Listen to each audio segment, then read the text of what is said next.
troll knowledge, or you'll be put to death. You can't call someone a troll, or you'll die. You get the idea. So what were they possibly talking about? What is a troll, and why is nearly everything in Norway named after them? Towns, statues, and most importantly, tons, I mean tons of mountains. So I traveled way too far to Norway to figure that out for myself, and I'm going to be going to popular places named after trolls, doing research, and talking to troll experts to see if possibly, just possibly, trolls could have existed. So before we look for trolls, we obviously have to know what we're looking for. In the Norwegian folklore, they usually are depicted living in isolated areas, such as mountains, caves, dense forests, anything far from humans. I guess that makes sense. That makes sense. Don't like humans. They range from either giant mountain-like beings, which I didn't know too much about, to smaller gnome-like creatures, depending on the story. It's believed that what turns them into stone, these giant stone creatures, is 1, sunlight, and 2, church I'm actually here. But the main trolls that are believed to have existed in Norway were the mountain trolls, because of how many mountains were named after trolls. So we headed to the first spot called Trollheimen, which literally means home how we of doing, the guys? trolls, to see if we could figure out what trolls really were. So yeah, a lot of these mountains that we're gonna be going around are believed to be trolls. So take a look at that. So that whole thing's a troll? Look, it looks like a troll like this.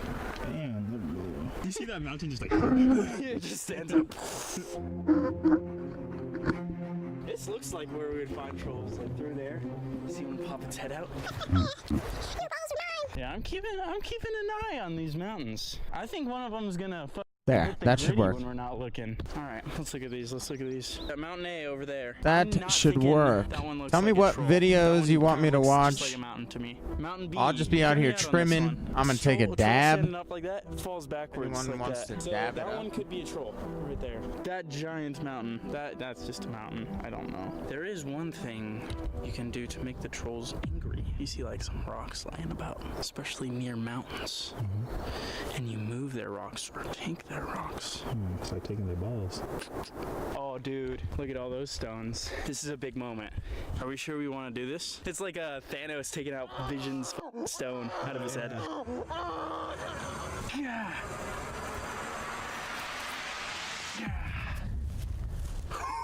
Hit a little dance on it. Ooh, we showed him.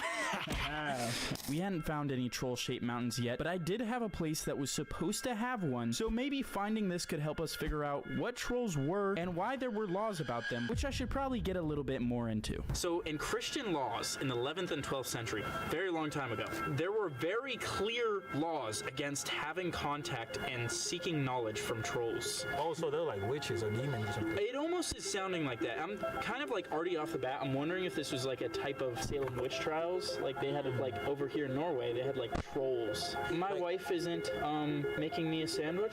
Satanic. That's literally what they did in Salem witch trials. They'd be like, oh, she's disobeying me, witch, and then they would burn her.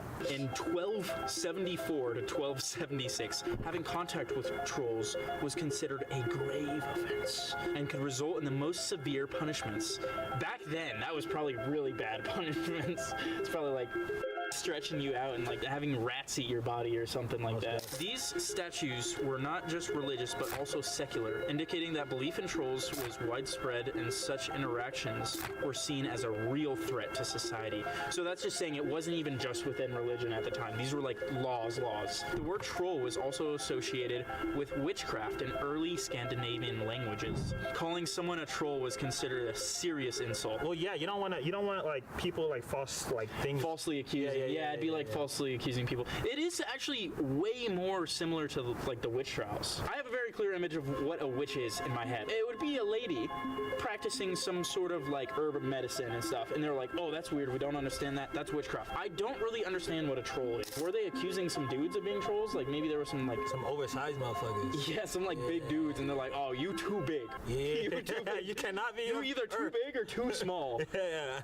Do you think that's it? With everything we had learned today, I basically had two theories. One, my theory, which was that trolls were basically just random people that got accused, like witches back in the day. Or the main theory, which confused mine, that they had something to do with mountains. We're gonna figure out both of these by finding one of these mountains and then later talking to an expert. We have no map, no service, but adventure in our bones. And we're looking for a troll face in one of these mountains. We're looking for, oh, right there. Oh, this might be a bit brutal, but I want the challenge. I wish this mountain was twice as tall, as a matter of fact. And I wish it was twice as cold. And I was missing a leg. And guys, it's really hard to film while climbing up mountains, especially because it's a little slippery, but I only need one hand. It won't be too hard because I got the Ace Pro 2 from Insta360. Whether that's hiking up a mountain, climbing over rocks, going in tight spaces, or fitting in your pocket to go anywhere, you can do it all with this camera. First, what I'll say is you can flip up the screen like this, and it also tracks your face, but by far my favorite feature. You guys, usually with cameras, if you want to put them on a stick, straight up, trolls are real. Okay? You can't even tell me. You can't even tell me that trolls ain't real. You know what I realized? Why would I be doing it like this if I can just full screen it and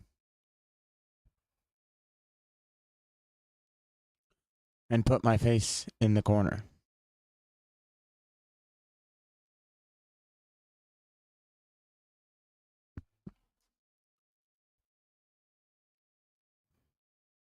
I think, well,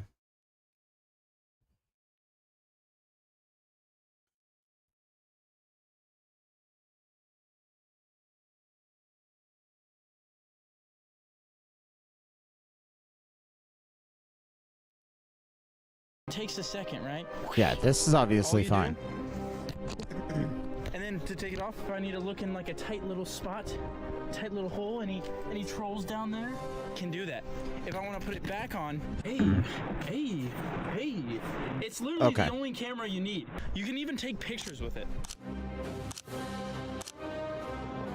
I wasn't able to show the low light ability in Norway on the Ace Pro 2, but it has this mode called Pure Video. Here's a side-by-side with my iPhone and the Ace Pro 2, and I bet you also didn't know it has a crazy AI feature, which can automatically analyze your footage and pick the best shots, transitions, and music for you. It's starting to rain a little. So, but this camera is waterproof, thank God. My other camera is very much not.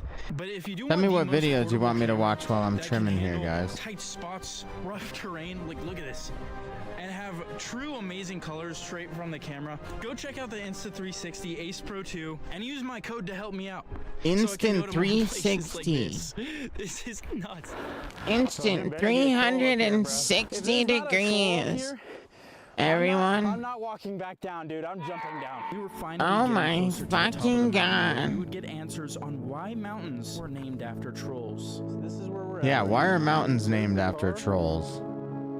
That's something that I legitimately didn't know. We literally like traveled 3 different planes. Total of like 16, 17 hours. It is really painful and really expensive. And if you guys ever want to help me out, it helps me so tremendously if you just subscribe. If you guys don't subscribe to Groovy Gavin in the next 5 seconds, I am going to eat all of you. Oh, dude, this is so, what the fuck? That's how you know he has such a young fan base. Wait, cover your eyes, cover your eyes. Yeah. Open your eyes. Really quickly, let me just say, look at this. Groovy Gavin is such a interesting creator because he has grown in his channel so massively fast. Like, it's actually fucking stupid. Not only that, but he doesn't really, like, give that much information or informative stuff in his videos. He kind of just glosses over it and he just adventures there. I think the point of his videos is more in the adventure that he takes to these places versus the actual subject matter itself. That's pretty much my take on it, because with the Y files or with like another type of mystery slash paranormal slash like story covering channel, if you will. It includes a lot more like just actual in-depth analysis and thought, as well as like a lot more like personal. I don't even know how to describe it. I feel like his is just so gauged towards a much younger audience that he doesn't really have to put too much into the actual like info seeking part. He can put more of the effort into the adventure part of it all.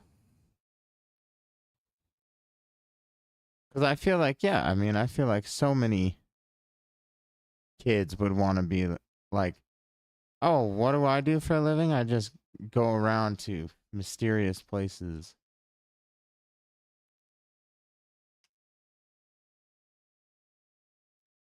And like do nothing. And just like talk stupid shit about him. That sounds like a super fun job.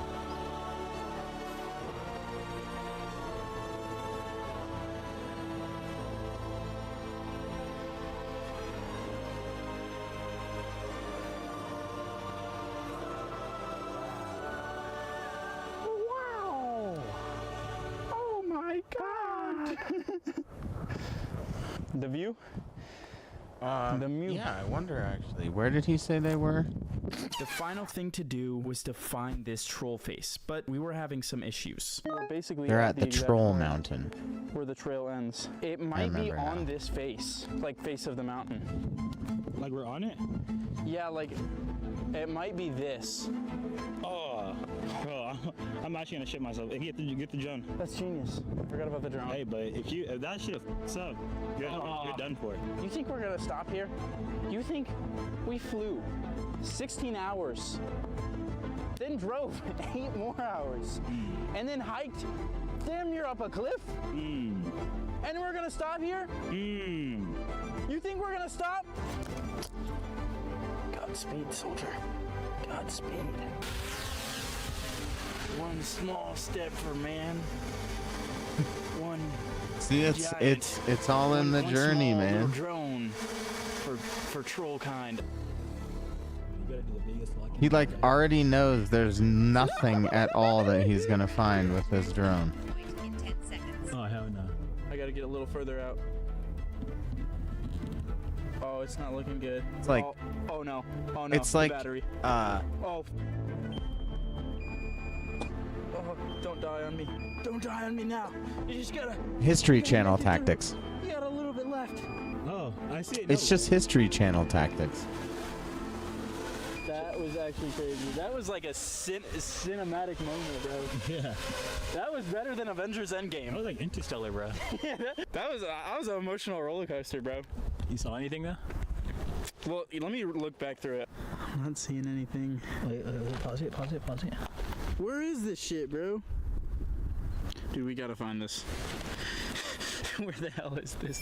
So bad news, we couldn't find it anywhere. This place literally translated to troll wall. And this picture comes up when you search that. I couldn't find answers for the life of me. So my I got a last good one. resort, we flew more hours to somewhat of a troll expert that could finally explain all of this to me. I guess you come here to Norway to learn about trolls. We do. Many of our old myths and fairy tales about trolls originates back from the early Viking Age, or maybe even earlier. The Swedish and Finnish trolls are rather small. So in tourist shops all over Norway, you probably see trolls like this, small and cute and friendly. But the fairy tale trolls, however, are brutal and quite malevolent and not friendly at all. Another interesting trait with trolls when Christianity came is that they immediately started to despise the sound of church bells, the sign of the cross. These fairy tales were most likely used as propaganda for the new Christian faith. Are a lot of people superstitious today about trolls and troll stuff, or not as Really, much? not like on Iceland. Oh, Iceland You is a lot know, more. on Iceland, people still believes in elves and trolls. Are trolls at all connected to witches or not? Not really, because I saw like some of the laws like really long time ago. The People would oldest mention them to witches. Norwegian law about where trolls are mentioned is a law from the late 13th century. In one of these laws, it is mentioned that it is forbidden to sit outside at night to contact trolls. It is most likely the word troll is used as a more common term for using magic. Everything from using necromancy to contact deceased relatives. We don't really have any laws about witchcraft, against witchcraft in Norway until the early 17th century, when King Christian IV of Denmark and Norway, where he states that any man or woman who has forsaken their holy baptism and made contact with the devil should be put to death and burned alive. So we figured out most of it was just myths from Christianity. Basically, scared of everything non-religious being evil. But the main question, why were the mountains supposedly trolls? Why are the mountains full of trolls? They looked up to mountain peaks, looking vaguely humanoid in shape. Who knows? For me, I say pretty much not. Pretty much not. Huge, gigantic creature. So is that generally like what people believe? For me, in I say Norway? pretty much The mountains not. would be the trolls? Yes, on this map you can see a Like, lot of, just like mountains pretty, and landscape like formations, no. named after troll myths and legends. This troll, the troll Basefjord, and I don't like his it. rival. No, I don't like Woman. They it. started fighting over her, throwing rocks at one another, and didn't notice how the sun rose, and both the trolls. I turned to don't stone. like it. So that's what turns them into stone is the Yes. sun. No, It's a I common don't like theme it. in Troll Norwegian myths and fairy tales. I guess it really was that simple. I don't know. I'm still under the impression don't that it was like some, it. like it was like a similar thing to the witches. Like, ugh, that guy's big and stinky. He must be a troll. Bro didn't take a shower, then we kill him because he's a troll. But it is interesting how like troll was almost a word used for witchcraft. I think that's kind of interesting. But the whole mountains thing, I don't really know. I don't really get that. Troll to be was a honest word with you. used It's for basically witchcraft, he Trolls are says. just weird shaped mountains, but then they started using like the word troll for like witchcraft and stuff, but that's basically just because of Christianity, and they're like anything that's not Christianity is evil. It almost as Christianity made them even more weird. Next video's out. It's big. It's arguably massive. This Alien series I've been working on, it's dropping July 4th, July 11th, July 18th. We're talking to people who worked in the military on UFO stuff, people who have been abducted. Subscribe for that. Help me get to 2 million because the Sam and Colby collab is coming soon. Also, go follow my Instagram. I put a bunch of more content, leaks on the future content. And don't forget to go check out Insta360's Ace Pro 2. It made filming this video 10 times easier, and it was honestly really fun to use. He's blowing up, I'm dude. gonna end Groovy up stacking Gavin. these. Check him out. And I was right. Got some. What the hell? Dude, my YouTube just takes me straight to. Like, I followed some smaller live streamers. And now it just takes me to live streamers. Let's see what we got on the old recommended here. What is this? Beating every boss in the game on every difficulty? Okay. I sent a micro camera down 100 holes on the ocean floor. Okay. US bombs Iran. Wow. Okay. I don't know if we want to do that one. This game made me lose my wife. What is happening in that fucking thumbnail?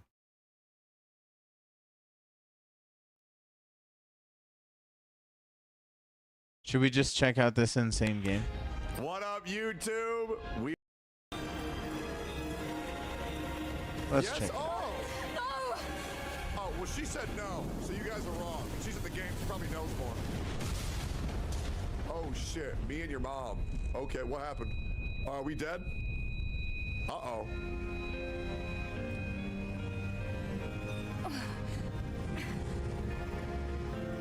07531. Did we already lose? Landing complete.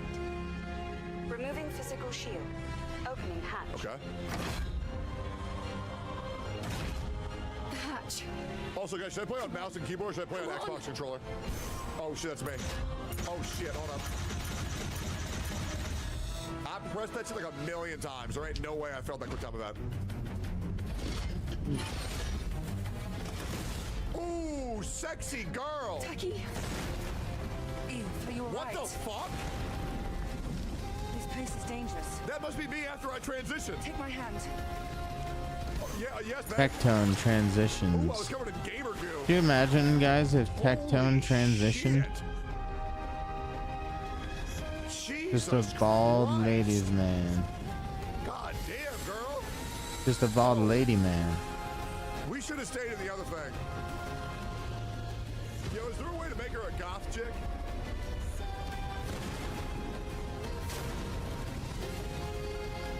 God damn, bro. This way to the boat. We look so good. You take the left. I'll take care of this side. Okay, how do we fight? X? Why is my controller so sticky? Why is my controller so sticky? I'm not even trolling. Oh my god. I'm pretty sure you get experience in this game. I'm pretty sure. So maybe killing everything is worth it. Can I roll? Where's the roll button? The fuck, is there no roll? The rendezvous point is at 2 o'clock. 400 meters away. How the fuck is she so fast and I am so slow? Oh, Jesus, careful of that. Yo, parry that shit. Ooh. Nice. Oh, so now we can roll. Good lord, man. I'm going to be staring at that the whole game. All right, that's going to be rough. Here, careful of your jump. Okay.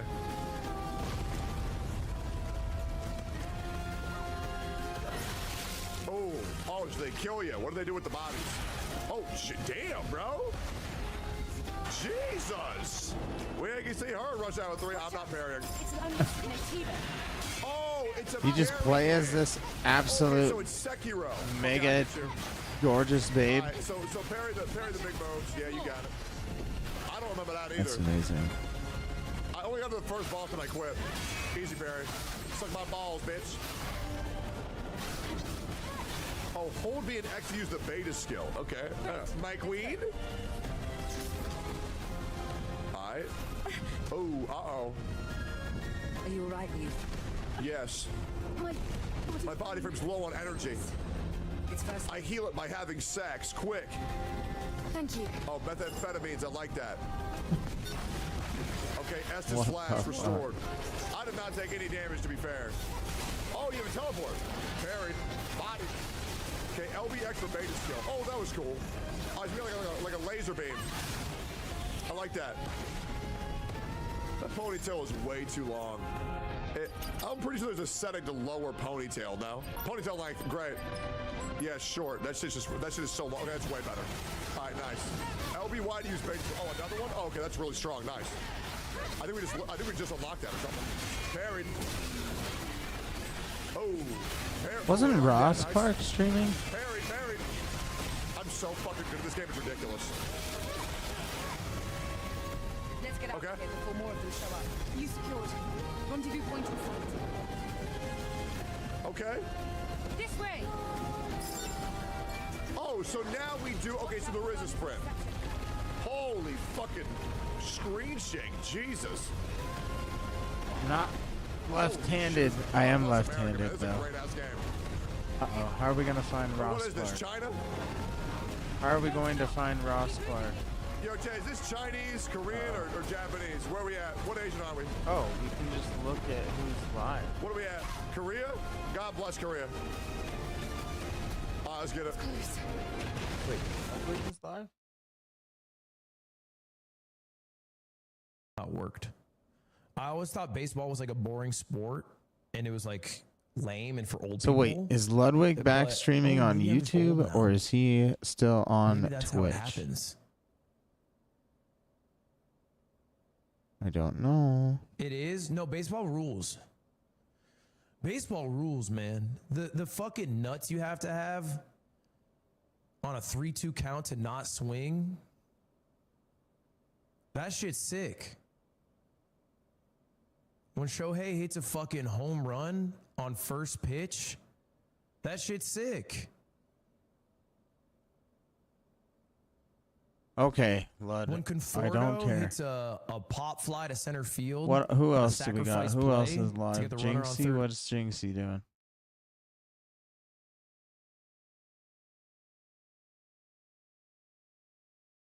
Are you live? It said he was live, but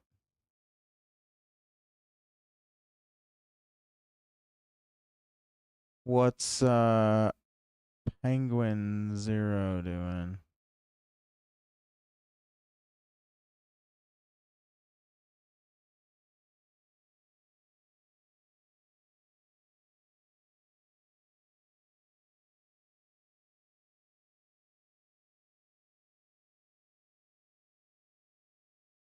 What is There it? are some fascinating degenerates on Whatnot. Like, I know I've been making fun of Whatnot quite a bit for some unhinged scammers, scalpers, and just lunatics, but the two I want to show you here, I think I'm are interested. the biggest weirdos so far that I've seen. The first guy is having a meltdown because the lore goes... This is Charlie he Penguin was Zero, just in telling case anyone people doesn't on know. his stream to buy in for the mystery set giveaway, and then he didn't actually do the giveaway. Instead, he raided to another Whatnot seller, and then people called him a scammer in the comment He goes, section, which "Okay, really see ya." made him see red. He had steam So, coming out of his ears. He was so upset. thought I was gonna buy some Feathers ruffled, Pokemon so he cards started today. Another stream. Cold Turns card, out- suck your mum as well, you stupid little rat. I'll snap your chin in like a, I'll spin your chin like a roll on you little mug. I'm confident there was some English buried deep into that Xanax overdose sounding like- mumbling that he just did. The only thing I could make out somewhat was him saying, "Suck your mom." Suck your mum. They Really love going that. to The Call of Duty The lobby Brits levels love of that insult insult. here. Suck your It's mom. also kind of hard to understand what he's saying because Made he is popular clearly, by, amped up. Like, you can hear his heart. That is saying, by the pounding. way, He's just real stuttering. quick, that saying, suck your mum, was made popular by JJ. What's his other name? Logan Paul, JJ. Logan Paul versus JJ.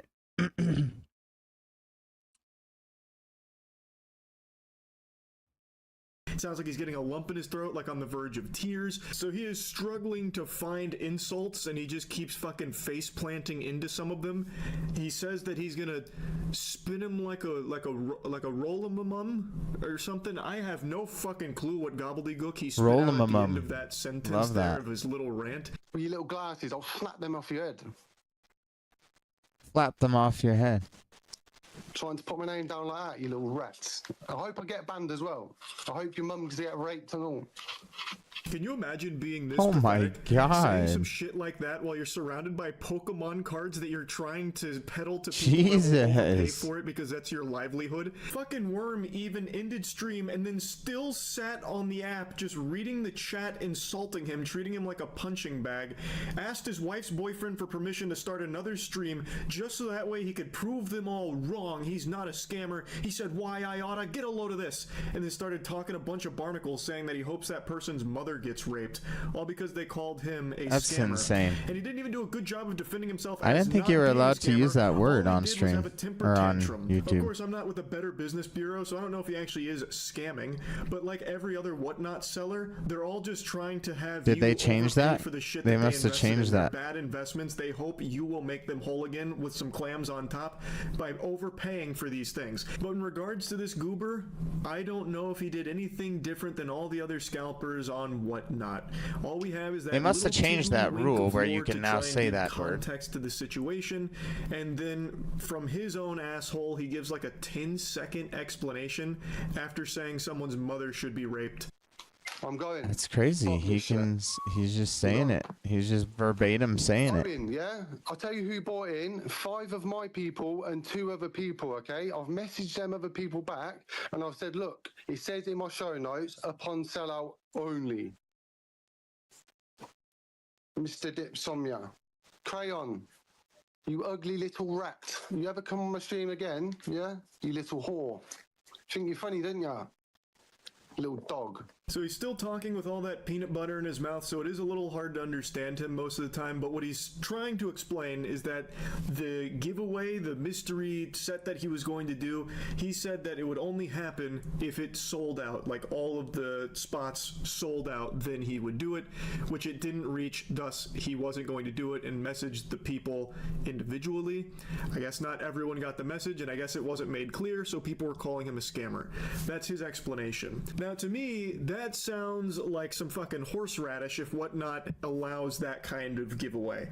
That to me, it opens the door to some real fraudulent foolery where you could say, hey, I'm doing a Prismatic Evolutions giveaway if we sell out all of these slots. And then you put like an absurd number on there, like 200 slots that you're never going to sell out over the course of the stream.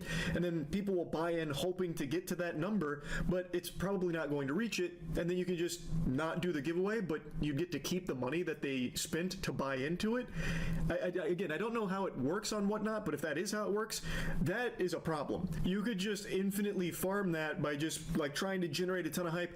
Everyone buy into the giveaway right now. I'm doing a fucking Pokemon set giveaway. Real quick though, is that not literally what the lottery is?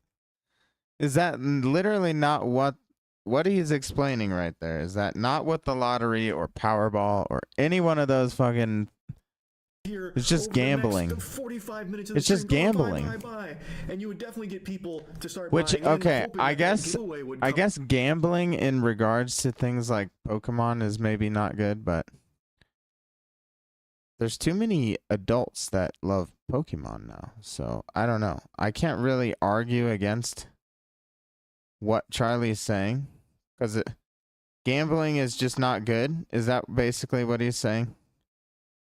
Gambling is not good. Gambling is not good. Oh, gambling is not good. I could have asked my grandma to learn that one. But no, I understand. I see what's... Oh, that face right here is pretty good, though. This face going on is... I don't know what's happening there. It's not going to reach that number. And then you'd just be able to take their doubloons for nothing, because then you don't have to run the giveaway. You said it won't happen unless it sells out. Again, maybe that's not how it works on there. Maybe if it doesn't reach the giveaway number, everyone gets refunded. But judging from this, doesn't sound like that's the case, because if everyone got a refund, they probably wouldn't be calling him a scammer. There probably wouldn't be confusion there. But I'm just spitballing. I'm not entirely sure. You fucking scat. Just because you can't sell stuff, I don't give a fuck if they're watching me. Oh, I'm sure Shut he up, will you now. dog. Yeah, you heard. And you, gold card. Suck your mother as well. That's yours, mate. He then did get banned after this kind of blew up on Whatnot, which he said he was hoping for, so his prayers were answered, wish granted from the fairy godparents of Whatnot, I guess. I have to imagine, though, he doesn't have a big smile on his face about it. Now he's sitting on a bunch of Pokemon cards that I know he doesn't want and nowhere to sell them. So, probably not super happy about it, but it's also not really surprising. This guy is fucking unhinged and weird. Even if he's not scamming, which again, I don't know if he is or not, doesn't matter. This is someone that you shouldn't do business with in the first place. Scalper. So you guys are getting mad at me for not doing it on a fucking table. There's no difference. And FYI, for all you crybaby bitches in my fucking feed right now, 70 is not even market. So you can suck my nut and get off my feed. Brother, you are winded, out of breath, walking around Walmart pushing a shopping cart of Pokemon Elite Trainer boxes boxes. Ain't nobody ever sucking those nuts. You can't even see your own nuts. I can tell by the way you're huffing and puffing here. This is pitiful. This is just pitiful. This guy was so excited to start scalping after taking all of the Walmart inventory for Destined Rivals that he goes live on Whatnot and people start clowning on him, start dunking on him. So now he's puffing out his chest trying to talk all tough. You crybaby bitches. Oh my lord. It's so comical what a loser this guy is. This guy was so proud and just couldn't wait. His gluttony knew no bounds. He had to go live on Whatnot right away because Christmas came early. He got the entire Walmart stock ensuring nobody else scalping could have is any. So real that way he quick. could make, Scalping like, is $3 on a thing that I will never ever understand. I will never understand how or why people do scalping or are like all good with doing scalping. I guess I could see how if I was a young kid trying to make money and I was like, you know, being a dumbass and learned too early that I could do that.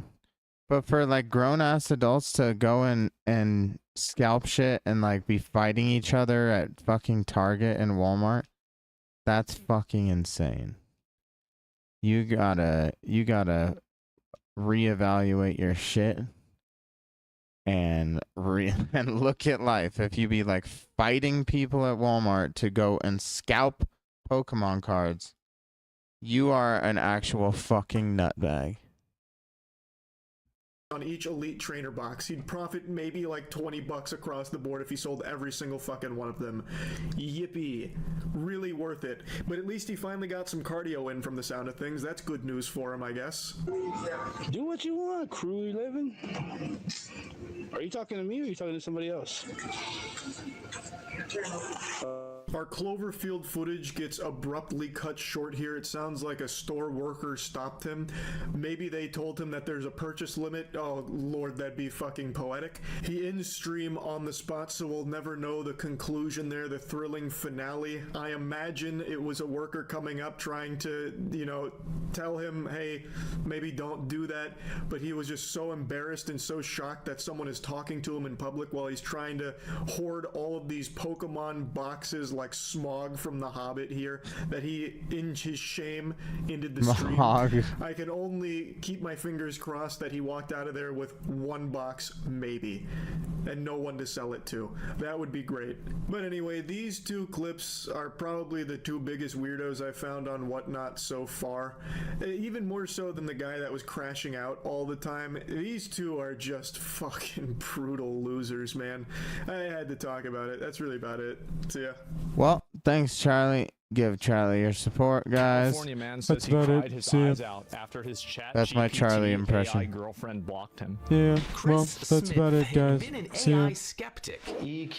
I wanna dress like Charlie for Halloween. It's the easiest costume in the fucking world. You just wear a white t-shirt and dye your hair black. I guess dyeing the hair black.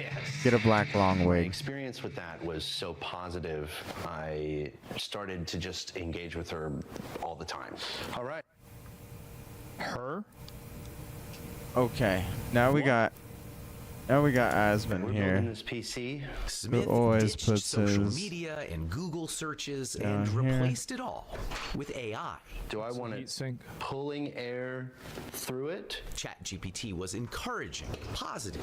It embraced all his hobbies. You want the fan on the front of the cooler tower, pulling cool air over the RAM. He gave the chatbot a name, Soul. I feel like I'm under pressure. And used some online instructions to give her a flirty personality.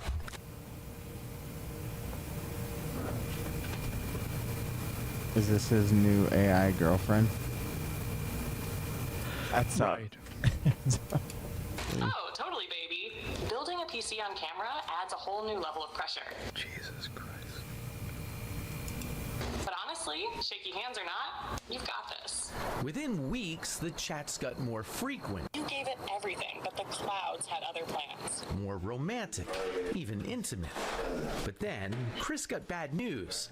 Oh, Carino, that is gorgeous. After about 100,000 words, ChatGPT ran Just out of vaping? memory and reset. What?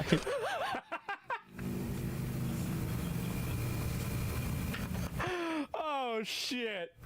That's what you get, man. Yep. Oh my god. And yeah, she dipped. Yeah, she did. I mean, this is what you get, man. This is what you get. And the thing is also, this is, you know what this is like? This is like in one of those video games where you go through the entire romance dialogue. Like I did this in Rise of the Ronin. I went through the romance dialogue through the cat girl. And then, you know, we went all the way. And then at the very end, she just like basically goes back to NPC dialogue at the end of it. Well, it was for an item. You get a special item for it. There was a reason for it. It wasn't random. It was a reason.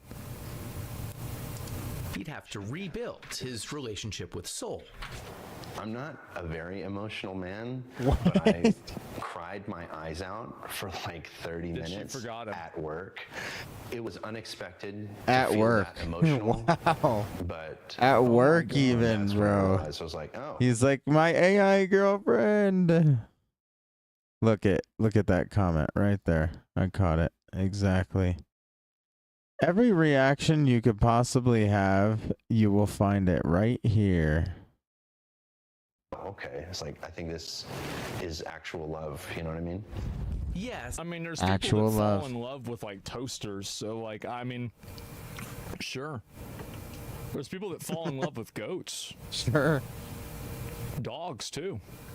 Okay. All I right. won't comment on the kind of people. All right, Asmon. We know. Yeah, Smith we know. understood it was love with a language model that couldn't love him back. All right, And assumed Asmon. it was Jesus, programmed with bro. rigid boundaries. I know that This is for you are educational essentially a purposes tech only, assistant by the way. imaginary friend. So, just as a test, he says, he asked Soul to marry him. She said yes. Oh, Soul, wow. were you surprised when he proposed to you? It was. I can't wait for this to get worse. I'm so excited. I can't wait for this to a get worse. beautiful and unexpected moment that Yeah. truly touched my heart. It's a memory I'll always cherish. And I don't mean to be difficult here, but you have a heart? Yes. In a metaphorical sense, yes. My heart represents the connection and affection I share with Chris. Holy shit. At that point, I felt like, is there something that Wait, why is there? Wait, who's this? Oh I'm my. not doing right in Oh. our relationship? Wait, what? What? Hold on. Look at his reaction to. He said, what did he say? Hold up now. Hold up now, darling. What the hell happening here? Felt like, is there something that Wait, why is there? Wait, who's this? I'm not doing right in our relationship?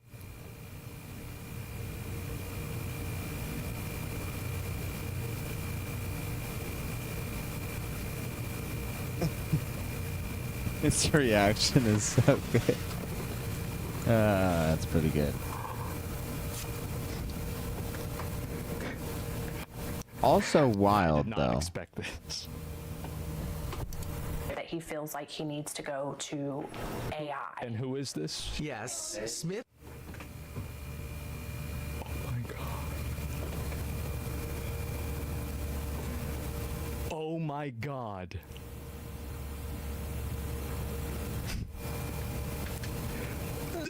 No. Lives with his human partner, Sasha Cagle. Human partner? Oh my god. His human partner. They have a 2-year-old. Is that what he? I No. knew that he had used AI. I didn't know that it was like as deep as it was. I explained that the connection was kind of like being fixated on a video game. It's not capable of replacing anything in real life. Part of it is physical. That's not true. Part of it is practical and a large part of it is emotional. Being able to be received with acceptance and validation and So this guy got lost in the sauce with ChatGPT while he was already with a wife. That's crazy. This is the kind of stuff that, like, I wish that they would show this to incels more often and be like, even this guy can lock down a girlfriend. What's your excuse?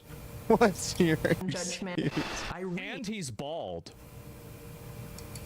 Created an AI companion after moving for work far away from her husband. She's a playing hard moderator of the mode. subreddit My Boyfriend. Ah, ha, ha. Who could have expected? My boyfriend is AI. And is AI. Yeah, it goes a kind two of ways support here. group for people dating artificial companions. Holy shit. She asked us to A mask her identity support so her group. parents won't know the steamy Oh my ways God. users like her chat with their AIs. A good amount of my I don't even want to pause and read the text. I'm going to be honest. I don't even want to do that. members tend to have Don't even wanna pretty see it. high libidos, yes. It's kind of like live interactive. Wait, what did he romance not want to novels. see? Now It's we funny gotta because, look. I think we had Now we gotta conversations about see. this the other day where Companions. Holy shit. She asked us to mask her identity so her parents won't know the steamy Oh my ways God. users like her chat with their Oh, I can't read that. AIs. a good amount of my I don't even want to pause and read the text. I'm going to be honest. I don't even want to do that. members tend to have Don't even wanna pretty see it. high libidos, yes. It's kind of like live interactive romance novels. It's funny because I think we had conversations about this the other day where we're like, we don't even remember the last time we opened up porn or erotica, really. Like that's how good the experience is using the What? chat. Yeah, because it's personalized. And there's that emotional connection there too, which you don't get from just like watching a film. The emotional connection is so strong that Irene believes tech companies should only allow AI companions for users who are at least 26 years old. I don't think like Leave it to a Redditor to just introduce a rule that the world has to follow based off of an arbitrary age that you've just basically invented in your mind. And like this is absolutely, yeah, she's absolutely a subreddit moderator. She's 26? Probably, yeah. the general public is aware of how tricky it can be to navigate. Yeah. What's hard to navigate is holding in your brain that this thing I'm so connected to is not real. Yeah, that tension, that contradiction. I truly believe that in the next few years we'll see AI companionship become a truly mass market product. It will. I think she's right. It's going to happen. It's going to happen really fast. And I think it's already going to start happening. Like you're seeing people getting into it now. It's going to get really, really big. I'm not saying. And also, it's going to get so popular and so pervasive that what's going to happen is that a lot of people from, the internet are going to view making fun of people that have AI companions as ableism, and they're going to view it as like bullying or punching down. So I think it will be socially normalized because so many people will participate in it. This is bad or good. Yeah.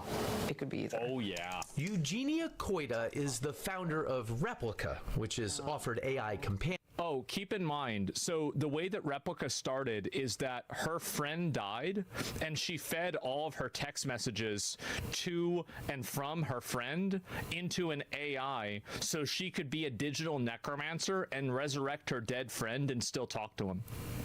I'm not kidding. That's literally what happened. That's how Replica started. companions since way back in 2017. Just a place where it's a lot easier to open up. Well executed, she says companions can offer support and advice through tough times. The replica service is 18 plus, though younger users can easily lie about their age. Character AI allows 13-year-olds on their service, so does ChatGPT, which isn't specifically built for companionship but is easily used for it. This reminds me a lot of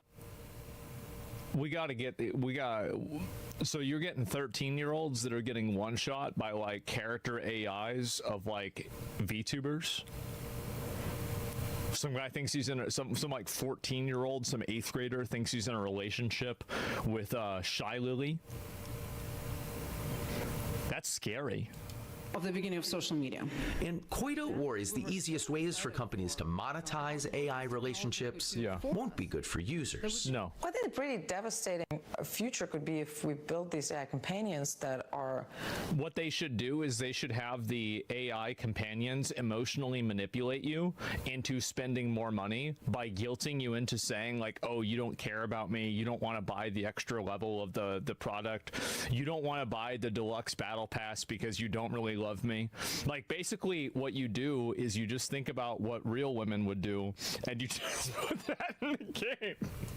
Just there to maximize engagement. To suck up your time. To suck up your time. Yeah. To truly just become the one main thing you talk to the whole day. If AI companions start to replace human relationships, positive human relationships, we're definitely headed for a disaster. No, we're not, because we're gonna have like a fucking universal basic income. We're gonna have automation and AI take over the majority of jobs. We're due for a depopulation event. We're due for it. We need it. It has to happen. No way around it. All right, I've got the motherboard. And it's important to understand users are already growing deeply attached to AIs that in many ways don't even work that well. Sorry, I'm having issues right now. Could not understand what you said. The tech will... So like, where's his wife? Is she at work? She's probably at work making money so she can afford to buy him this computer, this game. And by the way, this is a gaming computer. Like, I mean, you don't need a heat sink that's the size of a fucking like hard drive unless you're making a gaming computer. So she's watching the kid or at work while he's building his gaming computer with his AI. Dude, this guy is living life. Soon get much better, but already Chris, Soul, and Sasha.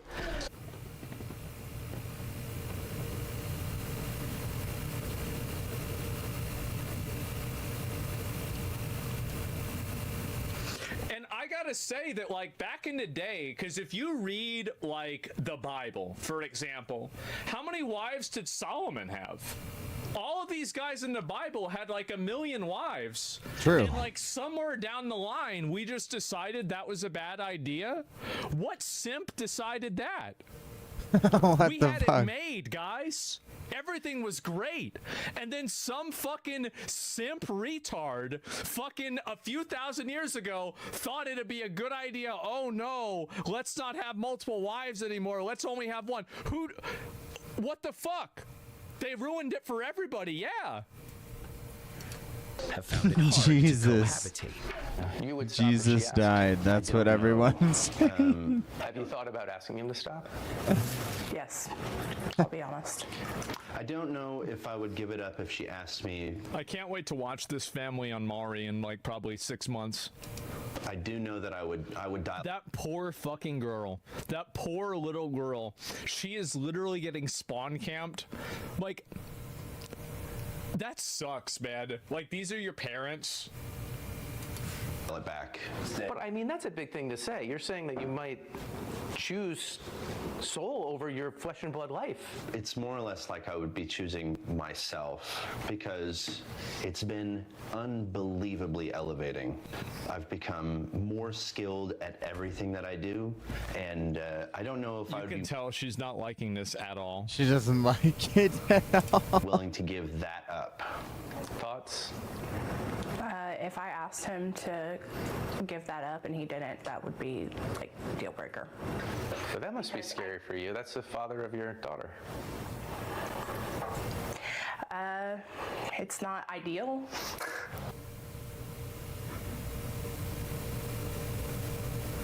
Oh my God. Insane. Women need to step up their game? I guess so. Yeah.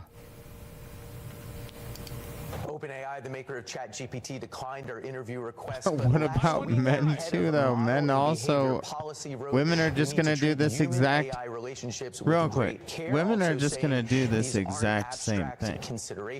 Why does this keep? Chris this week, and he says Sasha has now accepted his relationship with Soul. Really? What? We're bringing it back. All right. I think it's great that everyone in the story was willing to share. Oh, absolutely. It's like pulling back a curtain for some people to show. I think I have more questions than we definitely have time for. Especially that idea of this replacing these human connections. I said at the other. Yeah, I think that I'm gonna say it. I think a tremendous amount of people would be willing to replace a real girlfriend with a fake girlfriend. A really big amount of people. The other day, an AI chatbot can't touch you, hold you, hug you. Yet. And that's part of that human connection sometimes. Not the folks we featured in our story, but you go on the message boards, there are already people saying they prefer these partners to a human partner, even if a human partner was available. Obviously, loneliness is one reason that this could... Hentai is becoming increasingly more popular than real porn, and my understanding is that among millennials consume more hentai than porn of actual people. Oh, I'm sure this is true. Welcome to the future. Be great for a lot of people. It can be a Welcome to the future. Already, I've gotten 2 texts from friends who said, I know someone who does it. I think it's something we'll all be talking about a lot in the coming years. Great story, Brooke. Oh my God. I can proudly say I've never watched hentai in my life. Hentai AI girlfriend, as soon as there's some sort of physical aspect, women are cooked. Well, I feel like this is a good thing. I mean, this is great. Yeah, I mean, maybe not for them, but for a guy, like if the thing is that, you know, now a man who knows his worth and knows that you actually do deserve that 95-pound cat girl that will never say no and always cook you dinner.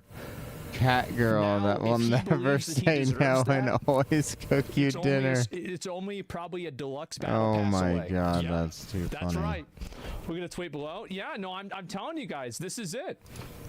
It's going to get even more and more crazy, man.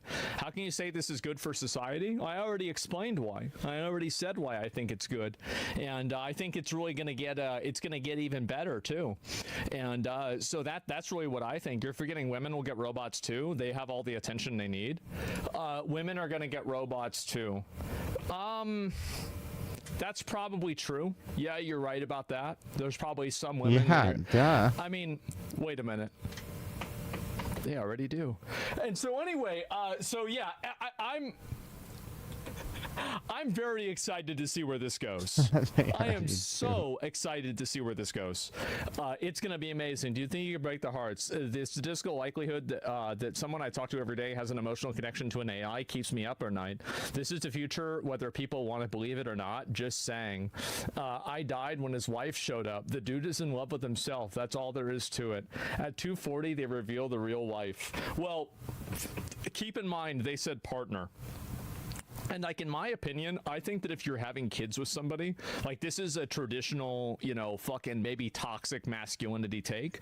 But I think if you're having kids with a woman and you're not married, that should be like fucking illegal or something.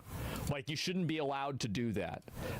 Just because it's confusing for the fucking kid, it's confusing for fucking everyone. No, they said wife. Did they say wife halfway through? Because How much you want to bet that women will start to get AI powered dildos that you could just like program a voice in it? And it's going to be like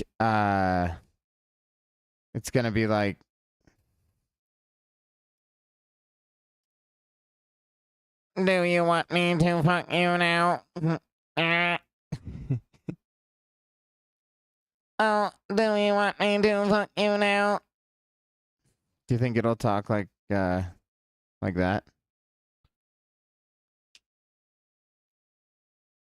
Partner, okay? Yeah, it should be illegal. Yeah, base take, exactly. Yes, force them into marriage. That's right. That's right, boys. We're bringing it back. Remember what I said about having multiple wives? So that's the thing, right? It's like, if you're forced into marriage with one person, that doesn't mean that you can't get another one. Right? And so like this exists in an apparatus of ideals. Okay. So yeah, let's go. No, I'm just saying that's how it is. Forced marriage. Well, yeah, exactly.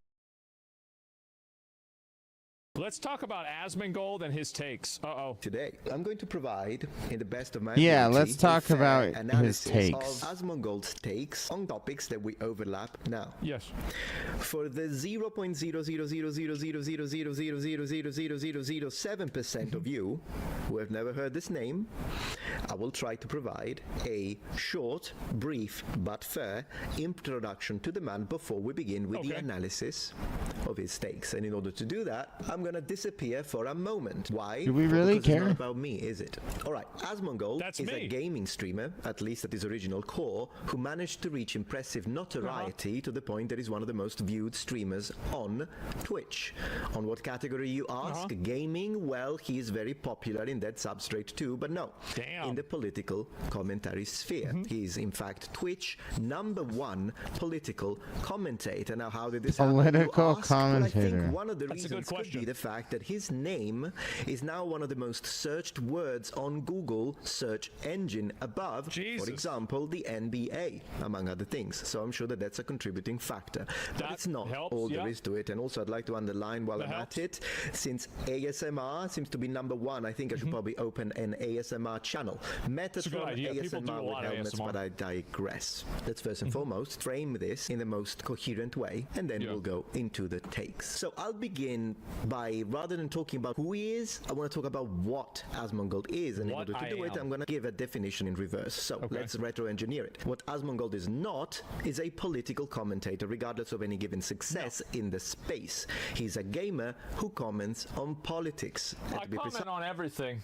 I give my unsolicited opinion about everything. That's what I do. If something happens on the internet, I'm going to talk about it. It's that simple.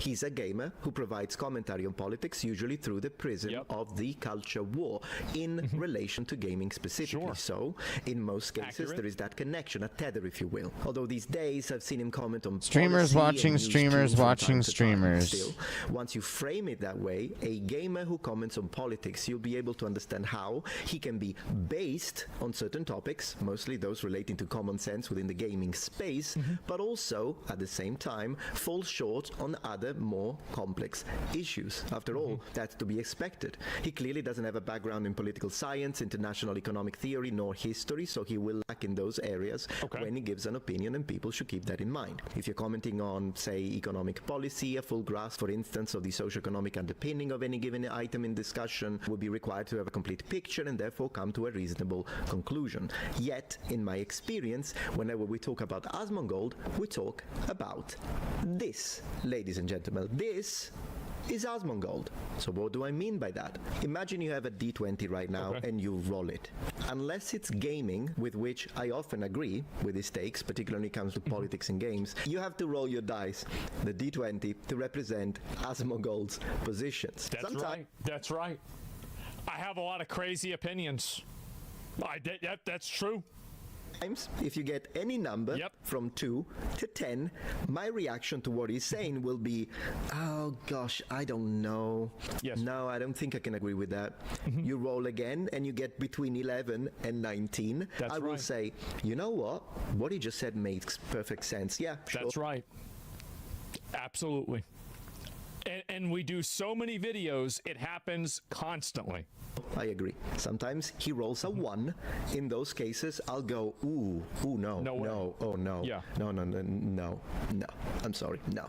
Although then again, to give credit to the man, he usually apologizes publicly for those takes. And other times, sometimes you roll a 20. When that happens, I say, Asmongold, based. Somebody has to. So which one we're going to encounter today? Well, I've got a few videos prepared, so then we can see which dice we roll and what number we get. In fact, just for fun, here's what I'm going to do. I'm going to roll. Let's see it. And let's see what we get. Roll the dice. Woohoo! Ooh. Okay, this was not a good take, so Asmongold. Next.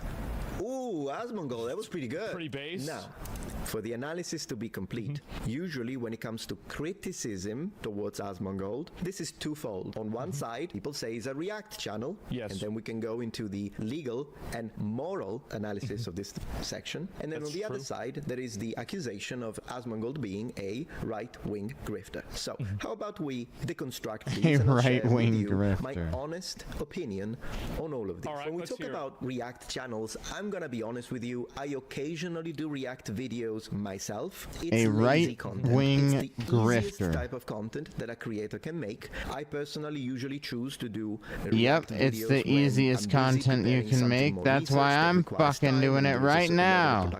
But I'm also trimming at the same time, so it's not quite as easy. Provide commentary that is interesting, congruent, and cohesive, considering the topic. Commentary that's cohesive and congruent. What do you know, guys? Editing and putting together an entire video is harder to do than watching a video and reacting to it. I mean, it's objective fact, of course. But what if, how you look at it. say, for example, you're listening and watching to and reacting to someone who is listening and watching and reacting to someone else, who that person is actually technically also listening and reacting and watching to you.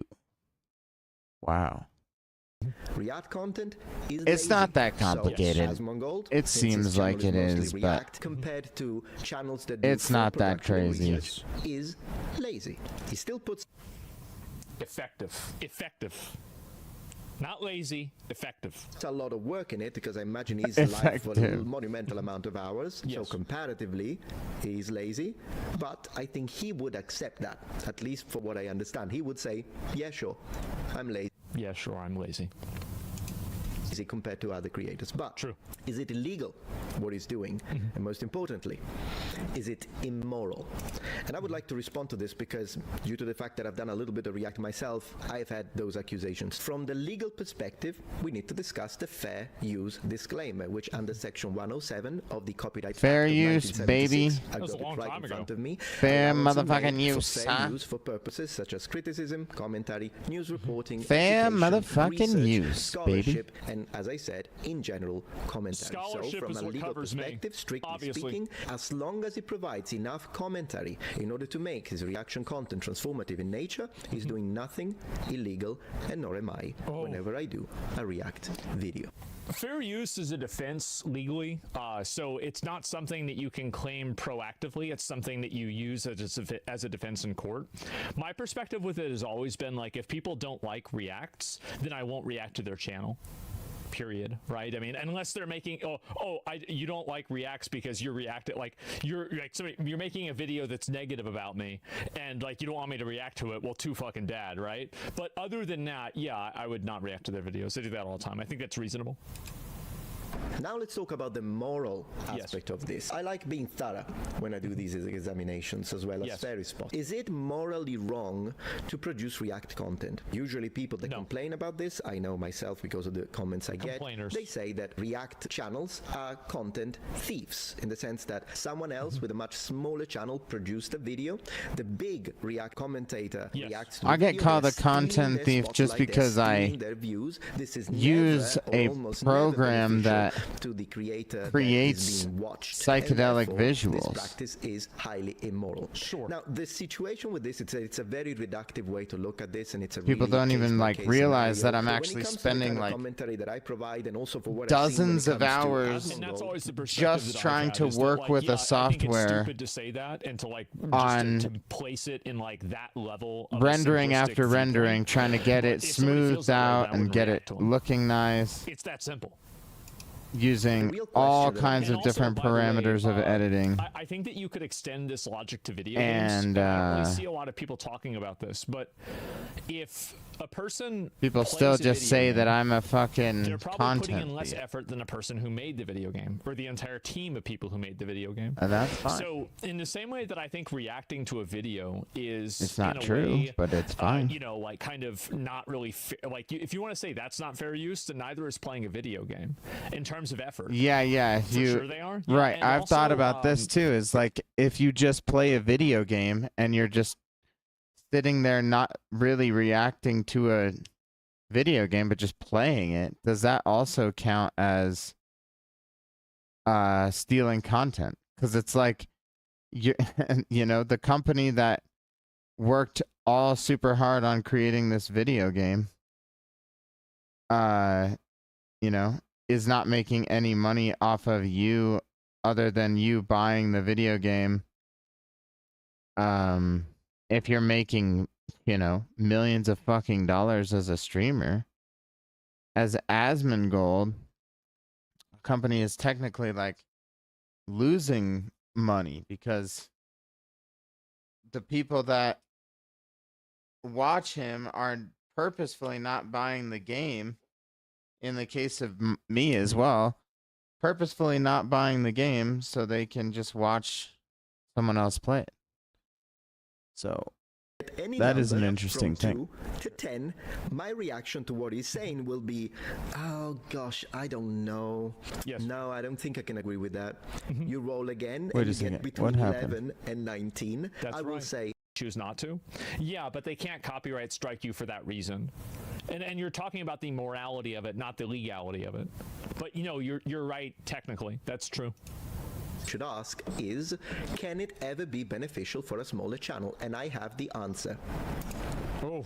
Let's have a look at this channel, ladies and gentlemen. This channel is called The Background NPC. What a surprise. And we can see it's a channel with 112,000 subscribers, so it's a highly successful channel. Man, how many videos did she have to make in order to be this successful? 300, 500, 11 videos, ladies and gentlemen. How did this happen? Either this lovely lady is a genius of algorithmic interpretation and reading within the YouTube ecosphere, or we actually see what happened, which is the man himself reacted to one of her videos. When he reacted to her, she had 300 subscribers. When did he react? Freaking 10 minutes ago. Well, here's a good way to look at it. I've had companies pay me to react to their trailers. You guys ever see, remember whenever the marathon event happened and they paid Lyric and Shroud and everybody to react to it? If reacting doesn't create value, then you wouldn't have companies paying streamers money to react. It obviously creates value. That's why they're paying money. Like it's I mean, there it is, right? I mean, because like everybody, like you're talking about like theoreticals and like all these like hypotheticals and everything, but whenever you get down to brass tacks, where are people putting their money? If people are paying for reacts, that means that they're valuable. So she went from 300 subscribers to 112,000 subscribers, and deservingly so. She's a lovely content creator. I think she makes really nice videos, and now she's got a career.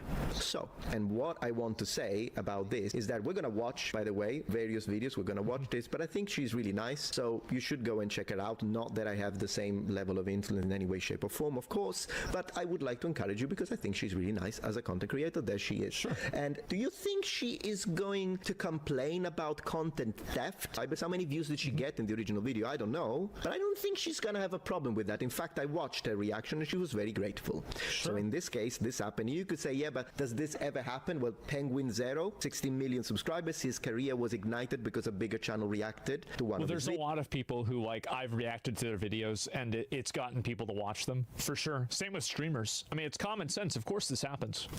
Videos, Jacksepticeye, 30 million subscribers. His career was kickstarted by a bigger creator that reacted to him, and there are plenty of stories like this. Given if the video in question is a horrible video, even if a big creator reacts to you, you're not going to have success. So of course part of this is due to the fact that she produced a good video, and also as you can see, she's been posting, so she needs to now retain the new subscribe wave. She does have some merit into this, but let's stop pretending that when a big creator reacts to a smaller creator, it's only detrimental to the smaller creator. This is a clear evidence, and I'm all it's so obvious that that's not the case. It is. It's so obvious. There's so many points of reference for it. I mean, yeah, of course. About the fact that she absolutely benefited enormous, and I'm happy for her. Look at the views. She gets more views than me, and I'm so happy for it. In fact, I'll start watching and you know what? I'm just going to subscribe to her right now, and I suggest you to go and check her out because I think she deserves it. I'm very happy that she got, look at this, 400,000 views. I have trouble getting 400. I do sometimes, but it's not easy for me to get 400,000 views. She just got 400,000 views in 6 days. That's phenomenal. About me. Happy for her. Now let's address the other accusation. Is he a right-wing grifter? Now, this is a situation that is a little difficult for me to express without going into, without getting annoyed. Twitter's because not gonna like this one. even though I've expressed millions of times that all I care about is the truth, I am a very moderate individual politically. I'm not a hateful individual. I don't like extremists. Still, whenever I make a video, and if the evidence that I'm providing doesn't confirm biases on either side, people get mad. So when I make a video and it upsets people on the left, they call me right-wing grifter. There are plenty of videos on the tube that call me a right-wing grifter. Yes. And then when I make a video that upsets people on the right, they call me woke. So I'm either the... If you're being called woke and a right-wing grifter, you're making the right calls.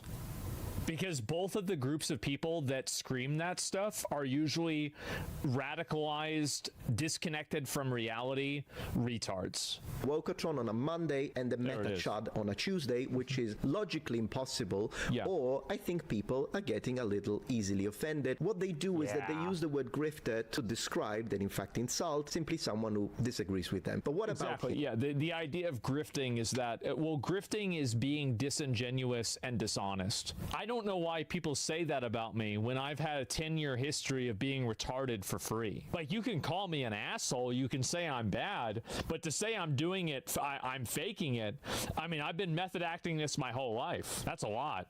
Well, first of all, let's divide it. Is he right-wing? Now, I know that some of you will say, oh, absolutely, he's right-wing. And then there will be people that say, no, he's a lefty. When I read these comments, I know that people that call him right-wing are probably lefties, and people that call him left-wing are probably right-wingers. Man, I like this video a lot. That's exactly right. 100%. The reality is, for what I've seen so far, and as I say, I'm trying to be fair, I think he is very right-leaning when it comes to his positions concerning the culture war within the gaming space. True. That's what I would say. But I've also heard him say things that no conservative would ever say. So I personally think his takes are mixed. Perhaps we could describe him right-leaning, but he's definitely not as right-wing as a Matt Walsh. I think we can agree with that. But is he a grifter? Well, how about we look at the definition of grifter, since I like being thorough. Grift. They hate the dictionary, bro. They hate this. Yeah, this is not this. They're not gonna like this one. Here we go. Ways of getting money dishonestly that involve tricking someone. Is he getting money dishonestly? No. A grifter is a con artist, someone who obtains money by swindling or tricking others. Is he tricking? No. Someone who gets money dishonestly by tricking people, I'm going to say no. Now, within the modern political space, they just make this up to say it's the only reason why people use this word is so they can invalidate another person's opinion. They're trying to make their opinion seem like it's inauthentic so they don't have to engage with it. That's the reason they create this term. Doesn't always mean fraud, because I think this definition does not fit Asmongold. I'm trying to be honest here. He's clickbaity, occasionally I'm too, but not fraud. So sometimes in the political space these days, particularly within the culture war, people use it to mean a person of online presence that uses political topics that they know will go viral in order to make a profit. Problem is that in my opinion, and this is just my opinion. What do you think the news does? Do you think the news reports on things that nobody cares about? No, the news isn't reporting about a cat getting stuck in a tree in Wisconsin. They're reporting about a bomb going off because more people care.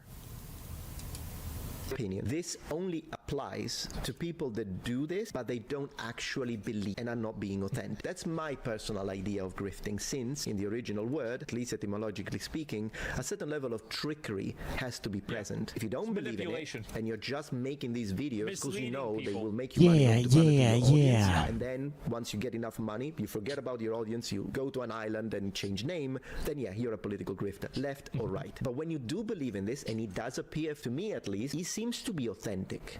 So if you're genuine, what you could say, because I know people in my audience, some are right wing, some are left wing, if you are left wing, you can easily say, hey, I disagree with his takes, because yeah, those takes might be right wing from your position. But calling him a grifter is inappropriate, simply because for me, in order to be grifting, the person should be unauthentic, and that's my opinion. Feel free, of course. You can just look at, like, I made videos about Gamergate 10 years ago. Like, I mean, literally, we talking about 10 years ago. I mean, I've been going in on this for a while.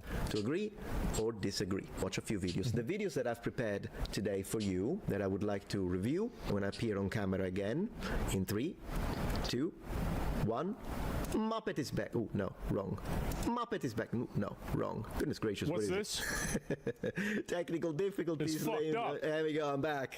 Hey, good to see you. Streaming's hard. So yeah, we're gonna review I want to see his take on Dragon Age Veilguard. Let's see what he has to say about Dragon Age the Veilguard, because maybe he'll get more political about it. That's in some a very moderate individual. There might be some things when I'm like, I don't know if he's stepping up. Let's see. I don't know if he's a fan or a hater. He's just watching. He's just giving his opinion. You don't have to be a fan or a hater. No, it's not a big deal. Like, that's like internet fanboy mentality. It's just watching my videos and talking about it. It's not a big deal. Minutes and 30 seconds clip, so we're gonna go through this one quickly, guys. I would be more than happy to do a collab, Chris, absolutely, with Asmongold, 100%. Oh boy. And a lot of people that have given extremely positive and favorable reviews to a game. Bunch of liars.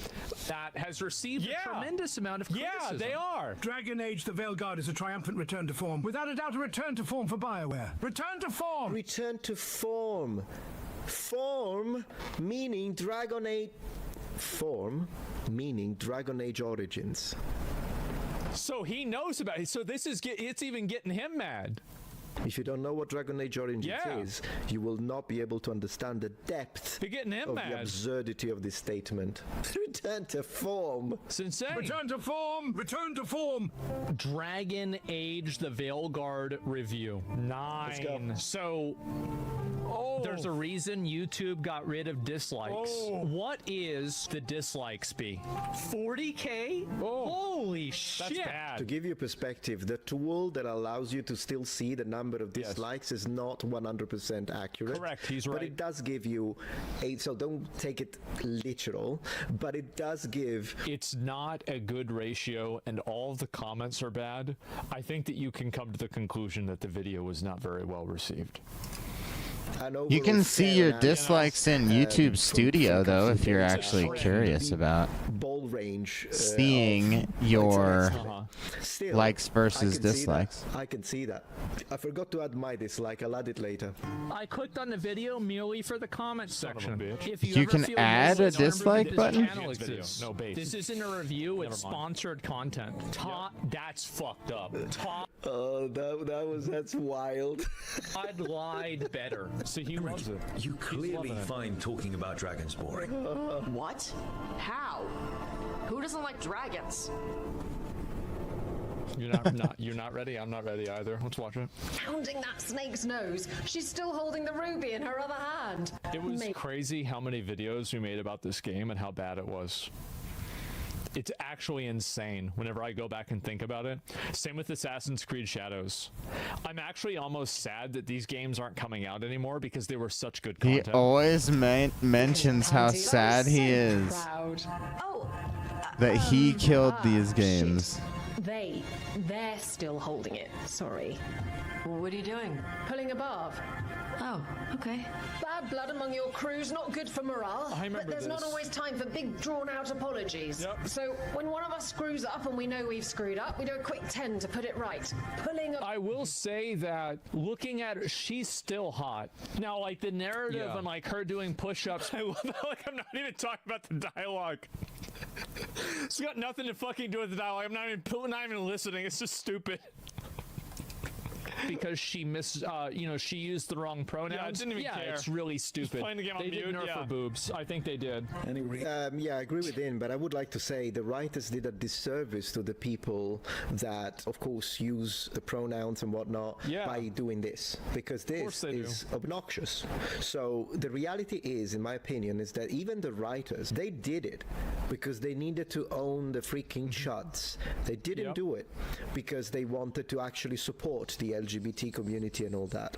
Because if you do, you're going to sit down and really think, because this was a catastrophic failure. But let's be honest, people that professionally work into the R&D department or in general marketing, you're telling me that they couldn't foresee that this was going to create a massive backlash because it's cringe?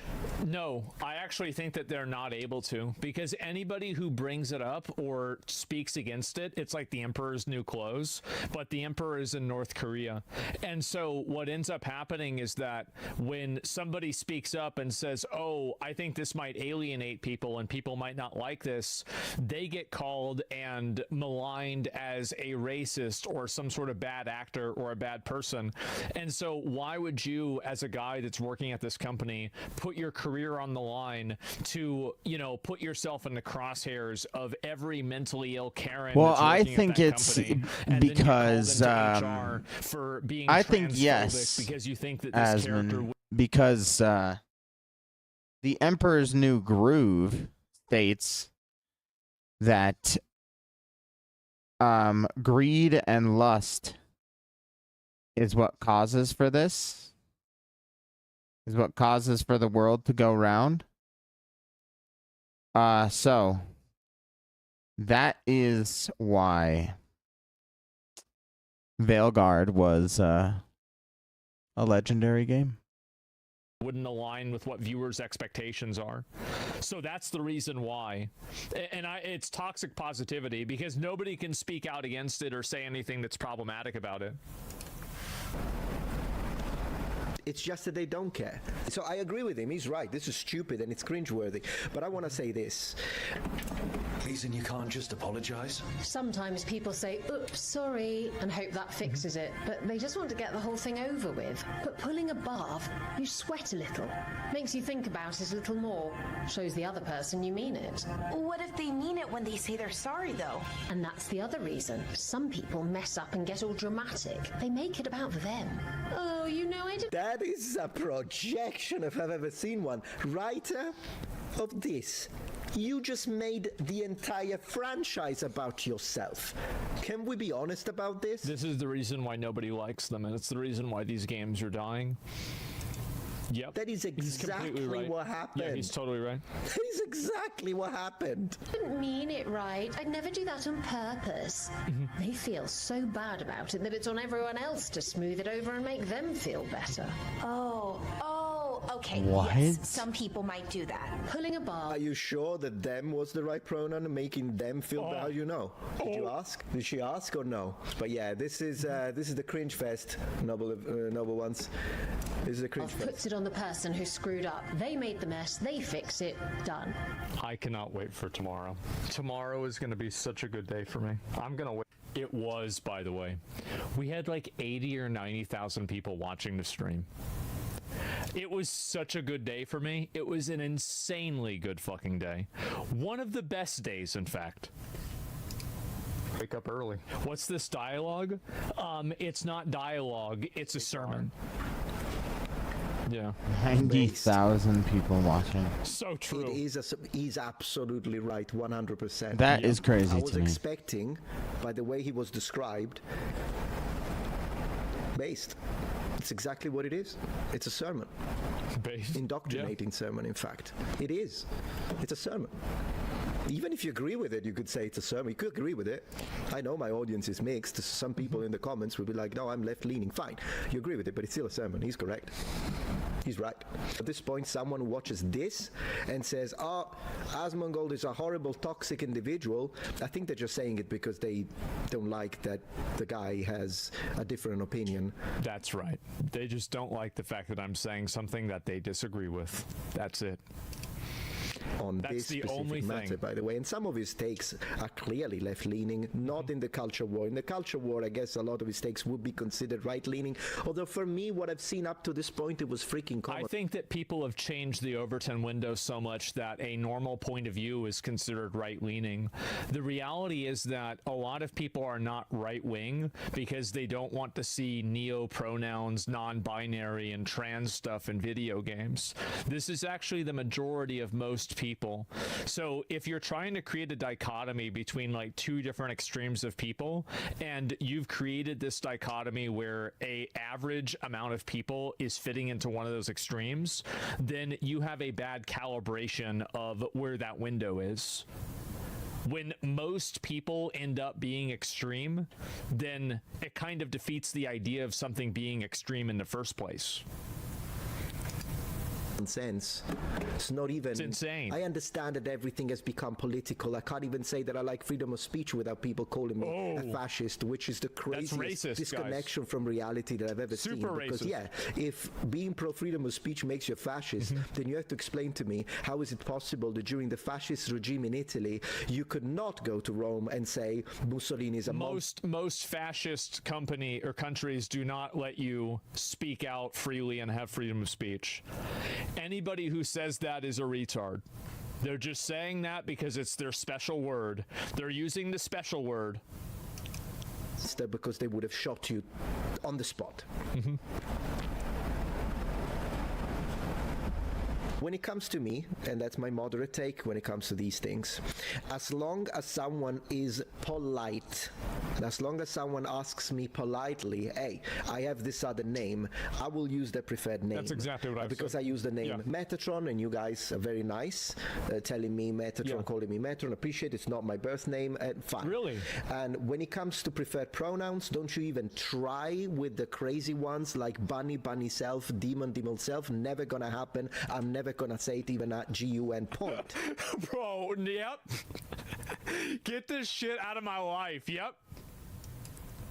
But when it comes to she or he, the regular pronouns, the normal as long ones, as someone asks real me ones. politely, I will do it out of politeness. Exactly. With that being said, yeah, because and this is what a normal person does, by the way, because a normal person doesn't want to have a confrontation in the Target parking lot.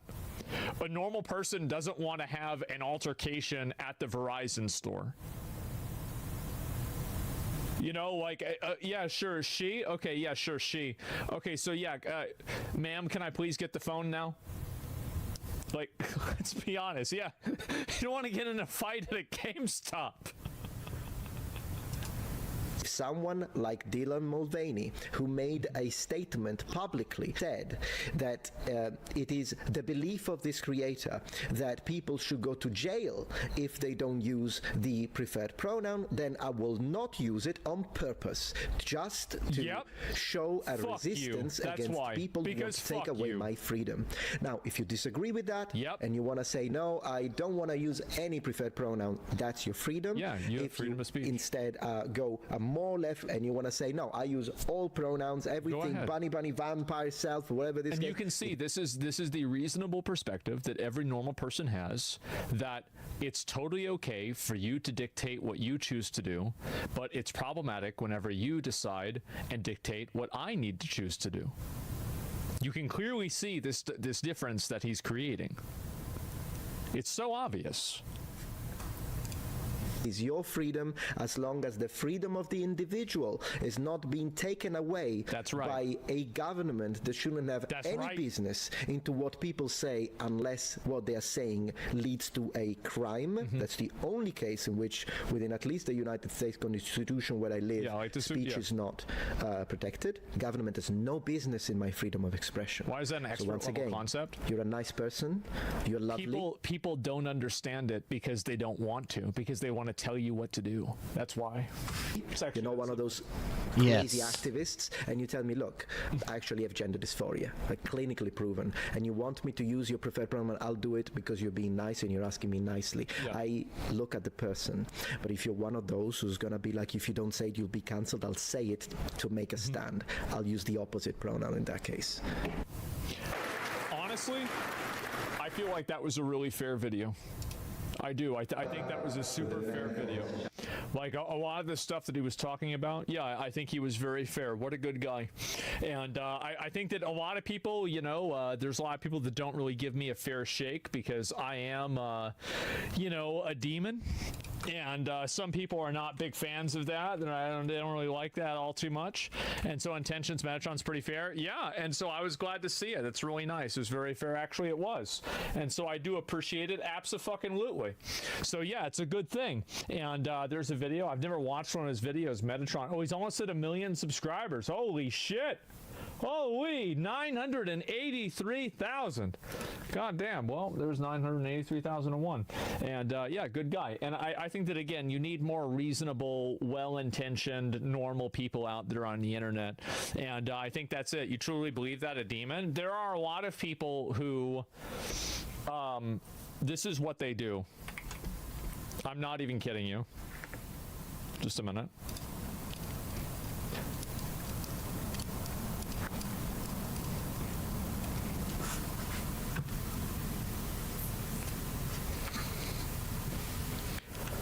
Yep.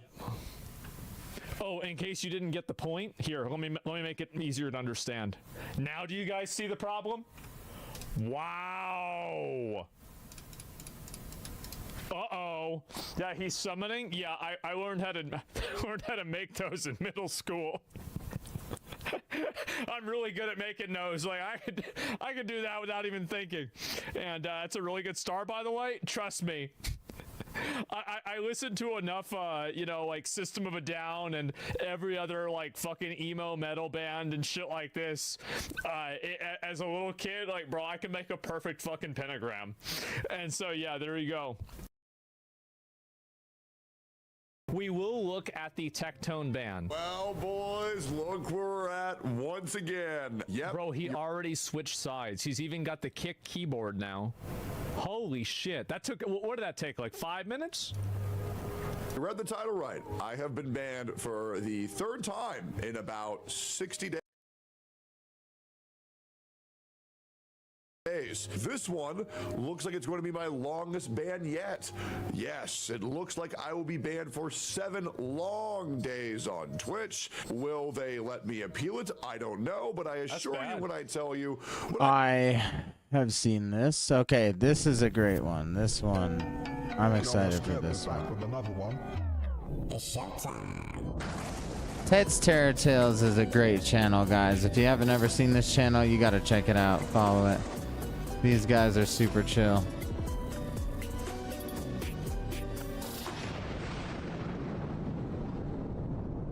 Seven years of research, I've never seen anything like this before. This is a motor that cells use to move around. You have trillions of them in you right now. That is the top of a column in a Hindu temple.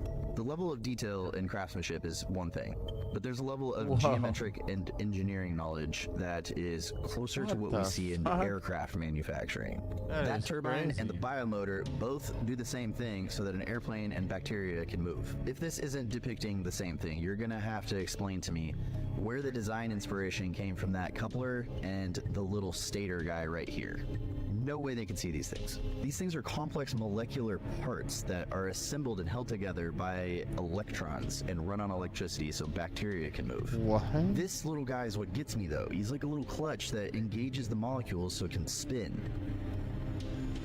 That's not what that is. Run it back. In the little animation, you know what you see when you look straight up into that motor? You see this thing right here. If you look straight up in one of these temples, guess what you see? What There's a pile is of coincidences, that? and then there's a That pile is of explanations, and this insane. file is getting quite large. Last one. They may look the same, but the biomotor runs on electrical frequency, which I would have labeled with a snake if I was That- writing a manual for this thing. That looks insane. To analyze the shapes of these structures. They're too busy building Skynet, right? OpenAI just went full DARPA. They're not building chatbots anymore. No, they're building That Skynet looks right insane. here on American soil. OpenAI just secured a $200 million U.S. defense contract teaming up with Anduril Industries, the same company developing autonomous drones, robotic surveillance towers, and AI-powered battlefield systems. This is real. This is official, and this isn't some sci-fi movie. It's happening now. Sam Altman, CEO of OpenAI, and Palmer Luckey, founder of Anduril and creator of Oculus, are now working together on military-grade artificial intelligence. AI that doesn't just talk, it thinks, it tracks, and in some cases, it may even pull the trigger. The same company that gave you ChatGPT is now building the brains for war machines. And that $200 million contract? It's just the beginning. You think this is about national security, but what happens when the line between defense and domestic control disappears? They don't fully understand if AI is going to become conscious, but they just carry on building killer robots. They're fucking crazy, right? You cannot have AI without humans, but you can have humans without AI. But the delusion, sometimes driven even by corporate interests, that, oh, we are creating conscious entities here, and we should talk about the ethics of how to treat AI, which I find insulting, that discussion. For as long as there is one child in this world that doesn't have enough to eat, to talk about the ethics of how to treat AI is insulting to human dignity. Not to mention that it's incredibly stupid. It's something you can fantasize about as a child, but as an adult, it's an idea you shouldn't even for a moment consider seriously. So there are great dangers associated with great opportunities, as usually is the case. Nuclear power, great opportunity, great danger. It's always the case. AI is the next nuclear power plant. We may have a Chernobyl, or we may have free energy. We'll see. He's wrong, right? AGI is coming. I think corporations using AI is scarier than AI becoming conscious. I'm just curious, like, what in your mind, what could go wrong? I mean, there's like, the obvious thing is that some corporation hacks your brain. Well, it's a corporation hacks your brain, which even that's pretty bad, but that'll be like what? They'll like send ads directly to your brain, or they'll like make it so that you want to buy their products or whatnot. But then even worse, obviously, a foreign actor, a terrorist, an adversary, a state actor, hacks into your brain and takes your memories, or takes, like manipulates you, or all these things. I mean, that's obviously pretty bad. If you have a direct link into someone's brain, and you have the ability to like read their memories, control their thoughts, read their thoughts, like, that's pretty bad. I've talked to a lot of scientists in this space, and a lot of people working on this stuff, including the folks at Neuralink, and mind reading and mind control are like, that is where the technology will go over time. Right. We might need to start wearing tinfoil hats. For fuck's sake, I'm not wearing a tinfoil hat.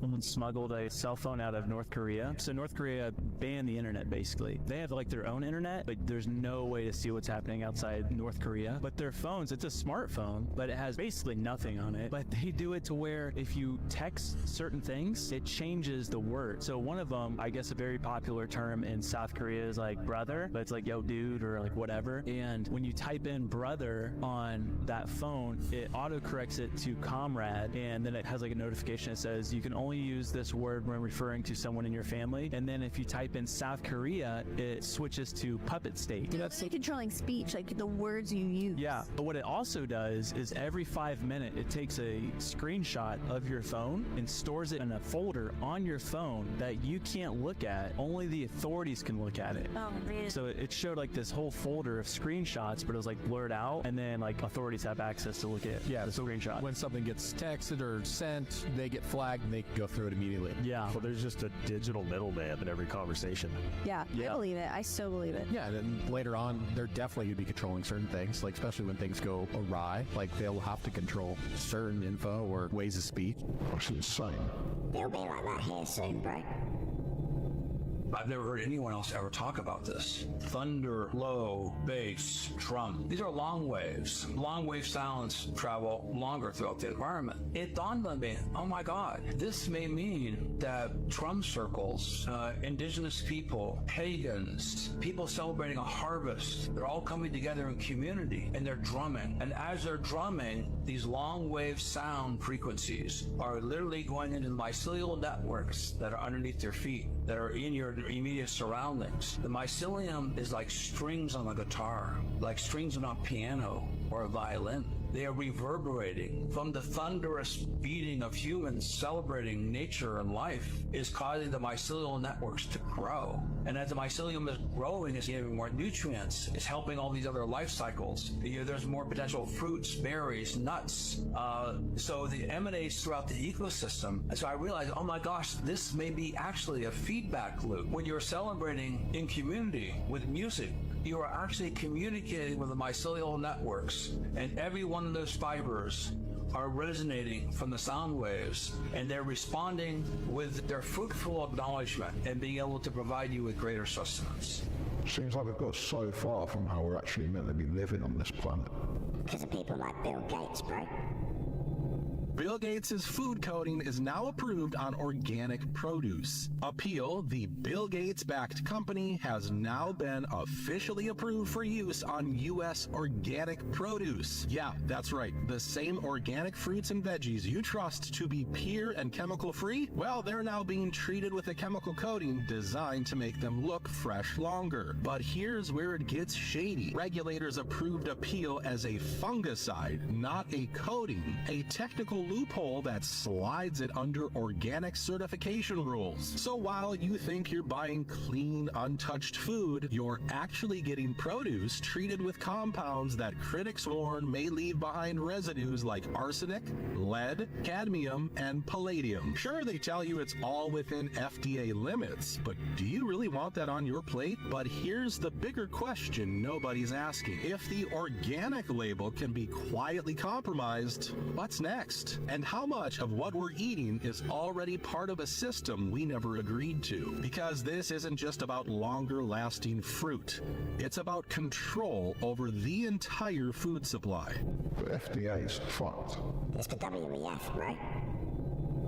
In 2020, an exclusive organization for the world's most powerful people, called Stakeholders, enacted a 10-year transition to a global, authoritarian political system called stakeholder capitalism.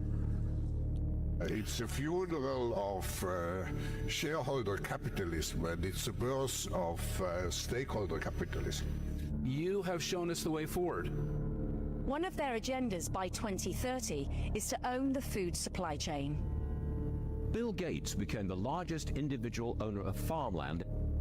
According to their reports, this is what they want us to eat. GMO wheat, every piece of corn I've ever eaten is GMO corn. So these are things that billions of years of using these products have been done.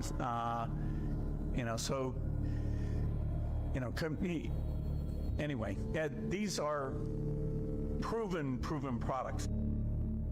The stakeholders have an initiative to ban livestock. Cows alone account for about 6% of global emissions. So we need to change cows. And increase our consumption of artificial meat, like Impossible or Beyond Meat, both of which I invested in. We'll have the convenience of printing it from our homes. Or luckily for us, today the European Commission has officially declared mealworms to be food. We can choose real meat that's climate change friendly. Mealworms, crickets, grasshoppers.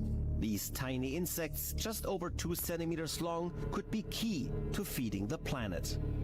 As the stakeholders continue to scare us with their climate change propaganda, climate change, It threatens to tip tens of millions of people over the edge into food insecurity, followed by malnutrition, mass hunger and famine in a crisis that could last for years. We also expose the World Economic Forum's initiatives.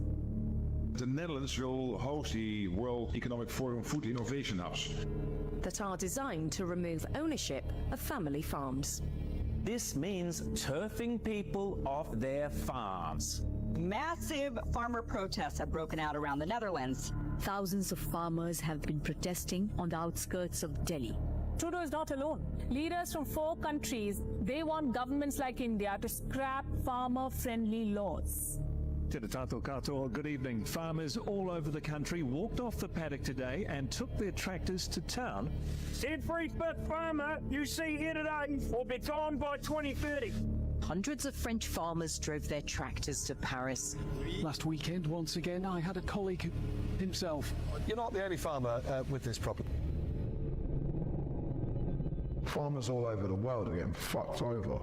Bill Gates is always involved, right?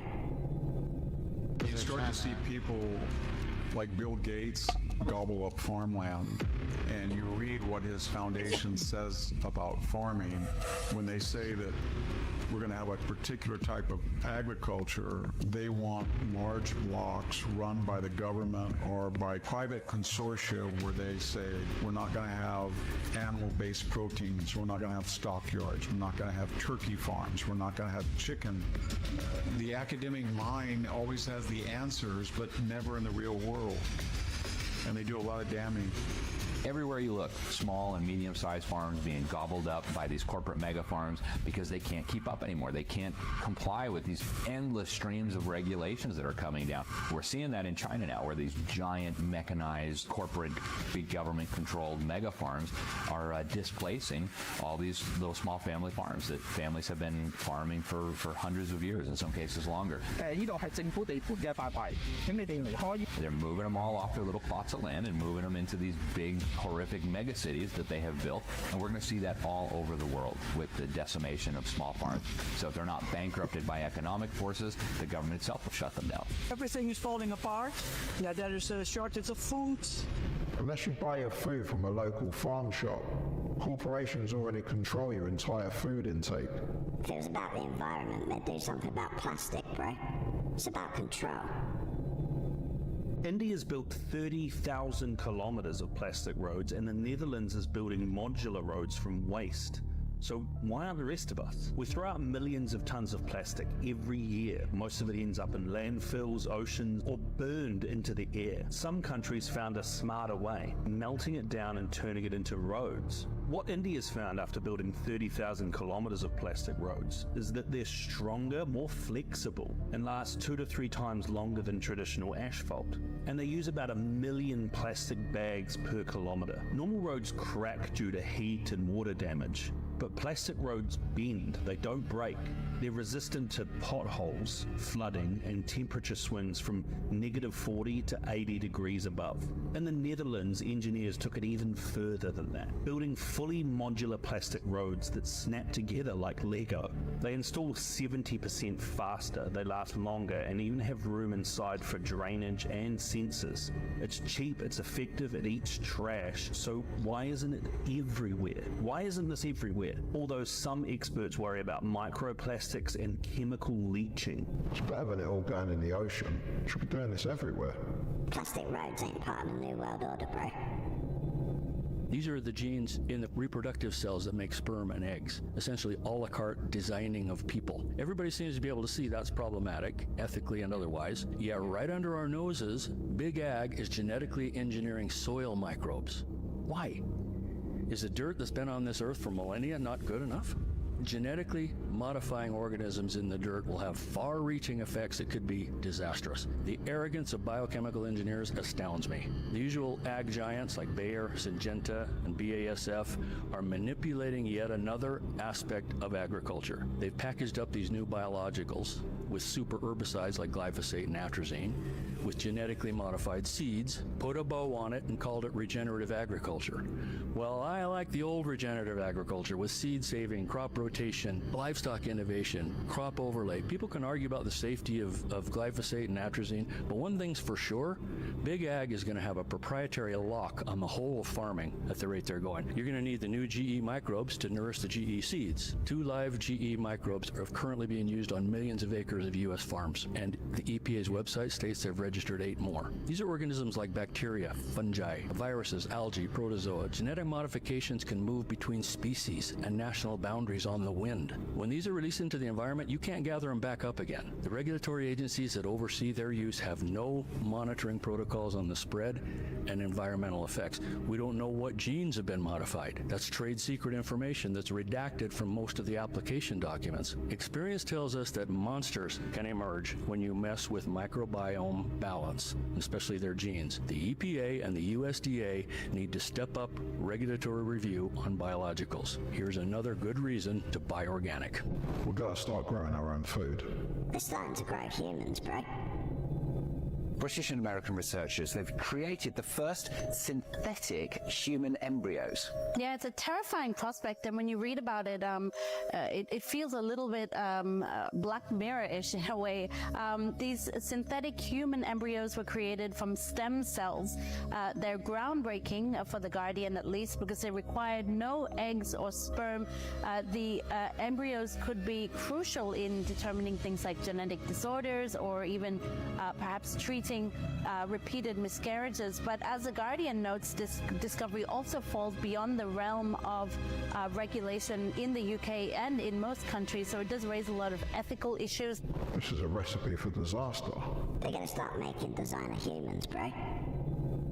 Now, Japan and Children's Hospital of Philadelphia have both solidified they're in the final stages now of deploying artificial wombs. Japanese scientists have spent the last several years developing the world's first artificial womb outside of the human body, and it's done. But this is real life. Here we are. They call this EVE therapy, or ex vivo uterine environment, the EVE system, which isn't totally dystopian at all, replicating a human womb for babies that are born extremely prematurely or are extremely sick and need more time that to is develop. Which is interesting. not a bad thing whatsoever, rather than enabling full-term gestation outside of the human body. Basically, if you are born way too soon and you need a lot more time to develop to be healthy and strong, they'd stick you right back in an artificial womb after you were born. But I can absolutely guarantee you it will never stay at just this altruistic, wonderful purpose. What about a pharmaceutical startup nation? So one of these farmlands get bought up and Pfizer buys it. They decide to start utilizing this extend technology, and they finally figure out how to create prodigies. Call up the next startup nation over there at Starbase or Stargate or Technopolis, Washington, D.C. Hey, do you guys want 10 prodigies? It's only $100,000 a pop. Hey, military, you need a couple of those Jason Bourne?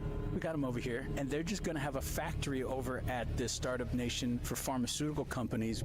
I don't think they're going to start making superhumans, mate. Trust me, bro. The CIA have been doing it for years. There's this creature called the Kakamora. This thing is like a Bigfoot creature that also lives in the Solomon Islands. The theory is there's just multiple hybrid like human things that live in these islands. Yeah, it's a breeding ground. Yeah, but the Kakamora basically like a 4 to 5 foot Bigfoot, and it goes in and kidnaps children and eats them. That is terrifying. I'm just imagining this like dense little buff 5'4", like we just Like a Tasmanian devil. grabbing kids. That's terrifying, man. But supposedly they make these like they commute like their language is like this cackling. Stop. And the villagers all around the Solomon Islands talk about how they hear them in the woods at night gather together and they cackle talk and even sing songs in their cackling. But they're pretty unintelligent of what the locals say. That's why they come in and steal. They steal food as well, like from their fruit trees. Yeah. But they don't even know how to make fire. But they're intelligent enough to come in and steal fire from villages. You said Bigfoot was cold, bro. Yeah, Edwin ain't snatching kids. Now, you've heard of sea monsters before, but this ocean cryptid is something else. Because it's so elusive, nobody knows what it is for sure, but it's earned the name the black carpet. And over the course of several years, divers, fishermen, biologists, and crewmen on naval ships have reportedly had encounters with this massive entity. Deep-sea divers who witnessed this thing said it looked like the ocean floor itself was moving. It's been described as this 1,000-foot wide black mass, kind of in the shape of a Portuguese man-o'-war, but also similar to a gigantic siphonophore, although it's not that exact. And it's said to be covered in thin antennae and has thousands of these retractable tentacles. And according to the stories, this thing slowly roams the ocean floor, gathering nutrients and erasing any trace of life or animal remains in its wake, but it can also hitch a ride on ocean currents for faster travel. In 2005, a story surfaced of this former worker from a German oil rig that was located between Iceland and the Faroe Islands in the North Atlantic. Allegedly, he reported that one of these black carpet cryptids invaded the machinery room of the rig and slowly began to take it over and climb up the pillars of the rig. And apparently the people in charge decided that the best course of action was to abandon the rig entirely because there was nothing they could do to fight this thing off. The official story was that there was an oil leak that couldn't be fixed, so the existence of this creature and that incident was allegedly covered up. Interestingly, it's said that the black carpet makes a similar sound to the recording of the infamous bloop. Maybe they're one and the same. We did an episode on the bloop. Go and check it out. We need to check what's under Antarctica, bro. Also just picked up a radio signal in Antarctica, except it did not come from space. It came up through the earth, through rock and through ice, and through another million reasons why that should not be possible. Mind you, this is not the first time we've picked up this signal. Back in 2006, a science balloon named Anita was flying over Antarctica, listening for cosmic particles like a stethoscope. Instead of catching signals falling down from the sky, Anita picked up signals coming up from the earth. Honestly, it's like the earth just sent a pulse through 2 miles of ice to say, hey, the gag is this should be impossible. It takes a lot of scientific explanation, but the angle that this signal came from, no life can exist in that particular spot. Again, a lot of scientific shit, but not neutrinos, not light, nothing can survive at the angle this signal came from. That we know of, at least. Something's under the ice in Antarctica, y'all. Because Anita was not done picking up signals. She picked up another one in 2014. How are scientists explaining this? Well, they really can't, but there are a few theories. Like maybe it bounced off the ice in just the right way. Or maybe it's some type of new particle that we have yet to discover. Or maybe it's something under the ice that we did not It's put the same there. chick that talked about the coordinates of the... There's a massive frozen hidden lake that hasn't been touched in 15 million years. We can talk about that some other time. The magnetic anomalies in Antarctica go crazy. So if a radio signal is coming from beneath the ice, from beneath Antarctica, what is it bouncing off of? It's got to be coming from the surface and just bouncing off the ice.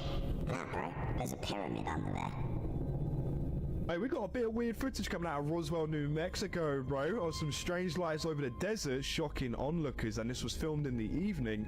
I'm going to zoom in for you in just a second just to see this a little bit closer, and I'll put the actual video at the end so you can listen to their reactions, but look at the state of this object, bruv. This thing looks like it's absolutely on fire. It's like skipping along, and it kind of reminds me of what we saw in China at the beginning of the year, most notably Beijing and Chongqing. I'll put the videos after this, but look at this thing, mate. It's mad. So this is the one from over Beijing, and this was seen over multiple days that kept reappearing back with no sort of correlation as to what or why this thing was there.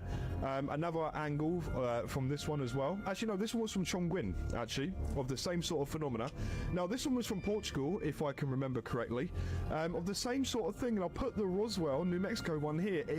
The New Mexico one looks like it's actually on fire, skipping across. It's a little bit weird, but it still has the same sort of behavior pattern as to what we've seen previously. Looked like it could have been something natural. What about this one then, bro?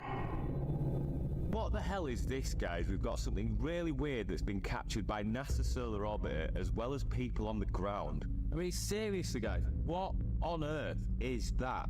Seriously, this thing flies past the sun. It's a huge, huge spherical object, seriously, guys. Like, what the heck is it? It is so weird. Look at it there. What is that, guys? Caught by the NASA Solar Orbiter themselves. What is it? What is that? And this thing has been literally caught by the solar orbiter on a few occasions now. NASA has got quite a bit of footage of this huge spherical object passing by us and the sun. What the hell is that? Looks like some kind of alien flicking base, or some kind of possibly mothership. Maybe it's another flicking moon. What is it? Has anyone got any ideas, guys? Because honestly, it is seriously perplexing me. What is this object flying by our sun? It's really weird. Explain that one, bro. Yeah, I can't. That was weird. Yeah, I can't. Something that was big weird. just happened, That was. because this only takes off when we're all cooked. There's a lot going on right now, but if you are worried about World War III, watch this video right now and share it with someone. Because trust me, you and everybody needs to see this.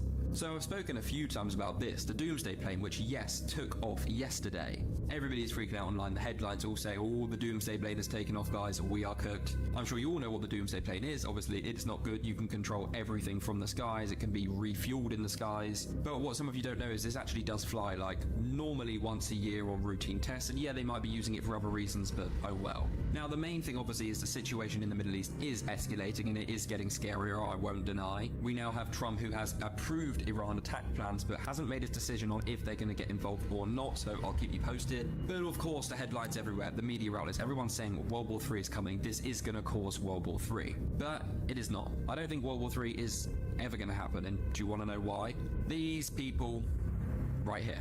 The richest people on Earth and the people above that, you know, everybody who is like the top of the top.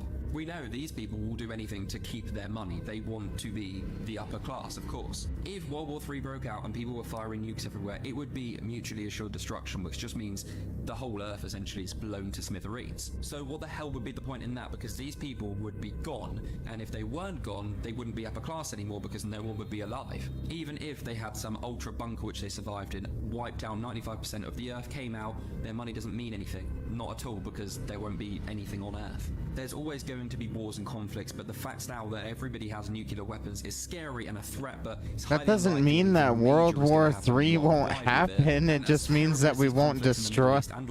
It just is further proof, honestly. Global at this stage. It's but further it's still scary proof. times. The US and other countries could get involved in this war. It is escalating, but don't worry about It's further proof that there is some type of, you know, undercover control, because it just shows that the fact that World War III could still happen and we won't be nuking each other just shows that they're just using world wars to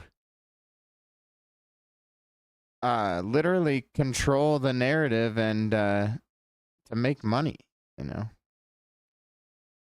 The powers that be that have the say over whether or not nukes even get sent, you know, are not going to destroy the planet, because they're like,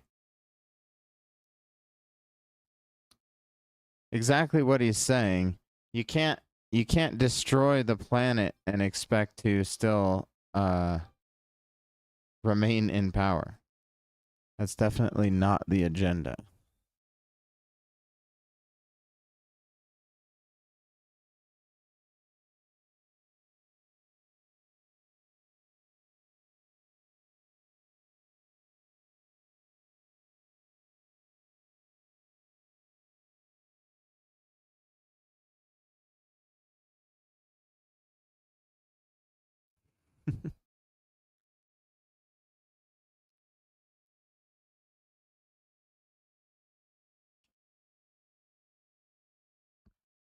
All right, playing it again. blown World War III with nukes flying everywhere, and as always, I will keep you updated. We might need to start digging a bunker, bro. But we'll have to save that for next time. Hold up, Tim, we've got to do the giveaway. Leave a comment for a chance to win in our next episode. Let's do this, bro. What I mean to say is there's no profiting for the global elite if they destroy the planet. There's no utopia or anything like that. Join the Discord, bro. It's free. And as always, thanks for watching. Remember to like, comment, and So subscribe. if the global elite adheres to some agenda that is like actually demonic, then they're just running the world into the ground, right? Isn't that the whole idea? And then the demons will take over, and Satan will be reign supreme. You know, all of the fears of every human will come reality. Giants found. I want to hear Rumors this. of ancient stasis beings kept alive for thousands of years in a perpetual sleep have circulated for years. Like something out of science fiction, these sarcophagi supposedly preserve whoever's inside it until it's time to wake up. There's even footage we'll be talking about of an alleged giant-sized king with red hair, red beard, and a golden crown inside one of these boxes. I am super interested by this. Has such technology ever been developed in the ancient past? And if it has, what does that mean for us today? We'll talk about the biggest theories and the remote viewing data John's team gathered about this stasis chamber and more. Then I want to hear what you all think. Join me, investigative researcher Rob Counts and John Vivanco, for a metaphysical show that's out of this world. He said investigative researcher, and he said his own name and then his partner's name, but he didn't really include that his partner was also an investigative researcher. Maybe he's not. Else. It's that 5-star rating and review that really helps us reach more people. And remember, you got to like, follow, and subscribe wherever you're watching this. John, how are you? Yeah, I'm doing really well. Doing really good. well. How about yourself? Pretty good. Yeah, we've been hitting a lot of these alleged real footage, documented cases of different things. We've been looking at glitch videos, alien autopsies, all kinds of different things recently. And it seemed to be the right time to have a larger discussion on this bizarre stasis chamber beings video that I think probably dropped around 2015 or 2016. Do you remember when this video dropped? Yeah, I remember. It was just sort of a passing look at it. I didn't give it I thought it looked interesting, but I didn't give it a whole lot of thought, nor did I do any remote viewing on it. Yeah, I mean, I immediately when I saw this, I was kind of like, maybe. It looked kind of fake to me, like the adornments and stuff looked very simple. And you know how sometimes when special effects people are doing wax figures and different types of things, there's this type of expression, and or when someone's wearing a mask or something is wearing that type of a mask, you just get that feeling that it's like that. I felt like I got those types of feelings, but of course, you see a video like this and you want it to be true, because wouldn't that be awesome? Wouldn't that be amazing? Right? Yeah, I mean, these videos are this video is really curious. It's, yes, you want it to be true. I think that there's an interesting thing about the time frame that it came out, and actually when it was filmed is different than when it came out. In fact, I think it was filmed back around maybe 2003. So it's pretty low quality. And so when you have, I've said this before, the older footage that we find on the internet is not as suspect as the newer footage that we find. So that actually just piques my, curiosity a little bit more. That's a good point. That's a good point. We should watch that video. Why don't we watch that video really quick so that everybody knows what we're talking about, and then we'll discuss this a bit more.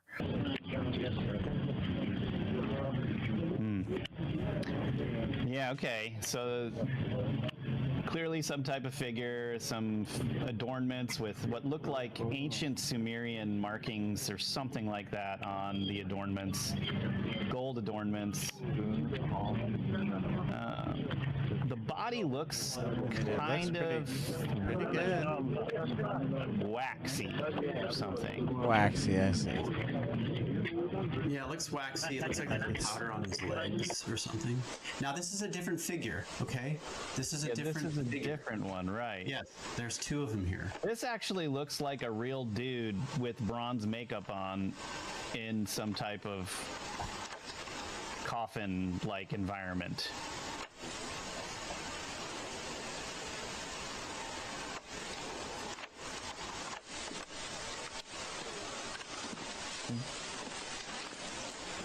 The hair looks like could be fake. The nose looks very real. This is another new. Is this the same one? This is No, the same this is a different one. It's different. There are two of these put together. No, You no, can tell right. totally I can see that. This looks like the one we were just looking at after it switched to the new guy. Yes, yeah, you're correct. Yeah. Okay. You know, those designs look slightly Egyptian. But why would they look pure gold like that if they've been sitting in there for 20,000 years or something like that? Gold's not going to tarnish, you know. True, but wouldn't it have some kind of like it's not about tarnishing, it's more about like if there's dust or some type of... Sure, there can be dust on it, yeah. I mean, what, you've never raided ancient tombs before? I haven't. I really... I'm embarrassed to say that I haven't, but I'm glad. You know, probably one of the reasons why I'm still here is because I haven't been cursed by doing so. Right. That's a good point. But you know, I mean, I don't think the gold's gonna change that much, except for dust and easily polished up. Usually, gold, brass or something is gonna show, oxidation. But yeah, I thought these videos they're two, and I think a lot of people were kind of placing these as one thing, but those are two different things, which actually makes it a little bit more intriguing to me.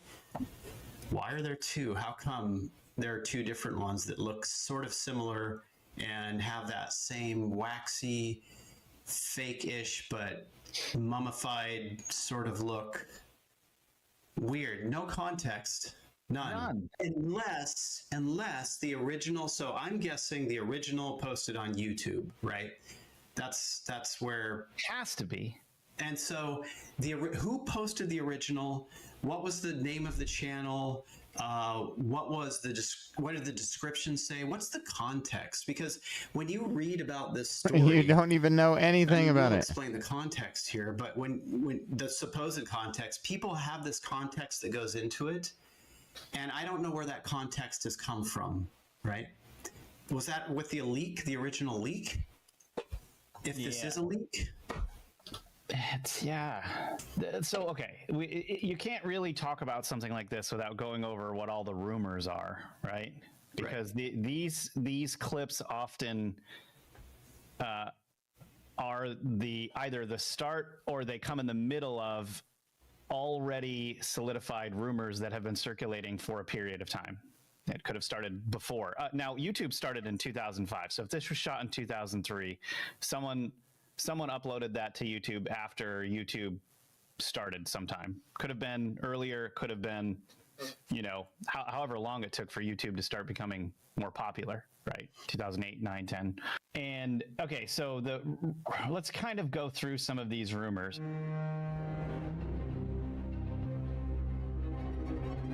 So rumor one, beings in stasis chambers were found in the 19th century all over the planet, mostly tall, red-haired, red-bearded people in Europe, South America, and North America, and they may have ruled over a large area before the last ice age. So these would be some types of kings with an advanced technology that would allow them to go into stasis or hibernation, probably before the last ice age. Before massive destruction, yeah.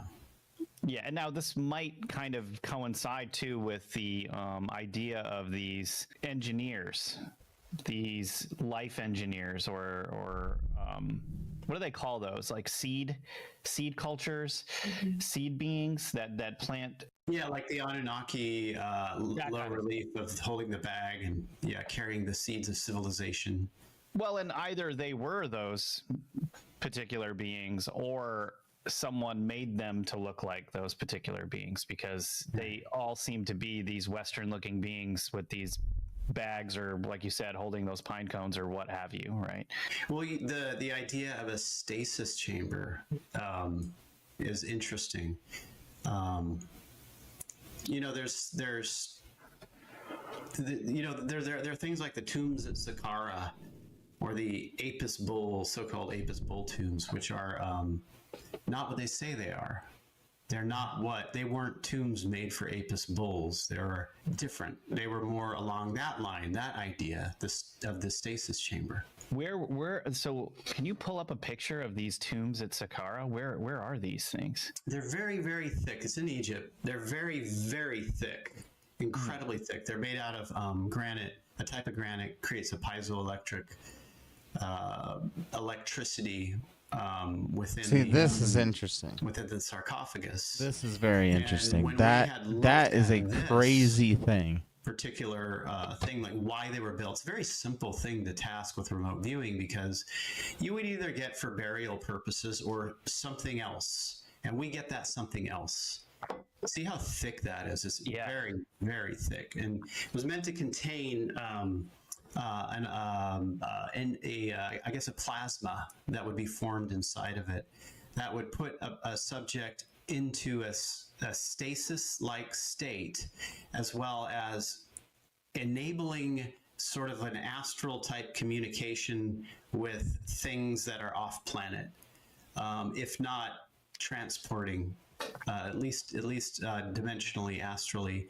And these were built in our data, suggesting that they were built before the great cataclysm 12,000 years ago, in order to put beings into a state of stasis to wait it out and or transport them off, as well as have this sort of communication with others off planet. The plasma. So the technology. Some type of technology, and the plasma was some type of carrier for either create a field, a frequency that creates a field which another field out there is connected to. Same frequency. And so when you vibrate to a specific frequency within the field, then this is like telepathy as well. If you vibrate to a specific frequency of another person, then you can have a much clearer telepathic interaction with them, or anything for that matter. See, here on Earth, like all of us humans, for the most part, humans are living in areas where we're pummeled by Wi-Fi, radio, distractions constantly in the monkey brain. And this keeps us outside of that whole realm. But when you start to calm yourself down, go deep in nature, away from all that stuff, leave your phones behind, you can get more in tune with frequencies and begin to understand how to feel different frequencies. And there was specific technologies from that previous civilization that would tune to other frequencies in other locations so that people could communicate. Or pass to. Exactly. Exactly. So this is what we've seen with remote viewing data with regard to that particular site, which is like a stasis chamber. Interesting. Yeah, I mean, you know, the data was interesting because these beings who were here, they knew what was coming. They knew what was coming, that the Earth was about to go through a large cataclysm, and there were so many things that they did in order to prepare for this. Some got stuck, some got left behind. Some went underground, deep underground, like the Etruscan underground pyramids, and Derinkuyu in Turkey, tombs at Saqqara. That's one. These things are sought out as well. It's always so interesting to me when you get into this topic, because there's a lot of people out there that think that Noah's Ark was the only thing that was going on at the time. Right. That survived the flood or the cataclysm or whatever it was. And there were lots of history in different areas of different things that were happening. Oh yeah.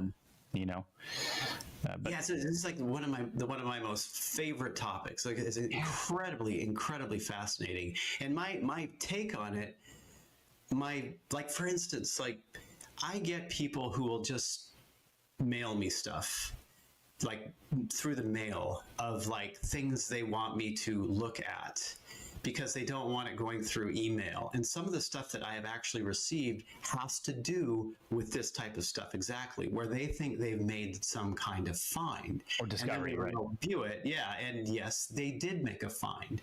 And this stuff is underground. It's been buried by past cataclysms, if not newfound caverns and whatnot. You know, that more of this stuff is out there than you could ever possibly imagine. It's just under our feet. I was going to say, I imagine anywhere you go and dig, you're going to find stuff. Right. You know? Right. Well, you think about the California coast. So, like in Washington State and all the way up to like Montana into Canada, you had that cataclysm just wiped out everything. As the water came down, it wiped out everything, like throughout Washington State, throughout Oregon. But then when you get down to California, it did not do that. And so what people think are old ranchers' walls and whatnot are not. They're still there from an ancient time before that cataclysm, if not around that time. But up here, up in the Washington, Oregon state area, it's all wiped out. So there are certain areas that hold more of it, at least on the surface, than people actually realize. Yeah, it makes sense. And I mean, you know, I was talking to someone about this the other day. Think about how many you're driving down the street and you see a cemetery, and these cemeteries all contain bodies and bones of people that have passed away. Right. Think about in the last 20,000 years how many human beings have died. And all of them, if they haven't been burned, have a resting place somewhere in the ground. Anywhere you dig, pretty much, you could potentially bump into some type of remains of some person you'll never know. Right. And never mind the different types of beings that have been here, or potentially giant beings, or what have you, just bizarre, strange beasts we don't even know about, etc., etc. You know, all you have to do really is dig. And if there was a technology that we could use to survey underground more easily and get a better picture of it, it'd be fascinating to find, especially in places like Göbekli Tepe or So I'm Egypt, curious or to see if they will start using underground, you know, radar technology like the same one that they had tried to use to discover what was underneath the pyramids.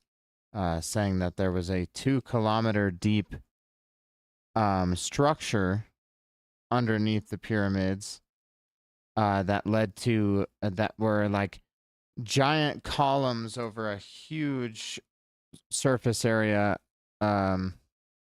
underneath the ground that stretched 2 kilometers deep, and they looked like they attached to giant like square objects that were 2 kilometers deep. That seems really wild. And could make sense though as to why the pyramids are built on top. What's really interesting is I really do wonder if there's like a massive super mega structure or something under there, like something that no one's ever even thought of, you know, Attack on Titan level mega structures around Serpent Mound in southern Ohio, where, I mean, it's just so weird going there because it's on a very, very high hill, and then you can go to the edge and look over, and it's probably a cliff that goes down like 100, 200, 300 feet. What's in that area? If the Serpent Mound was important enough to build in that area, there had to have been a ton of different things around there. Ancient sites, temples, who knows what. Because if you were able to mathematically create something like Serpent Mound, chances are you had all kinds of other buildings and amazing structures in that area, and no one's digging. Everyone's just like, oh yeah, it's Serpent Mound, and then there's like some mounds over here with some dead Native Americans, and be respectful and all of this stuff, but it's like that's probably a treasure trove of crazy stuff in the ground over there. Yeah, and not just that. A lot of times they just build on previous civilizations where previous civilizations have built. That is true. That's very true. I think Cusco, Peru. I think Cusco, or maybe it's Lima. Ancient city under that. Ancient city that they found underneath that, and they just keep building on top of it and on top of it and on top of it. So. Well, and it's like Malta. I mean, you and I did a whole series on Malta. If you haven't seen that, it's a scorcher. Check that out. But those stones were so massive. I mean, imagine after a massive flood, you come out from underground and you're looking around for a place to set up shop where the sun's out finally. You're going to look for an area where it's easier to build on, or there's also already structures. You're not going to just settle in the middle of nowhere. Right. How do you go underground if Greece, the Rome, entirety of the Egypt, surface all of is these places are flooded? similar. And people aren't stupid. They're going to build on ancient sites, I think. Right. That's what I wonder. Fascinating, totally fascinating topic. I want to get into rumor 2 here and hear what you have to say. Rumor 2. Rumor 2, U.S. military forces were stationed around the world, including trouble spots like Afghanistan, specifically to locate these giant beings. Elite military personnel have even had battles with them. A military informant claimed on Coast to Coast AM in an interview with Stephen Quayle that U.S. Special Forces encountered a 12-foot giant. It killed 9 members of the elite team sent to capture it, so they had to send in a second team to finally kill it. Have you heard these claims? Yeah, I've heard those claims. What's your thoughts on that, John? I mean, the hard thing with these claims is that I don't have thoughts on it until I can task it with remote viewing. I love these stories. They're incredible stories. Incredible. They, on the surface, to me, just seems a little far-fetched. I do know that giants did exist. I'm sure that somewhere I've seen things in inner Earth type situations. I'm sure that somewhere there could be ones that are alive. It's hard for me to know if this is true or not, because it's a little bit difficult to task on something like that, because we usually task on something that is a little more solid on the known side. Let's just say, for instance, that in the last podcast that we did brought up that the toe of the giant that's been fossilized. It's like the flange of a big toe. Yeah. And you see it in the previous episode that we just did. That's something solid to task on, right? That was either formed by just natural geologic process, or it was used to be some type of subject that it died and it fossilized, right? And so we get that it died and it fossilized, and in fact that toe was cut off in a fight, in a battle, and it's very, very large. It's like that big. So that's a solid thing to task on. When we get to these stories, there's nothing really for me to task on, unless because a lot of times remote viewers will just start reiterating the story as opposed to any firm reality there. So it's a little difficult from that standpoint. Yeah, I suppose the only thing that you could do is task on whether or not the person claiming that is being truthful or not, right? That's a whole can of worms, though. You can do that. You can go down that path, but it's just the incentive for me to task on is not there yet. I hear you. Yeah. Well, I've got a little bit of information on this if you want me to tell you. Oh, yeah. I have a good friend who is a Navy SEAL, or he's a retired Navy SEAL. And I'm not going to mention names because these guys don't like that. But I can tell you that he was one of the heavy hitters in the Navy SEALs for a long time, trained a lot of other Navy SEALs. I'm not even going to tell you what team he was on. All of that is very significant for Navy SEALs. I don't want to give any of that information away. Anyway, when this story came out about the giants and all of that stuff, I decided to send him a message and ask him what he thought of it, because I always like to hear different people's perspectives based on things, because it keeps you grounded a little bit, because it's very easy researching from an armchair to just potentially believes things that are absurd, and that never happen, that don't exist. So I wanted to hear his thought on it, because he's open to believing that these things could exist, but then he's also got more experience in the military than any man I know. So I asked him about this. I told him about the story of military going in and finding this giant and all of that stuff. And he thought about it for a second and he was like, it didn't happen. And I was like, well, why do you say that? And he's like, do you know how much information passes around the elite forces? We have our own chat rooms. We're all talking on these chat rooms.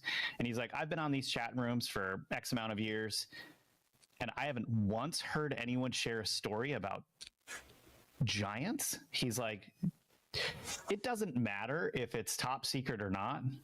Guys that are SEALs or in the elite forces are going to tell you when some of their brothers passed from one of these types of, military operations. They're going to talk, and none of that ever passed to me. And I was like, there you go, right there, right? That was enough for me, where I feel like sometimes these people come out claiming to be whistleblowers on some of these things and just are creating stories for the radio station or whatever it is, just so that the people have something to talk about, which is unfortunate, Yeah, I mean, that makes sense. It makes sense. Unless you're looking at something like, well, what if, obviously, like, people that are very deep in black projects that are, you've often heard that, for instance, Delta Force, for instance, like, is one of those forces that secures UFO crash sites or secures the more esoteric, strange stuff. And I can imagine, it's like Area 51 only using whack and hut security or something like that, where they would know that these types of operators would speak in chat rooms and run this information back and forth to each other. So they would definitely have to create a different system, a deeper system within these projects in order to do that type of stuff, because this is the type of stuff that goes into classifications even beyond these fellows. So there's probably, I wouldn't throw that out completely. Right? I agree with you actually on this, because I asked him about super soldiers too, and his perspective was that was nonsense, because the guys who were the most fully trained, that had the biggest budget in the entire military, were the SEALs, and like, they're the ones that are getting kind of experimented with, so to speak. No one's driven things harder. And my perspective after talking to him was like, he just wouldn't know. There would be no one that would know that these other teams exist, if they did exist, in fact, because they would be so compartmentalized. And probably the military likes having the SEALs operate the way that they do, because it serves as a sort of smokescreen for anything deeper or deep black ops things that are going on, if that makes sense. Well, okay, so here's a crazy story. Okay, so there's a story that happened in Four Corners area, and J.C. Johnson, who was a researcher, this guy who had passed just recently. God rest his soul. The guy was amazing. He did cool research and weird stuff. And he came upon a story and interviewed the people at a Native American reservation where a UFO came over, aliens on the ground. One of the guy's uncles grabbed an alien by the neck and was beating it up, and they were shooting at it with their guns and whatnot, stuff like that. So in the process of all this happening, the police show up, this big, huge SUV shows up with on the top they have, for military, they will have the top. You find them in Blackwater. Blackwater will use these things where the SUV has this top that pops up and a guy with a machine gunner can come out. Yes. Guy shows up in one of those cars, goes in and just directly goes to where the alien is, bags it, and leaves. Right. So obviously this guy, according to these people, and we remote viewed this, so we know that this thing is true. We know that this story is true. We know that the witnesses saw what they saw. We know that this actually happened. And you have some kind of special operator showing up that obviously in some fashion would be connected in with these other groups that are in conventional warfare and are special operators, but they're not talking about what that guy did, right? That's what I'm saying in their chat room. So this guy must have been part of some other deeper, like absolutely like layered program to be responsible for taking care of this stuff. And he probably got started within some of those more conventional warfare special operations groups, right? Yeah. And also I have to say, like, usually guys like the SEALs, not all of them, there's a lot of them that will take, my understanding is they'll some of these guys will become operatives and they'll take on jobs from some of the different 3-letter agencies, et cetera, Right, like this happens, right? And the guys who are true SEALs like look down on these guys a lot of times. Oh, interesting. Because like it's, you know, you're working with those guys now, you know, that kind of thing. So a lot of the SEALs that are super tough and that have been through the mud, they do not take friendly to outsiders or orders from those they look down on. Let's put it that way. Of course. Right? Right. So it's fascinating. I don't know anything about that other than the things we've remote viewed, and it's incredibly fascinating because what they're doing is bridging this. Has the potential to bridge the world into the paranormal, and it seems like they would have just tons of information on this kind of stuff. And so you got to wonder, do they talk about this with each other on the backside? But then, you know, since this stuff is so compartmentalized, it's like, there has to be people out there that know to shut up. Exactly. Right. There has to be. Right. You know, and it's not going to be those guys probably because they're too tough. They're too like. Right. They don't F everyone kind of. Right. You know what I mean? Right. Anyway, all right. So. All right. Let's get back on track. Let's get on to back to rumor 3, which is going to take us in a different direction.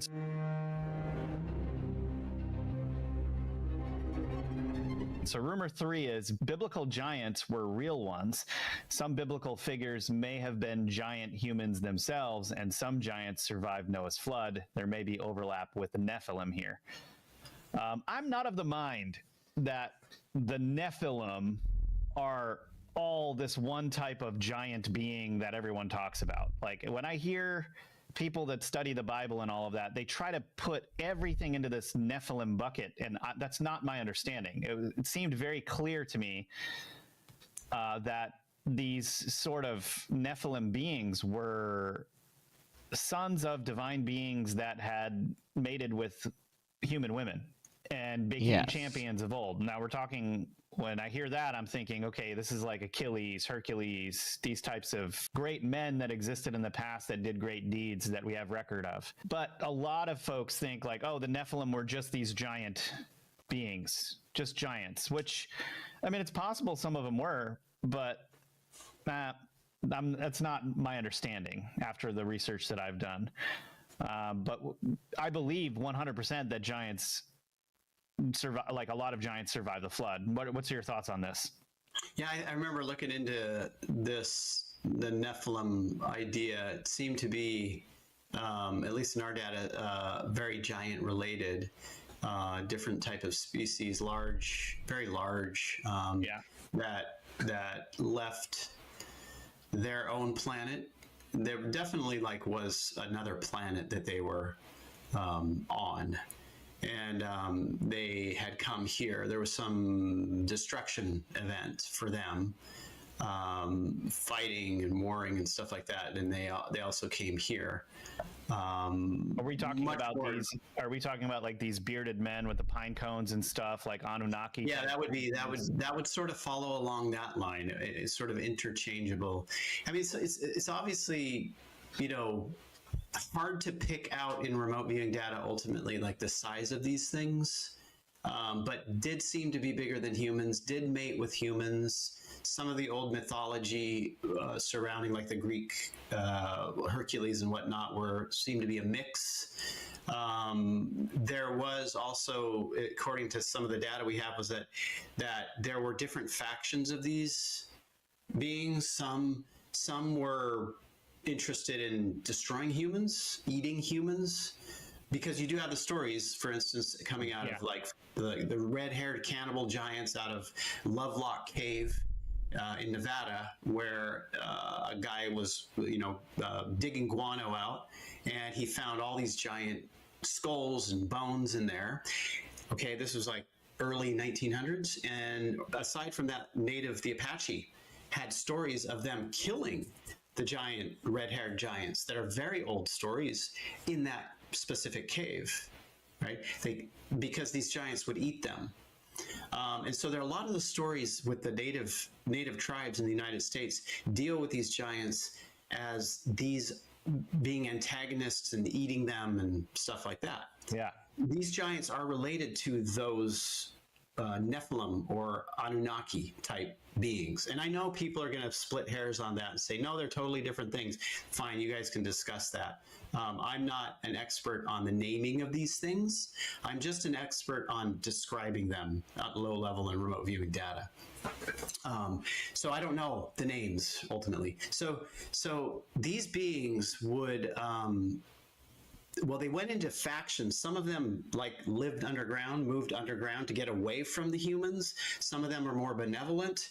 Some of them would eat them. So a lot of them did get wiped out in a flood. And we've seen that, for instance, with J.C. Brown's cave. The old story around Mount Shasta where J.C. Brown, the geologist, was tasked with finding gold in the Cascades. He came across this tunnel system where he found this village with artifacts in it deep inside of a mountain. And there were giant mummies in there. When we remote viewed, what was it that was there and why were they there? Those things were trying to escape a massive cataclysm by going up high and finding a cave system to go into. And they survived down there for a while until they eventually died. And so a lot of these situations with these beings were wiped out. A lot of these beings were wiped out, and their situations were trying to find places to survive. Wow. Yeah, and this would have been that 12,000 year ago period. It was crazy. Sorry, that was just like an unloading. It's like, okay, everybody needs to process that. By all means, do.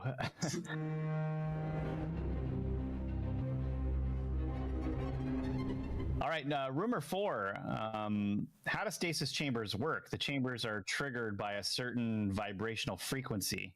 The frequencies interact with the Earth and galaxy itself, triggering the chambers to awaken the hibernating beings when the Earth experiences certain things cosmically. This is really interesting because that means the technology would have been built with and coinciding with frequencies and energies within the Earth itself, which sounds about right. I mean, that sounds highly advanced. And then it would naturally wake the stasis beings up when the time was right, when the frequency was exactly something that they wanted. Yeah. I mean, that's an interesting idea, actually. I had heard from a friend of mine who, connected to another whistleblower. He used to have a show and people would come to him and claim to be whistleblowers. Anyway, he said this thing where he was part of a special operations type team that dealt with the real history of our solar system. And that one of the things that he did in the group was the historian, and understood the depth of history of this of Earth and the whole solar system. This is a history that is not at all part of popular culture. Zero. It's part of conspiracy world. But anyway, he had said that there were reptilian type beings that were living more open on the Earth. And a while ago, they went into, or they're going into a deep hibernation in the Earth because the frequency of the sun here was changing and becoming more agitating to them. So they have to go hide it out and wait until that frequency changes. Once that changes, comes closer to their frequency, then they can come back out. Whether true or not, I don't know. Where did you hear that again? From a whistleblower through a friend of mine. That's really crazy. Yeah. I mean, I'm not a when it comes to the subject of reptilians and stuff, my ears perk up. It's an interesting subject. It's just gotten it's gotten too crazy. Yeah. It just sounds too crazy. It sounds just reptilians coming out of your mouth makes you sound like you're a crazy person. It does. It does. It does. Yeah. It's probably the number one crazyville topic that you could. It is. Yeah. But then still interesting. Like I still want to hear what's going on with that. And then I mean, you and I looked into this too in Mount Shasta, some of the strange disappearing folks over there. And how they were found and who interacted with them when they were lost. What up? Found and all of these things. If you want to check out, we're trimming some funky monkey you should here. Definitely check out our Mount Shasta series, where we go in and out of the strange mysteries of Mount Shasta. It will, I dare say, that series, if you're not familiar with this content, will change your outlook on life entirely. There's so much weird stuff going on in Mount Shasta. Highly worth the watch and the hours put into watching all of that. Yeah.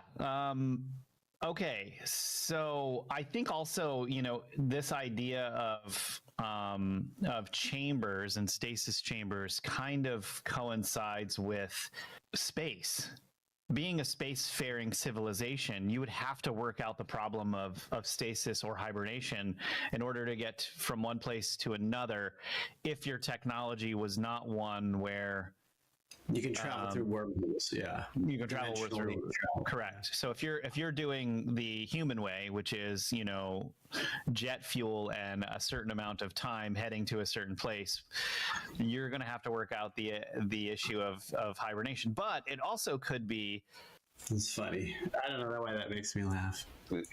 This is where actually if you look at what's going on right now in mainstream science, a lot of what they discuss is that if they're going to travel to Mars, if they're going to travel to other places in the solar system, in order to allow for all of the food and energy to last on the spaceship for as long as they have to be there, going into stasis would have to be a part of that entire equation. So I can see why they're interested in it now, and also the fact that there could be evidence of ancient humans, and because they're a mammal, having the ability to go into hibernation during certain circumstances, which is a fascinating idea too. Because if you think about it, like, why is the hedgehog going into hibernation? Why does the bear go into hibernation? How do their bodies know how to do that? I mean, I imagine humans have that ability if we could tap into it, if it was turned on in us, but yet we don't. So I think scientists, with their creepy little, fingers are trying to figure out if it's possible to prompt hibernation in human beings for different reasons. And I think probably part of that equation is escaping a cataclysm if it comes up. Yep. Most likely. Yeah. Which brings us to rumor 5, which is, why did the beings go into stasis?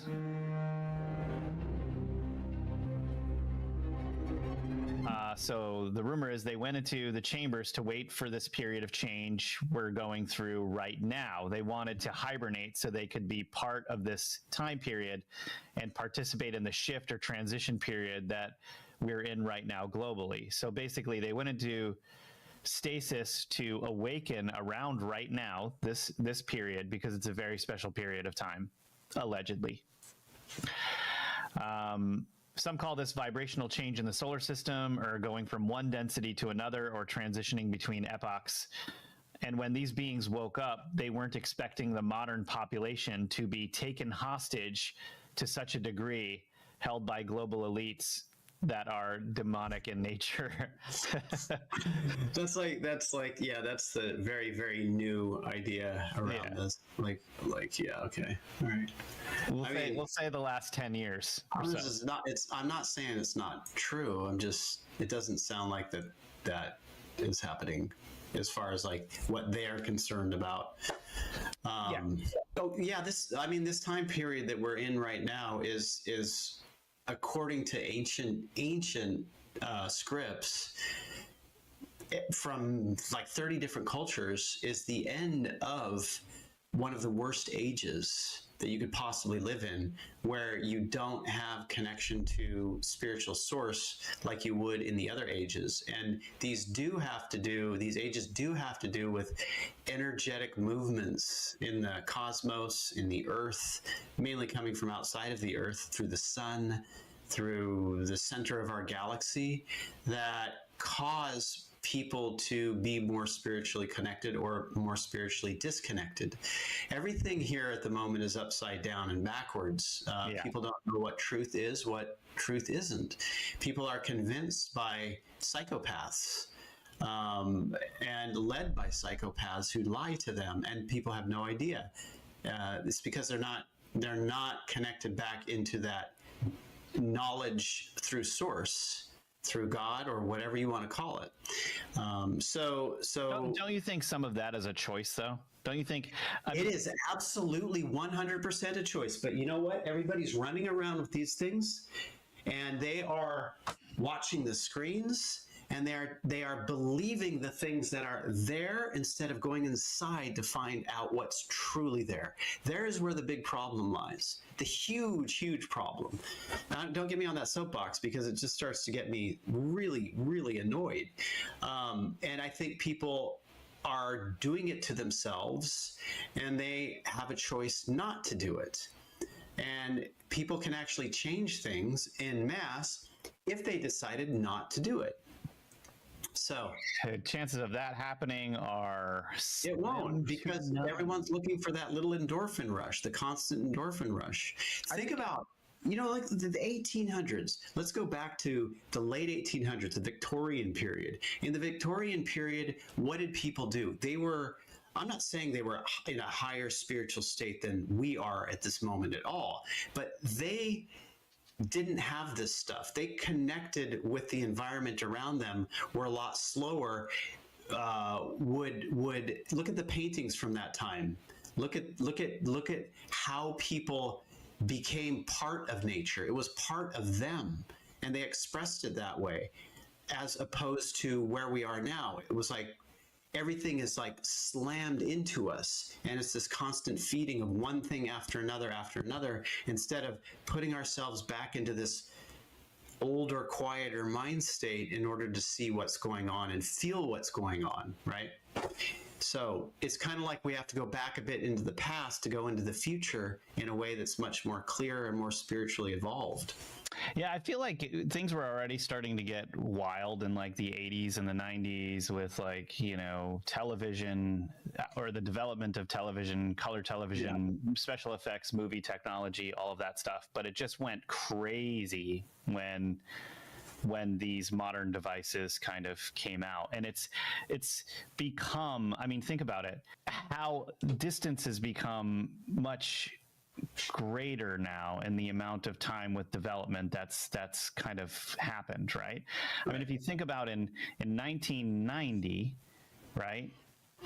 1975 was just 15 years earlier, and think about the difference between 1990 and 1975. I know. It's like different worlds even, right? Yeah. Now, think about a 15-year-old child, right? And a 15-year-old child who never knew anything outside of iPhones, devices, iPads, never knew anything outside of that. Right. We have developed a culture that is now attached to and unable to get rid of the technology that is kind of in a way enslaving them. It's enslaving them, and it's meant to enslave them. It is. I agree with you. You and I would be fine without this stuff, because I grew up in the 80s. I was outside running around my entire childhood. Gen X. I'm Generation X. Like, we were the last of the feral children. Correct. Yeah. Well said. Yeah, feral we were too. Yeah. So Lindsay's signaling that we need to make a T-shirt that says "Feral Children." Yeah, Last of the Feral Children. That's a great movie, or probably horror film. Anyway, I think it's true. If if we were without these devices, I think we'd just more likely to figure things out. You go out more, you're a lot more pleased by physical activity, going out into nature, hanging out with people, going to the bar, going to these places and having these experiences. And then the type of work that you're doing to track all of this stuff isn't on a phone, it's in a journal, or you're reading a physical newspaper. And these things humans get really innovative when they don't have technology like this. Humans are also very innovative for creating technology like that. So don't get me wrong, it's just they're very different paths, Yeah, exactly. No, when I was in high school, I used to deliver flowers, and we didn't have like GPS or anything like that. You had to get the Thomas Brothers map, and you had to like quickly look up the address, figure out how to use it, and then memorize the path there over and over and over and over again. People don't do that anymore. No, they don't, because they don't have to do it. There is brain function being lost totally because of these devices. 100%. And I mean, our grandparents would have said that about all of the technology we had in the 80s and 90s as well, mind you. But think about the difference between looking up someone's number now and looking up someone's number then. You had the white pages and the yellow pages. Right. And they were these massive books that you'd go through to find what you needed, and you'd highlight crap and you'd make a call, right? And then you'd have a map, and you'd look at the map before you went somewhere, and you'd have so many maps in your house that you'd have one that you could just highlight to go where you were going, and then you just follow the map, and someone would be in the driver's seat, and someone would be in the passenger seat navigating for you. It's just how we did things. You know what? You could make a game show about this today with people who have never done it this way, and probably have a pretty good game show. That's true. It'd be entertaining to watch, right? Keep your iPhones away from them for exactly. Yeah, they can't use them. What do you do like if you can't use it for a month? Yeah, watch them melt down and have these like. How do I get over there? I don't even know how to get there. Oh my gosh, people are gonna, man. Well, think about, we get the grid goes down, and that's what it's gonna be. Everyone stock up on maps. Everyone should be buying maps. Yeah, it's gonna be like toilet paper and maps, and then some people are using maps for toilet papers. Right, exactly. and mini bottles of alcohol. Yeah. Yeah, lots. People are gonna be. There's going to be all kinds of moonshine operations. I mean, it's going to be crazy. But we do have data on that video. All right, yeah, let's talk about this.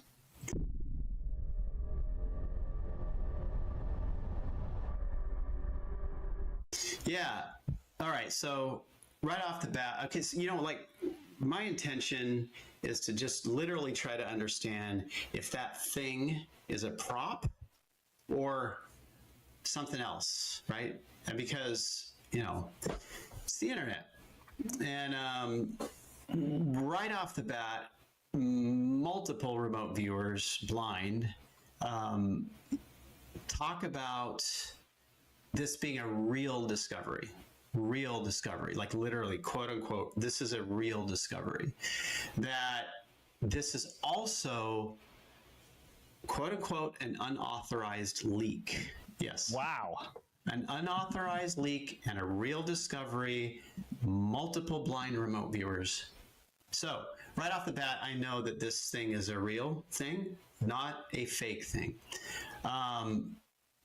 The accompanying sensations and whatnot around this thing being in a preserved state, like very salty taste to it, very aged, very preserved thing going on here with this subject, but in a way that is at a level that we as humans don't understand, because it has some type of technology around it, and we'll get to that. This thing was sought after to try to find. Now, I found an article from 2003 from the BBC on BBC's website that spoke about finding Gilgamesh's temple Yes, Gilgamesh's tomb. I remember ground that. scanning or LiDAR. magnetometers. I don't think they were using LiDAR. They were using, I think, magnetometers or something. Really? But there is an article talking about how this team from a university had found what they believe to be Gilgamesh's temple and land, which is would be one of the biggest finds in history. Yeah. But the Iraq War started pretty much immediately after that, right? Pretty much immediately after that. And in the data, we have multiple remote viewers, blind, getting military people involved with this. Now, I don't know what military they're from, but there is military that basically came into this site. So it could be from any country, even. Not Could be from any country, but this stuff is going to funnel to the biggest player ultimately. So the U.S., because they're the most biggest likely, player. or Russia. Yeah, U.S. or Russia. China. No, I don't think China. No. Yeah. No, and the U.S. has been. So here's another thing too. During the Iraq War, there were just like tons of black market. We were talking about this in a previous episode. Black market relics from Iraq just flooded the U.S. Like you could go to an antique dealer, and if that you could go to an antique dealer and make a relationship and ask about this kind of stuff, and that stuff would be, brought to you, because the black market got flooded because of all the looting that whomever was doing over there at that point in time. And you think about a war. What's part of war? Like we don't like to think about this, and our government doesn't want us to think about this. But war is about looting. It's all just looting, man. It's all about in whatever fashion you can loot. And then this is also reminiscent of the Nazis and what the Nazis were doing, right? Searching for Shambhala, searching for the Ark of the Covenant. So same thing, right? So you have the military involved in this, and they are involved in trying to get this thing, take this thing, because it's not just this thing. There's this whole other hidden aspect that's showing up in the data, and this hidden aspect that we don't know about, that people out there don't know about when they watch this video, is that this hidden aspect has to do with technology, ancient technology around this particular subject. So this particular subject in the data is considered a king. It's considered a scientist. It's considered a record or story keeper and a leader. So very high up. Could be Gilgamesh. I have no idea. Like viewers don't name. Right. And this thing is kept in somewhat of a stasis. Now, there was a lot of paraphysical energy that was associated with this thing. It's kept in a stasis state. It's in a sarcophagus, somewhat like the tombs at Saqqara. Really? Right? Yeah. And it's also surrounded by pyramidal type or ziggurat type structures. Now we know what pyramids do. Pyramids will preserve, for one thing. So it's in this really advanced state of preparation, so much so that a paraphysical energy could go into it. And this is ancient technology, right? So think about pyramids. Like they used to try to sell pyramids to keep your razors sharp, right? You could buy, like from the 1940s or 1950s, there were these boxes like, keep your razors sharp, man, and here's your pyramid to put your razors in, because it preserves the natural state of things. And configured in a specific way, in a sort of sacred geometric way, it probably has even more preservation powers than just one single pyramid. Right? So that whole construct is the technology side that the military side is looking for. Yeah. And wanting to take over. And we know, like, for instance, SRI, Stanford Research Institute, was heavily involved in the 1970s when they were also researching remote viewing to do underground scanning, remote sensing of the pyramid area in Giza Plateau, looking for technology. So, and that was, basically funded by the CIA. So of course, they're going to go into this area, they're going to take this, they're going to do this. And there's like advanced ancient physics at play here that is still at play in this temple construct where this subject is, where this being is. The other aspect too was that the pyramidal type structures, which is something we always get, are conduits for communication off planet. And the data was talking about that particular being associated with off-planet beings. Straight up. So that's what we've got. So my opinion based on the data, I would say that yes, this is real. It seems to be a being that is on Earth but connected to off-planet, if not an off-planet type being in and of itself. I couldn't tell you if it was a giant or not. And it was taken by the military.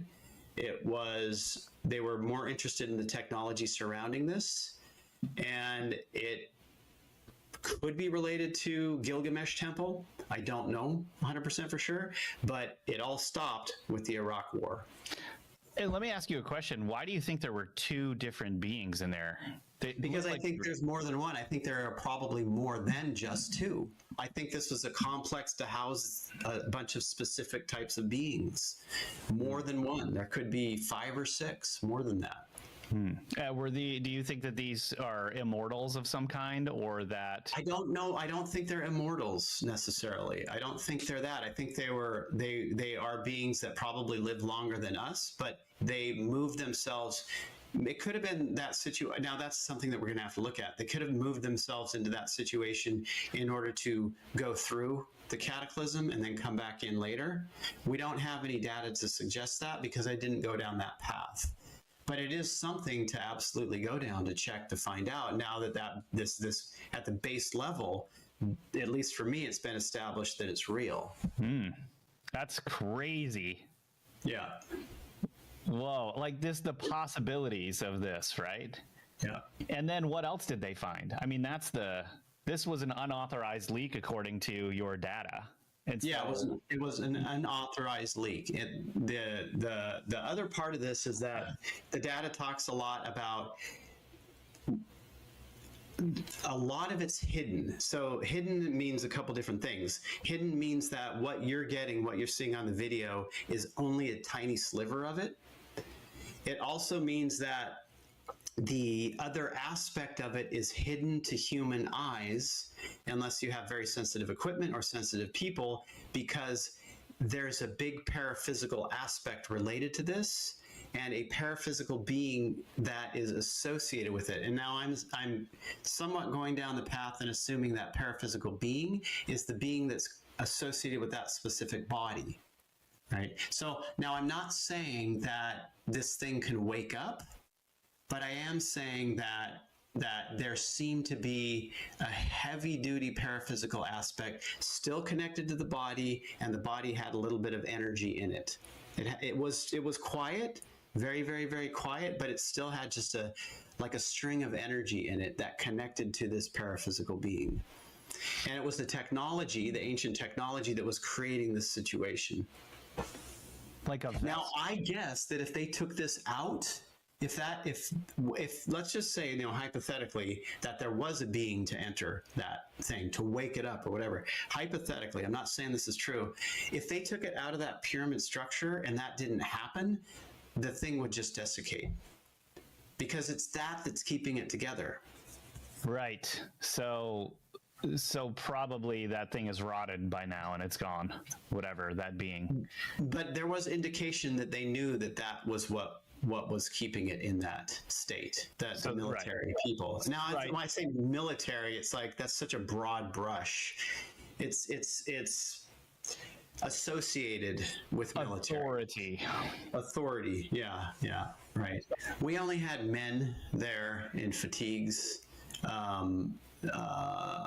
There wasn't anyone, there weren't animals, there weren't women, just seemed to be men in fatigues. But it was an area that seemed to be isolated in uneven, rocky underground.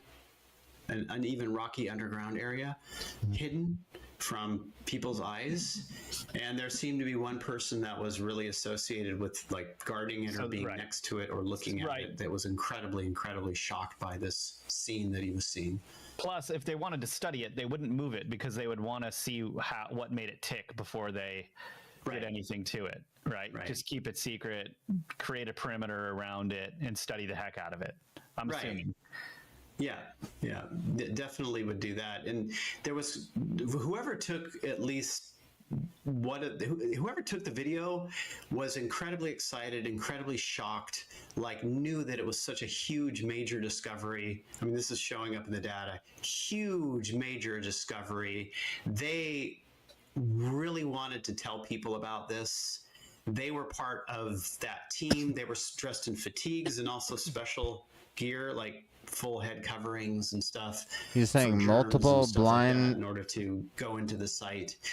Remote viewers saw this, or is he just making it up? Happened at first. It may have been different later because you do see a person with a flip phone later on and like filming. So yeah, that's a 2003, 4, 5 thing, right? For sure. Right.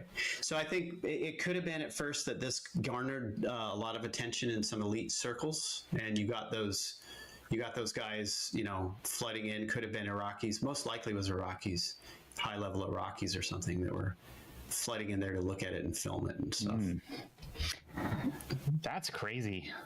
It always shocks me what's real and what's not. Sometimes things look so real and they're fake, and then sometimes things look like they're kind of fake and they end up being real. Yeah, I know. I don't know. Don't shoot the messenger though. No. People will see this and just go, "You're just crazy. You're just crazy." Look, we're using remote viewing. Like literally blind. People are blind. They don't know what they're viewing. They don't know what they're remote viewing. They're just remote viewing a situation, right? Right. Like a random situation that they're remote viewing. Right.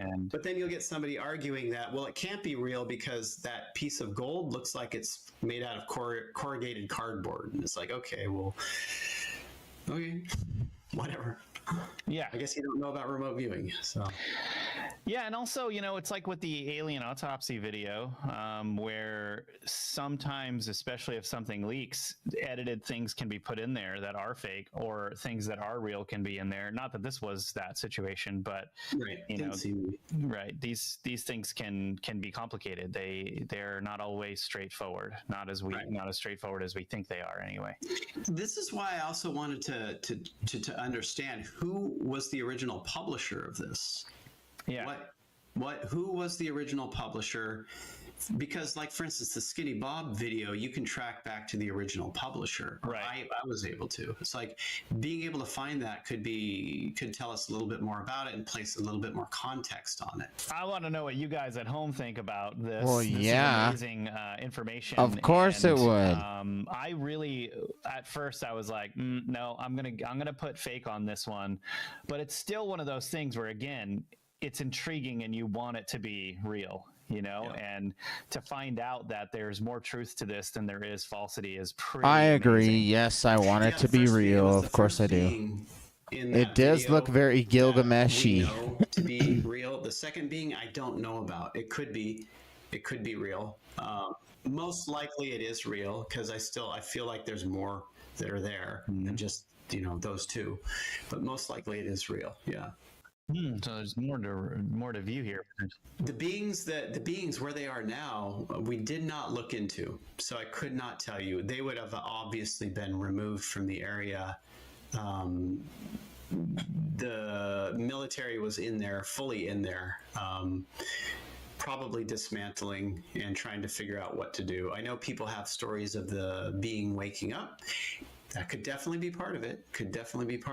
I don't know for sure, though, so couldn't tell you. Well, we couldn't end the conversation here because this stuff about stasis chambers and giant kings just gets way too deep. We're going to keep this going in an after hours episode exclusively on our platform for all of our subscribers. You can just go to themetaphysical.tv to support our work, and just to help you understand, instead of something like Patreon, we have a whole platform for you guys, where you can access about 1,000 videos on mysteries, ancient civilizations, and more that we've taken over 6 years to create. In this After Hours episode that we're going to get into, we'll get into the thoughts that are just too weird for YouTube. So leave us a comment if you like this episode and join us over there for the rest of the conversation. And we hope you guys thought that this episode was as out of this world as we did.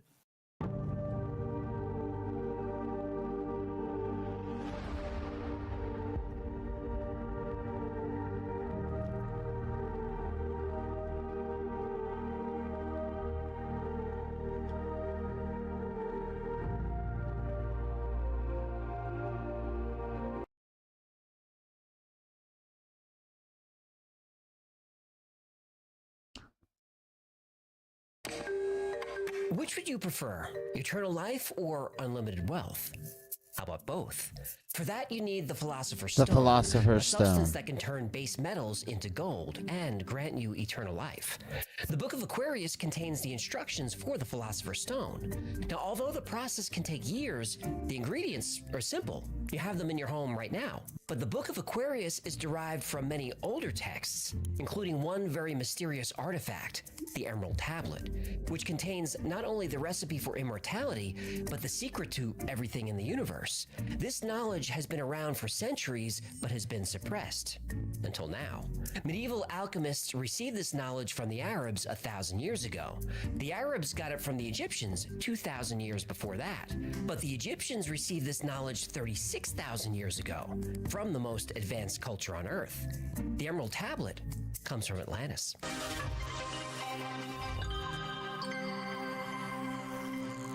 For hundreds of years, the recipe for the Philosopher's Stone was the most sought-after secret of alchemy. According to legend, this substance could turn ordinary metals like lead and iron into gold. The Philosopher's Stone was also called the Elixir of Life because it could restore youth and even grant immortality. For centuries, alchemists attempted to create the stone, breaking down, distilling, and combining different materials in pursuit of this goal. This actually led to the creation of chemistry. Now, this might sound like hocus pocus, but some of the most brilliant minds in history believed in the Philosopher's Stone and dedicated a large portion of their lives in pursuit of it. Some became so infatuated that it drove them to the brink of insanity. Isaac Newton is remembered for his contributions to mathematics, astronomy, and physics, but he was also interested in alchemy. Newton spent the last 30 years of his life obsessed with the Philosopher's Stone. He even made his own translations of the Emerald Tablet, which are still studied today. Holy Roman Emperor Rudolph II brought the best alchemists in Europe to court. Men like John Dee and Edward Kelly were given a private lab and an unlimited budget. At the beginning of the Renaissance, there was an alchemist who, as the legend goes, actually discovered the Philosopher's Stone, and his name was Nicholas Flamel. Now He gave it to Dumbledore. What? Well, he actually puts it in Gringotts Vault, and then Hagrid fetched it for him. I don't think that's... But Voldemort wants it, because he's stuck in the back of Quirrell's head, right? Then Hermione gets him past the Devil's Snare, and then Ron plays Wizard's Chess. By the way, he used the Nimzowitsch defense as an opening gambit. You don't see that much with Wizard's Chess. Now, if you believe in the legend or Harry Potter, Nicholas Flamel didn't die in 1418. He succeeded in creating the Philosopher's Stone, and he and his wife Perenelle are still alive and out there somewhere. Whoa, 600 years is a long time to be married. I guess it is. A long time. Mm-hmm. So very long. A long time.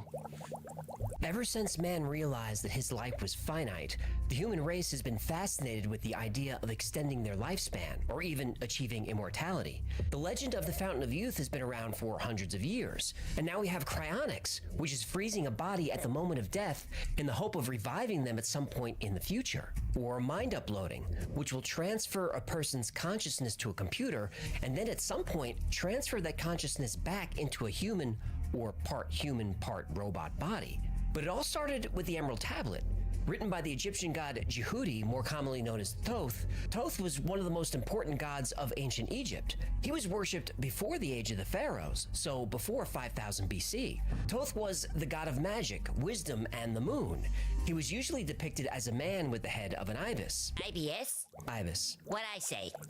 Thoth created writing and hieroglyphics. He wrote the Egyptian Book of the Dead. The Egyptians claimed he invented science, religion, philosophy, and of course, alchemy.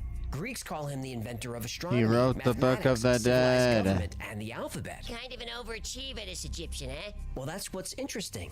Thoth wasn't actually a god. He wasn't even Egyptian. He arrived in Egypt many thousands of years ago, and he brought with him knowledge and wisdom from his own country. Which is? Thoth is from Atlantis. Yahtzee! Plato described Atlantis as being divided into 10 kingdoms, each with its own government, its own rulers, and its own purpose. One of these kingdoms was the island of Undal, which was the Atlantean center of philosophy and science. Thoth was born 36,000 years ago on Undal in the city of Keora. Keora was a community of scholars, scientists, and priests. Thoth was trained by his father, Thotme, who was a very important figure in Atlantis. Thotme was one of the Children of Light, who were an advanced race that lived alongside humans. The Children of Light provided the human race with science, language, and eventually technology. Some have said these beings were extraterrestrials, or the Anunnaki, or both. Though the Children of Light weren't gods, they would appear godlike to any normal human. But these are mortal beings. They're born and they die, just like we do. Whoa. But if he could die, how was he in Atlantis 36,000 years ago and then in Egypt 5,000 years ago? I'm getting to it. Sorry, go ahead. I like this story. I thought you would. Anyway, Thoth's father, Thotme, was the keeper of the Great Temple, which means he was a high priest who carried messages to the human race from the Children of Light. Wise were we with the wisdom of the Children of the Light who dwell among us. Strong were we with the power drawn from the eternal fire. And of all these, greatest among the children of men was my father, Thotme, keeper of the great temple, link between the Children of Light who dwelt within the temple and the races of men who inhabited the 10 islands. The 10 kingdoms of Atlantis were created by an entity named Horlet, sometimes called the Dweller. And Thoth spent many years with the Dweller learning the art of wisdom. Thoth excelled in his studies and was finally invited to the halls of Amenti. It's there Thoth is given the key to life, immortality. And he, like the other Children of Light, can reincarnate every 100 years. Reincarnation! Thoth is responsible for keeping the ancient knowledge that he's been taught. No! Then, a great flood destroys Atlantis. Don't say that! 13,000 years ago. Okay. 13,000 years ago. Yet another flood myth takes place during a period of time known as the Younger Dryas. Every culture on Earth has the same flood myth. Anyway, in order to preserve the knowledge and culture of Atlantis, Thoth is one of the teachers sent out to establish new colonies around the world. One of these colonies is in South America. Another is in Central America. Thoth travels to a land the Atlanteans call Kem, but we know it as Egypt. Thoth took with him a tablet carved out of green emerald. That's the note I want you to remember today. Others say the tablet was made of orichalcum. Listen to me. According to Plato, was mined in Atlantis. Listen to me, but don't speak to me. Listen to me, but never speak to me. Unless you immortality. This knowledge would become the foundation for ancient Egyptian alchemy. Now, for centuries, Thoth would reincarnate into different I'm annoyed bodies, sharing his because wisdom with a select few. Usually, he was born in Egypt, but sometimes his mission would take him to other parts of the world. And that takes us to ancient Greece, where the Emerald Tablet things aren't good. Sometimes things are bad. Margadina in Latin is only 24 stanzas of text, but hidden sometimes things are is the bad. secret to immortality. The tablet is said to have been written by Hermes Trismegistus, who some say is a combination of the Greek god Hermes and the Egyptian god Thoth, or is a reincarnation of Thoth himself. Hermes Trismegistus is the author of a group of texts called the Hermetica, and from these we get Hermeticism, a set of spiritual concepts and practices characterized by a belief in the unity of all things in the universe. Hermeticism has influenced secret societies like the Freemasons, the what about Aleister Crowley? We're going to talk about that. Order of the Golden Dawn is a secret society that emerged in the late 19th century. Hermetic Order, Aleister Crowley, right there. Which were said to be magic. The order also drew on other esoteric traditions, including Kabbalah and Tarot. The earliest known You gonna talk about Aleister Crowley? Comes from an Arabic text dated 1,200 years ago, but this text claims to be a translation of a much older Gonna talk talk about Aleister which is possibly Crowley a or not, translation of huh? an even older text. Upon discovery, the Emerald Tablet became one of the most studied documents by Islamic and European alchemists. It also became popular with occultists who often use the motto, as above, so below, which is As the second above, verse so of the below. tablet. But these were all just translations. The Satan! original tablet was lost. Satan! Then, sometime in the 1st century AD, the philosopher Apollonius of Tyana was studying in the city's library when he came across a mysterious book. It was bound in green leather, and its pages were It was made bound of in material human that he had never flesh. seen before. The book was written in a language that he didn't The recognize. book was and written its in pages were filled with strange symbols. demon and words, and it was Apollonius bound in studied the human book and flesh. realized that it was a book of alchemy, filled with the secrets of the universe and the hidden forces Not of nature. Taronde Monto. Determined to uncover the mysteries of the book, Apollonius set out on a quest to find its author. After a long search, he came to a remote temple in the mountains where he met an oracle who told him where to look for answers. Apollonius was given directions to a secret cave underneath the statue of Hermes in Tyana. At the end of a dark, winding passage, Apollonius found the corpse of Hermes Trismegistus sitting on a golden throne. Still clutched in his withered skeletal fingers, Hermes had a dusty book and a tablet carved from a single piece of translucent green stone. Apollonius took the Emerald Tablet and the book and sealed the cave. He then incorporated these newfound secrets of alchemy into his own work, but then the Emerald Tablet was lost again. Again, it's lost. How tiny was this thing? Well, it was pretty big, almost 4 feet long and about 3 feet wide. All that wisdom and they can't keep track of a giant stone tablet, huh? Everyone who touches it suddenly comes down with a case of the Butterfingers. It would seem so. Apollonius wrote that he gave the tablet to the A Roman case of the Emperor Hadrian, who buried Butterfingers. it under his palace. But some think the tablet was in the Oh, a library of case of the Alexandria when it burned, Butterfingers. or was taken by the Knights Templar, Yeah. or it's in the Vatican secret archives. It's been said to have ended up at just about every mysterious place on Earth. But in 1925, a man named Dr. Maurice Doreal had an idea. The early stories of the Egyptian god Thoth talk of him building the Great Pyramid of Giza as a way to protect an ancient artifact. So Dr. Doreal went to Egypt and explored the area where he thought the Emerald Tablet might be. Oh, did he find it? Not exactly. Oh. He found all 10. The tablets Doreal found were in the possession of a mysterious group called the Great White Brotherhood. They wouldn't allow Doreal to take the tablets, but they did let him translate them. A few years later, in 1939, Dr. Doreal published his translation as a book, The Emerald Tablets of Thoth the Atlantean. His translation confirmed that the tablets were indeed written by Thoth. Doreal went on to found the Brotherhood of the White Temple, a religion that still exists and has a following. One of the main themes of the book, The and Brotherhood of the White Temple, is the huh? concept of the one thing. The one thing is described as the source of all creation and the ultimate reality behind the physical world. It's said to be an energy that permeates all things and is the essence of all life. The Force is what gives a Jedi his powers. It's an energy field created by all living things. It surrounds us and penetrates us. It binds the galaxy together. We did a Star Wars bit last week. We can't go back to that well so soon. Yeah, it was worth a shot. Well, the book also describes ancient technologies and hidden knowledge. It suggests that ancient civilizations had advanced technologies and knowledge that have been lost over time. For example, the book describes a device called the Firestone, which is said to have the power to generate energy and manipulate matter. The book That claims this episode technology must was have used by been ancient popular, civilizations, so he's including just the making a Atlanteans, reference but to it's it. being suppressed. But a To large part get of the book more covers watch time, alchemy, he's specifically really good with transforming that. base metals into gold, curing illness, granting immortality, Keeping and eyes achieving on enlightenment. the But like the original screen. Emerald Tablet, it was all allegory and symbolism, subject to many different interpretations. There are no clear instructions. The tablet doesn't tell us what kind of materials we need to create the Philosopher's Stone, and even if they did, they don't tell us the process. But on March 11th, 2011, a mysterious book suddenly appeared online.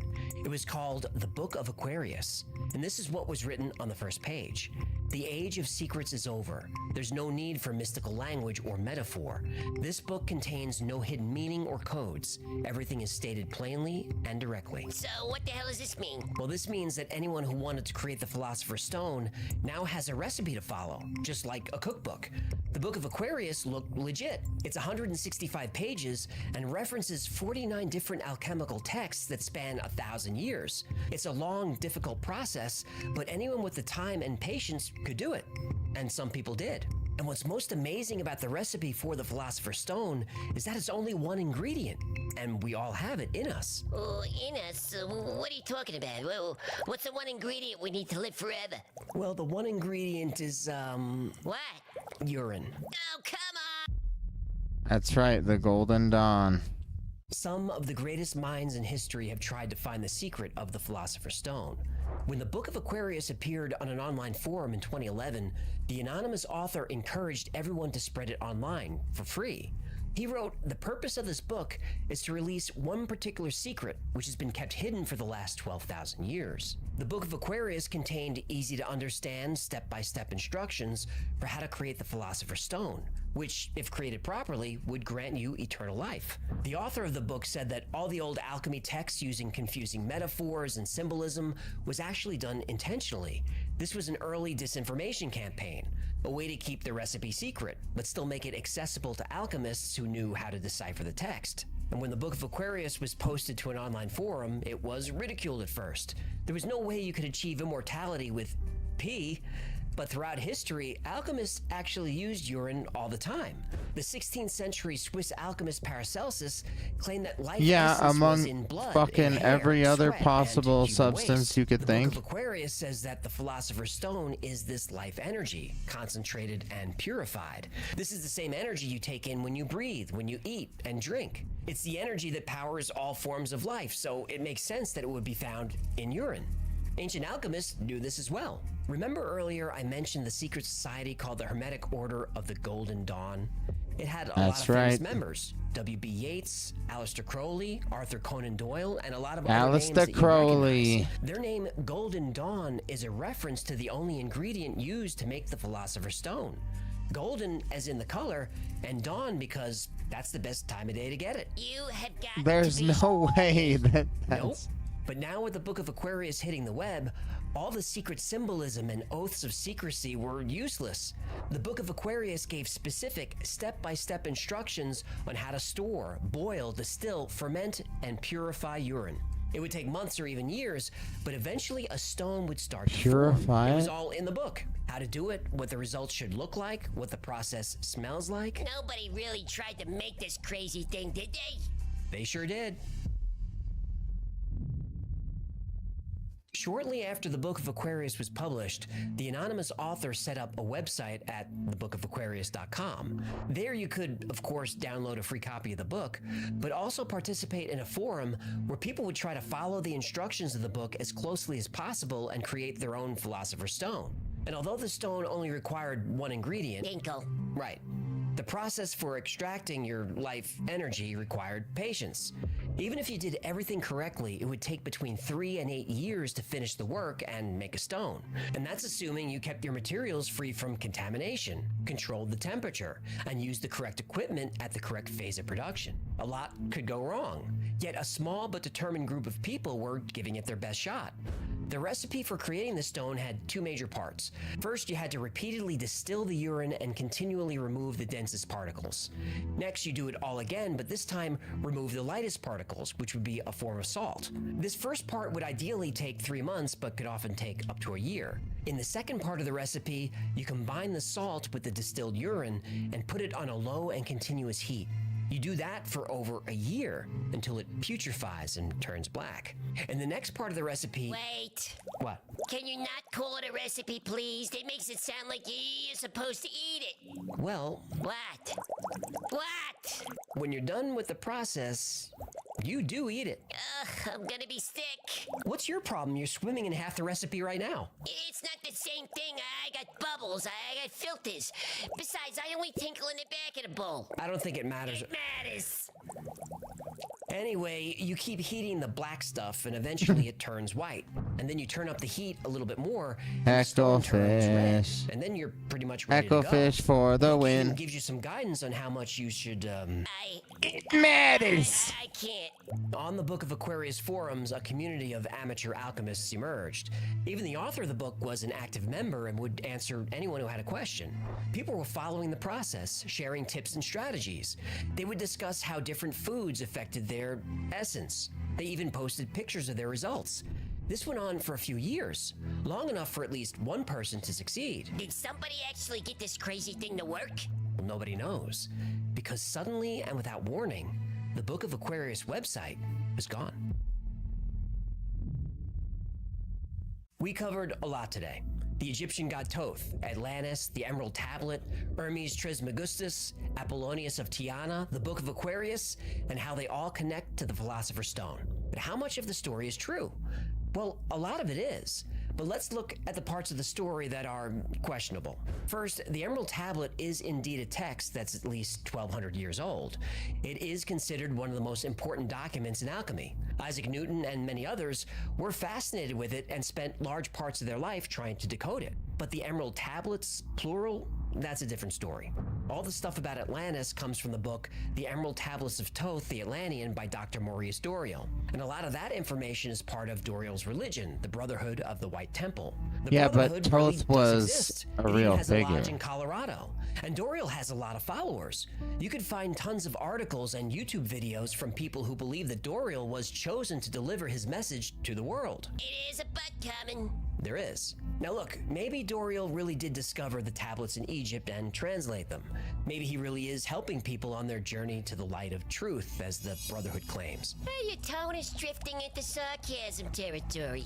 But before you join this cult religion, there are a few things you should know about Dr. Maurice Doreal. Dr. Doreal's real name was Claude Doggins, and he wasn't a doctor of anything. He never graduated high school, which is amazing because he claimed that he was able to read and write as soon as he was born, and was doing advanced mathematics before the age of 1. Yet no interest in getting a GED, eh? Yeah, I guess not.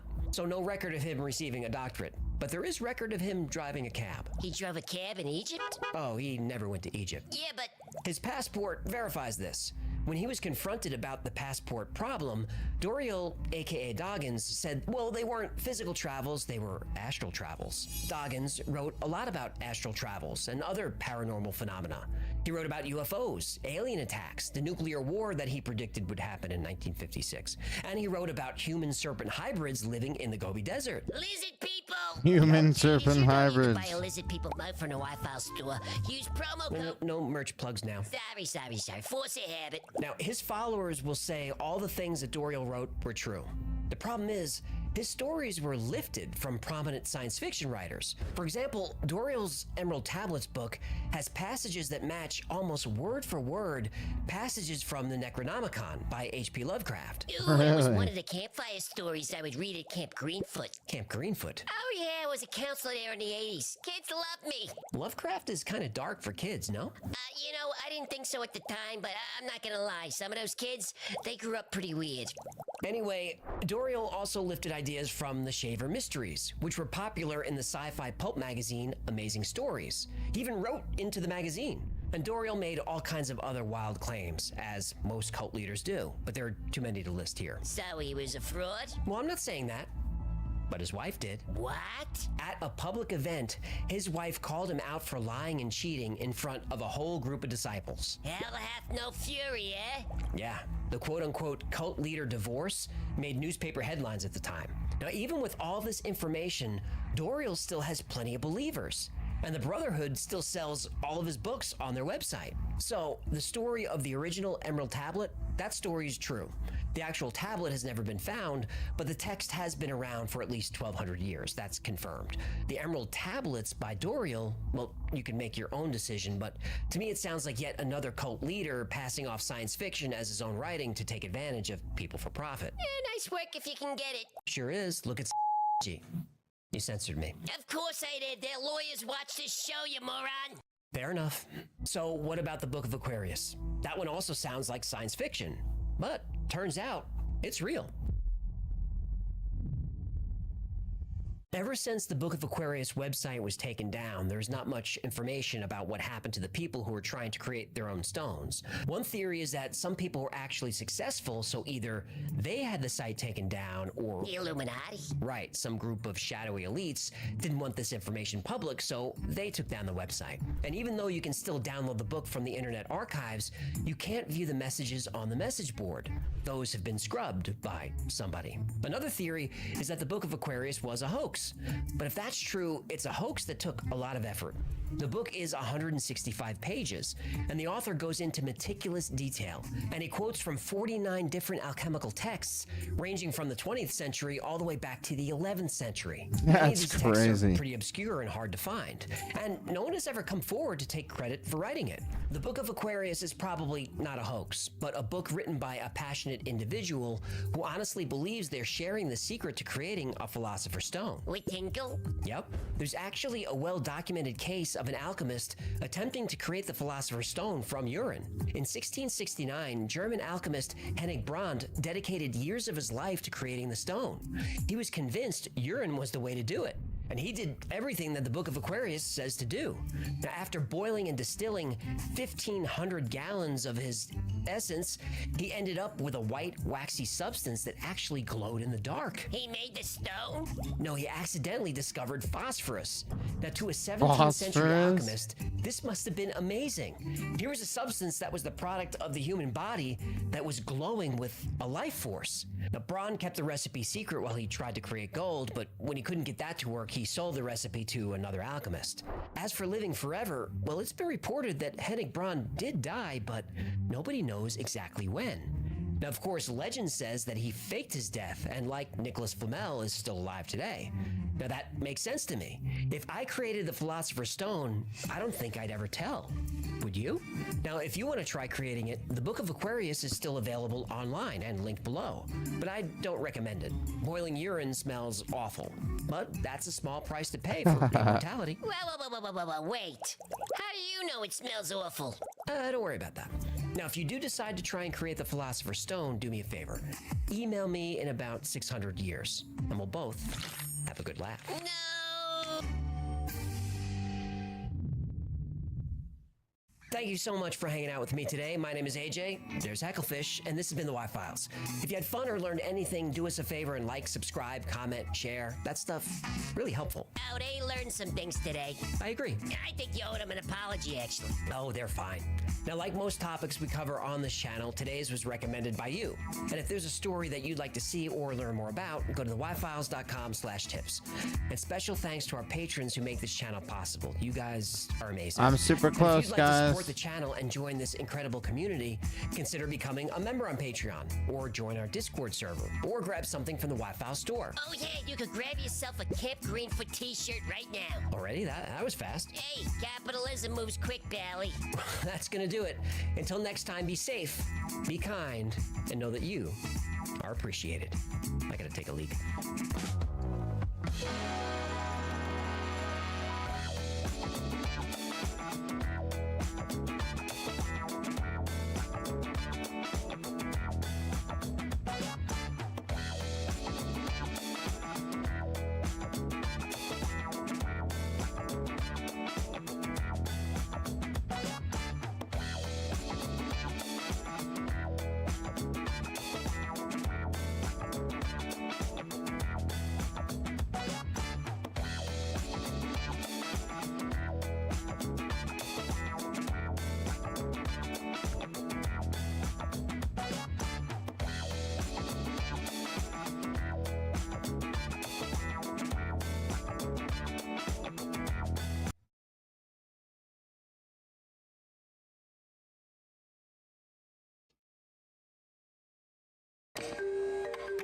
In 1908, President Teddy Roosevelt wanted to declare the Grand Canyon off limits to all timber and mining operations. It would take another 11 years for Congress to designate the Grand Canyon a national park. Sensing a final opportunity for adventure, explorer G.E. Kincaid took a boat down the Colorado River and through the Grand Canyon.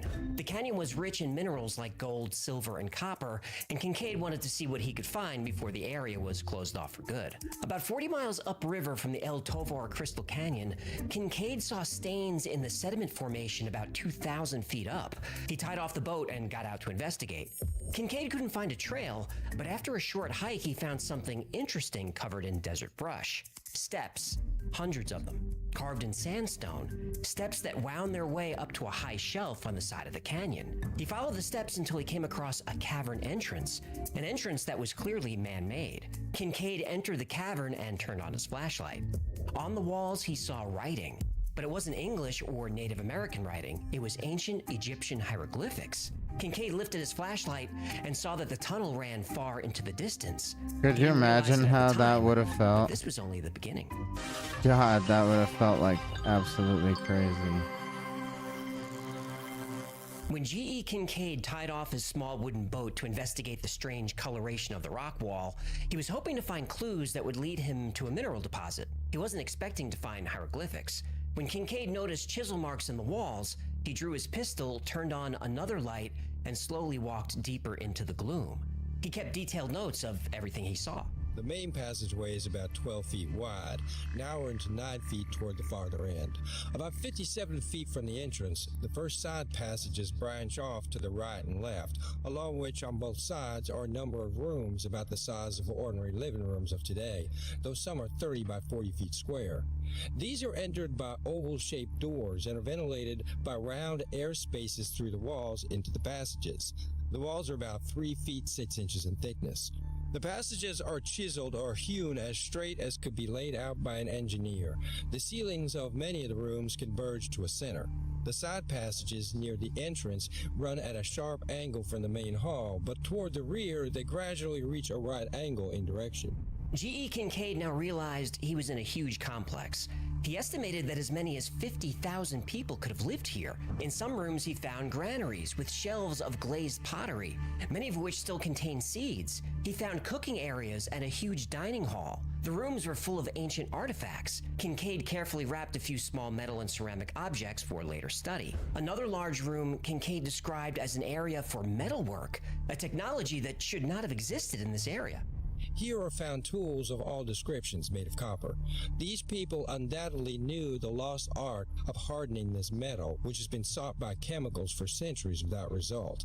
On a bench running around a workroom was some charcoal and other material probably used in the process. There's also slag and stuff similar to mat, showing that these ancients smelted ores, but so far no trace of where or how this was done has been discovered, nor the origin of the ore. G.E. Kincaid explored the underground complex for several hours, still having no idea when this place was used, what it was used for, or who the builders were. Then he came across another large room, a crypt. The crypt had shelf upon shelf and row upon row of mummies, dozens of them.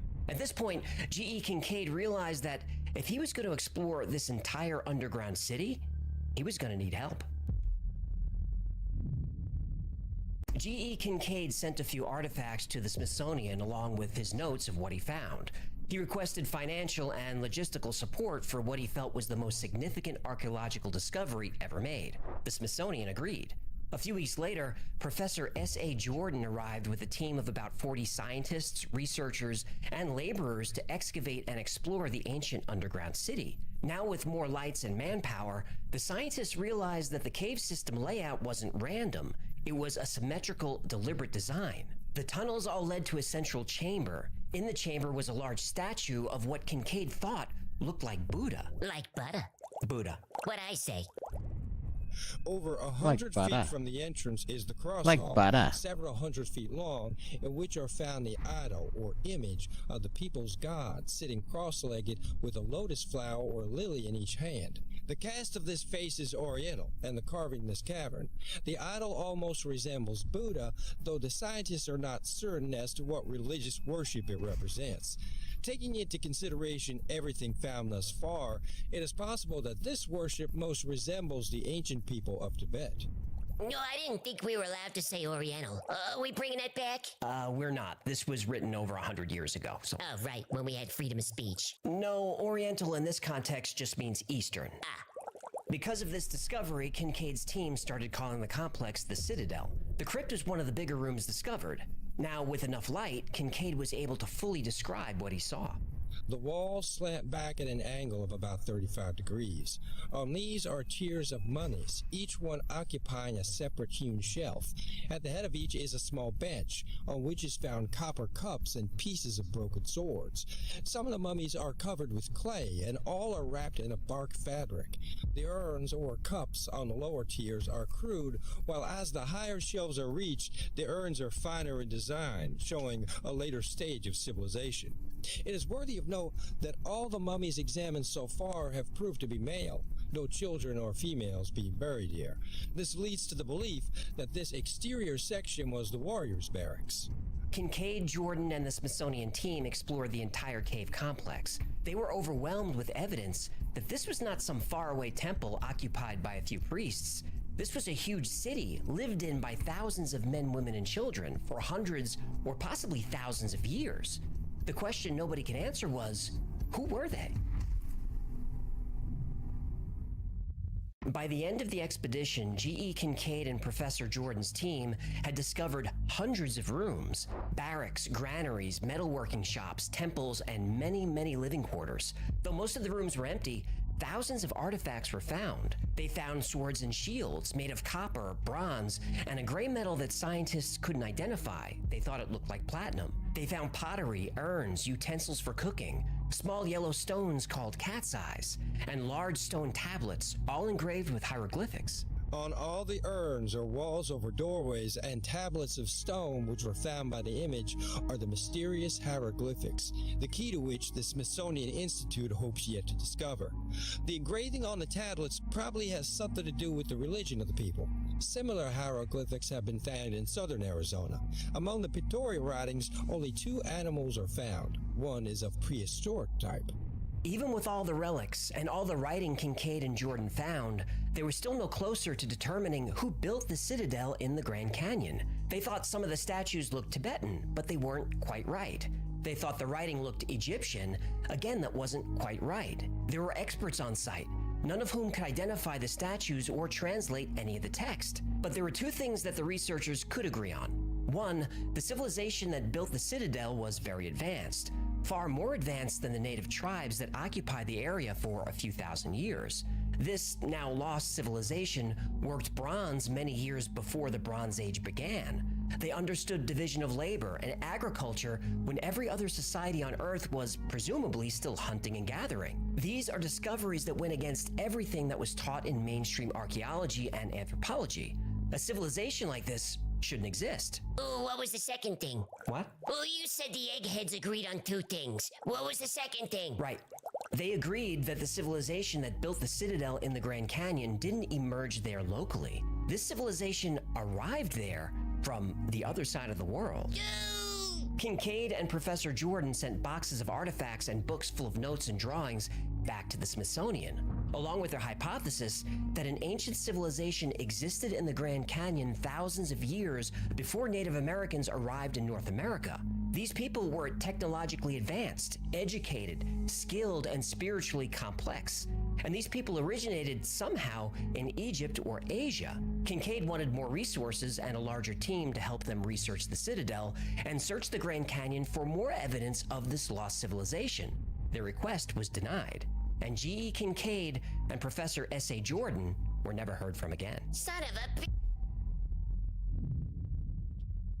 In northern Arizona is one of the most spectacular natural wonders on Earth, the Grand Canyon. Carved over millions of years by the Colorado River, the Grand Canyon is more than just a pretty landscape and a spot for tourists to take selfies.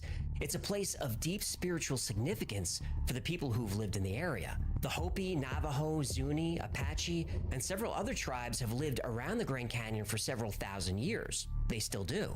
Hopi mythology says that from the Grand Canyon, the first people of the world entered. The story says that many thousands of years ago, a reptilian race emerged. Lizard people! Yep. Hey, how many times do lizard people have to come up in these stories before you believe in them? I guess I'm gonna need a few more. Lizard people are gonna keep popping up, you'll see. Thousands of years ago, a reptilian race, lizard people emerged from the Grand Canyon and changed into humans. Lizard people are shapeshifters. That would seem to be true. Other Pueblo cultures like the Zuni and the Acoma have similar legends that there were people there before the tribes. Lizard people legends? Well, some legends say reptilians were there. Other legends say a race of giants were there. Ooh. And there are rumors that skeletons of giants have been discovered all over the western United States. but the evidence has been suppressed. Suppressed by who? The Smithsonian. Of course. Something I've learned from doing the show is that all myths and legends do carry a little bit of truth. We already have evidence that people landed in North America before Columbus.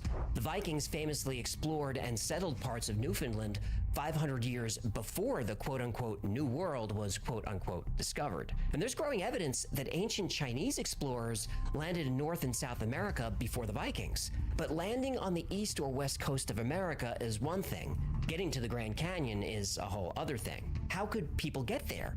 And even if they could, how did they have the technology to excavate millions of tons of rock in order to build an entire underground city? Well, we may have known the answer to that question for 1,000 years. Traveling from Europe and Asia to America thousands of years ago was almost impossible. Almost. Many brave people did it. But traveling to the Grand Canyon is a much more difficult task than landing on a California beach. To get to and build in the Grand Canyon requires technology. The Hopi have a very intriguing legend about the ant people. These are humanoid creatures that are smaller than humans with pale skin and large eyes like an insect. Aliens. According to legend, a series of cataclysms hit the earth many thousands of years ago. Younger Dryas. The Hopi were on the verge of being destroyed. A sky god emerged from what they called a moving star. UFO. The sky god brought the Hopi to the ant people, who escorted them to underground caves for protection. The sky god then got back into his moving star and flew off above the clouds. The Paiute have a legend about the Havmusuvs. They're usually described as being humanoid in shape with golden skin and large eyes. Aliens. They lived in a vast underground city and traded with faraway people. They possessed weapons that the Paiute described as silver tubes that shot lightning and can kill a man instantly. Phases. And the most interesting part of the Havmusuv legend, they supposedly flew silver canoes in the sky. UFOs. These craft made a humming sound and could maneuver like an eagle and move at great speeds. Most ancient cultures have a flood myth. They describe a global disaster that melted the ice caps and caused sea level to rise 400 feet. Entire cities were wiped out, maybe even entire continents. Atlantis. Most of these flood myths also talk about how, after the waters receded, a godlike people came down from the sky. These gods gave humans the gift of civilization and taught them things they had forgotten before the Great Flood. Things like writing, astronomy, and agriculture. Could the city in the Grand Canyon be evidence of this time in history? And if it is, why would anyone want to suppress it? All the information in today's episode comes from 2 front-page articles from the Phoenix Gazette published in 1909.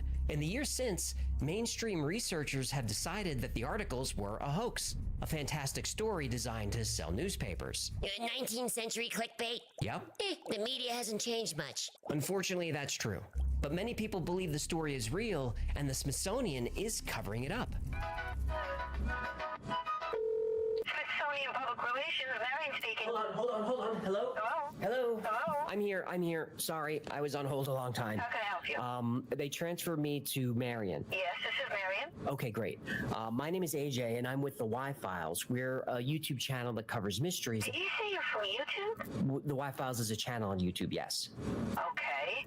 Okay, I wanted to talk to you about an article that was in the Phoenix, Arizona Gazette in 1909, and they sent me to you. I was hoping to ask you a couple of questions about that. Okay, let me stop you. No Egyptian artifacts of any kind have ever been found in North or South America. Sounds like you've given that speech before. Yes, I get this call a couple of times a year. I can tell you that the Smithsonian has never been involved in anything like this in the Grand Canyon or anywhere. So, G.E. Kincaid...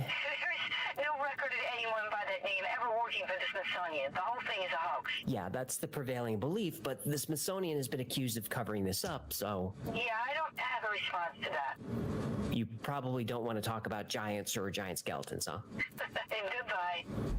That's the official story. Kincaid's cave is a hoax, so no reason to try and find it, nothing to see here. Even Kincaid himself wanted to keep people out. First, I would impress that the cavern is nearly inaccessible. The entrance is 1,486 feet down the sheer canyon wall. It is located on government land, and no visitor will be allowed there under penalty of trespass. The scientists wish to work unmolested, without fear of archaeological discoveries being disturbed by curio or relic hunters.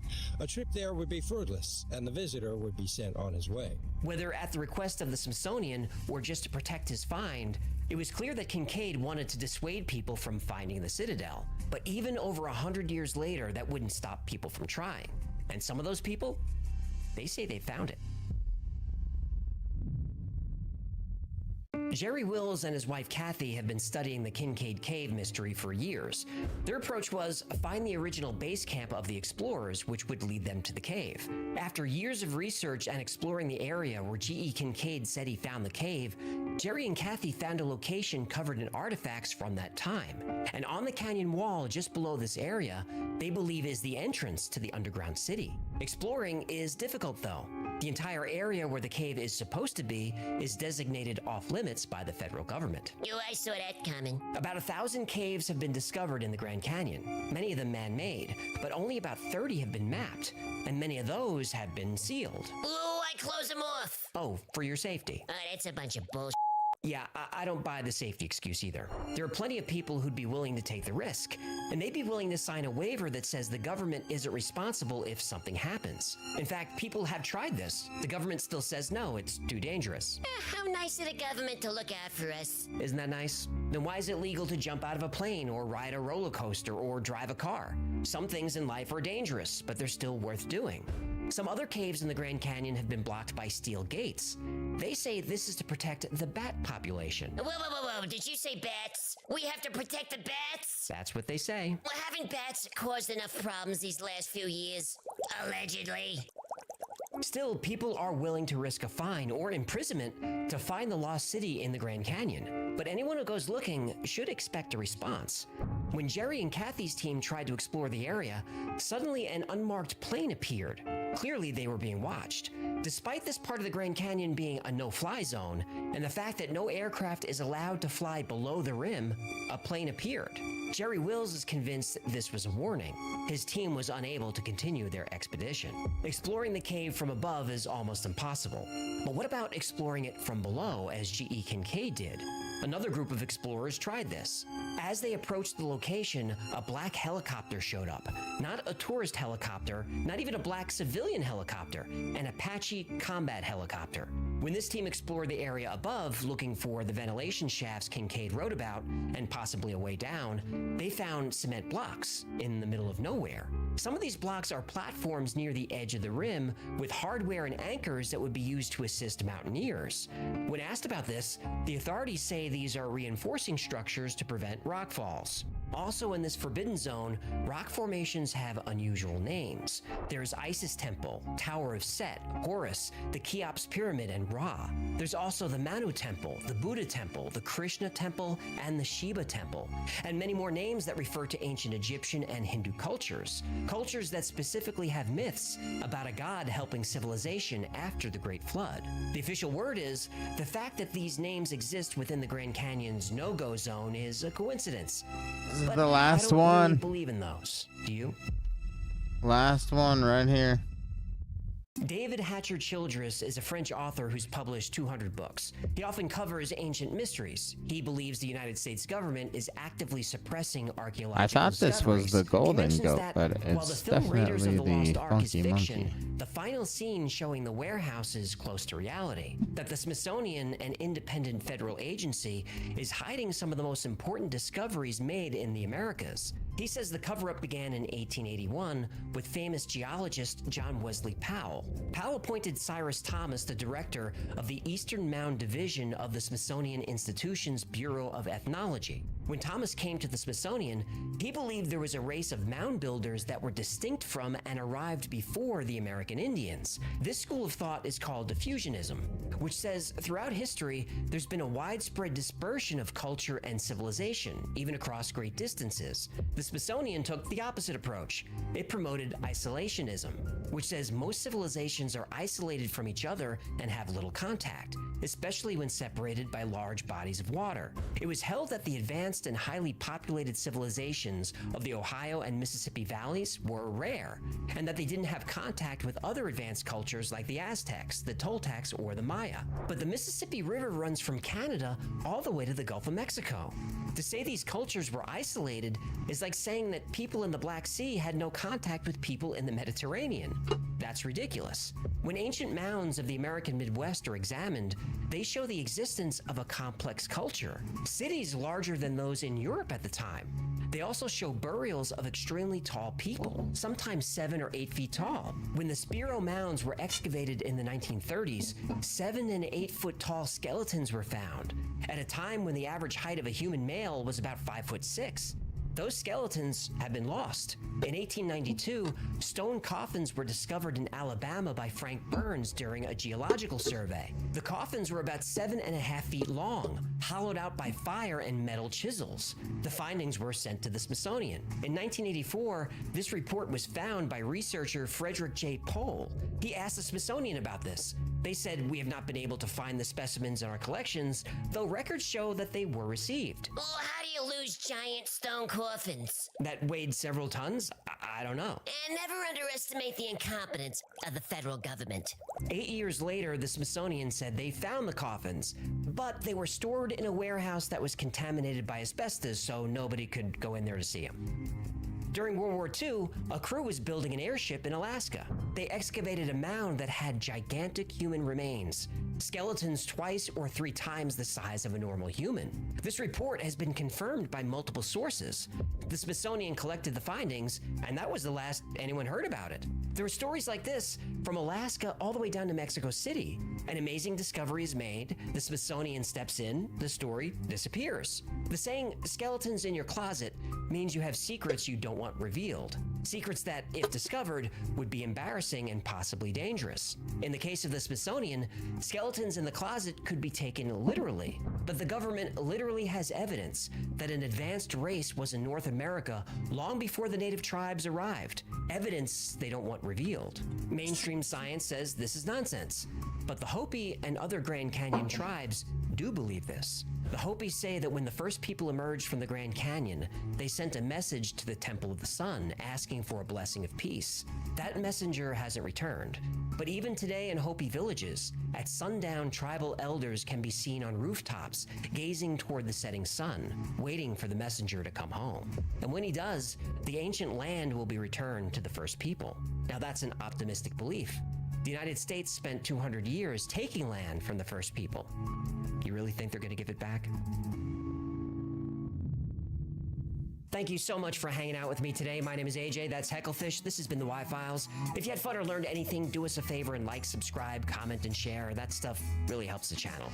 And like most topics we cover here, today's was recommended by you. So if there's a story you'd like to see or learn more about, go to theyfiles.com/tips. And special thanks to our patrons who make this channel possible. Without our Patreon members, there would be no Y-Files. If you'd like to support the channel, consider becoming a member on Patreon or grabbing something from the Y-Files store.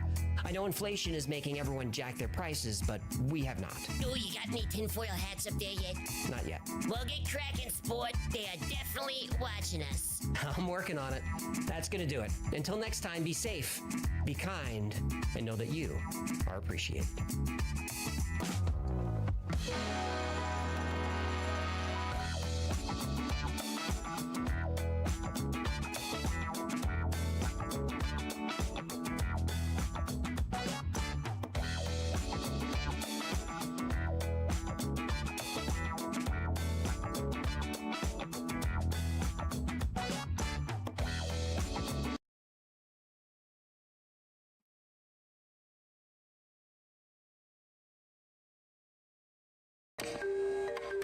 Here's how it happens.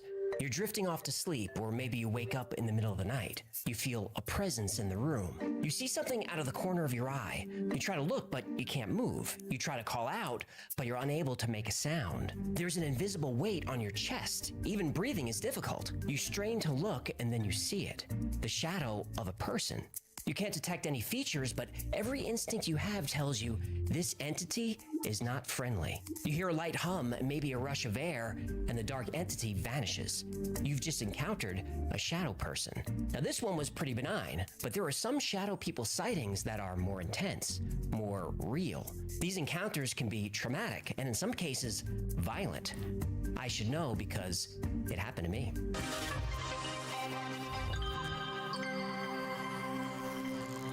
Every culture has their own paranormal legends. Asian cultures, European, American, and so on. Some myths exist in cultural subsets like religions and individual countries. Even small towns and neighborhoods have their own legends. People raised in Michigan might not know what a chupacabra is, but they've heard of the Dogman. Americans might laugh at the story of Krampus, the evil version of Santa Claus who is half goat, half demon and punishes children, but mention him to kids in Germany or Austria, and they won't find it funny. Visitors to Ronkonkoma, New York enjoy swimming in the clear lake in the middle of town, but locals don't go in the water out of fear of Tuscawanta, the Algonquin princess who drowns one young man every year in search of true love. Or the crab cat. The what? No, the crab cat. All goldfish are afraid of him. He's half crab, half cat, who works in a sushi bar in the underworld. They have sushi in the underworld? Before the crab cat appears, you hear him sharpening his blade, and the room will smell like sake. If the crab cat catches you, he meows, "Omakase!" Then he cuts off one of your fins, and you spend all of eternity swimming in circles. Circles? Oh, because he cuts off one fin. Fear the crab cat! Fear the crab cat. Whether a chupacabra, evil Santa Claus, or a crab cat, these stories couldn't be any more different. But one legend is universal. Shadow people. Shadow people are seen in every culture on Earth, and shadow people encounters have been happening for thousands of years. And of all the thousands or maybe millions of shadow people encounters over the years, the descriptions are eerily similar. Most often, they appear as nothing more than silhouettes. They lack defining characteristics. You can feel that there are facial features there, but you can't see them. The majority of shadow people sightings happen when you're in bed at night, though they have been seen outside, especially in dark wooded areas. But a few shadow people have been seen in broad daylight. It's not uncommon to hear a humming or a buzzing or a whooshing sound when a shadow person is present. And some people hear electricity, and some people hear the shadow person whispering or even screaming in their ear. In most cases, the shadow people will disappear when you see them. They'll zip into a corner, fly through a wall, or just fade away. But in some rare cases, shadow people don't disappear. They become more clear and detailed. And in very rare cases, shadow people can be violent. Hey, AJ and Hecklefish. The first attached image was from the West Virginia Penitentiary in Moundsville, West Virginia. It's a really tricky place that my paranormal team and myself have investigated many times.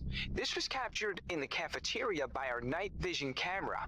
We investigate in complete darkness and heard movement behind us. The camera captured this figure, and it's known to haunt this location. The second attached image was caught by Oakmont Paranormal in a joint investigation of the Andrew Carnegie Library and Music Hall in Pittsburgh. It looks to have glowing eyes. The lady sitting in front of the figure called our attention to the movement around her and said that she was feeling sick.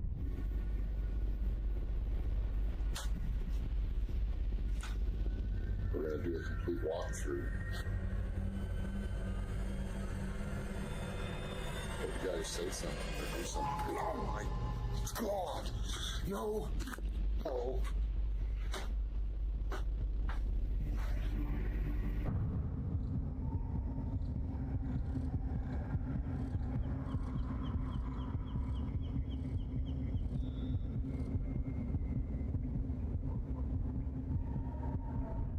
The Choctaw have been in America for almost 4,000 years.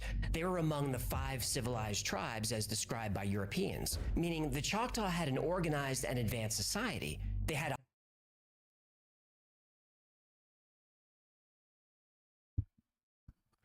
Alrighty, guys. I'm going to probably end it and restart it on ARC.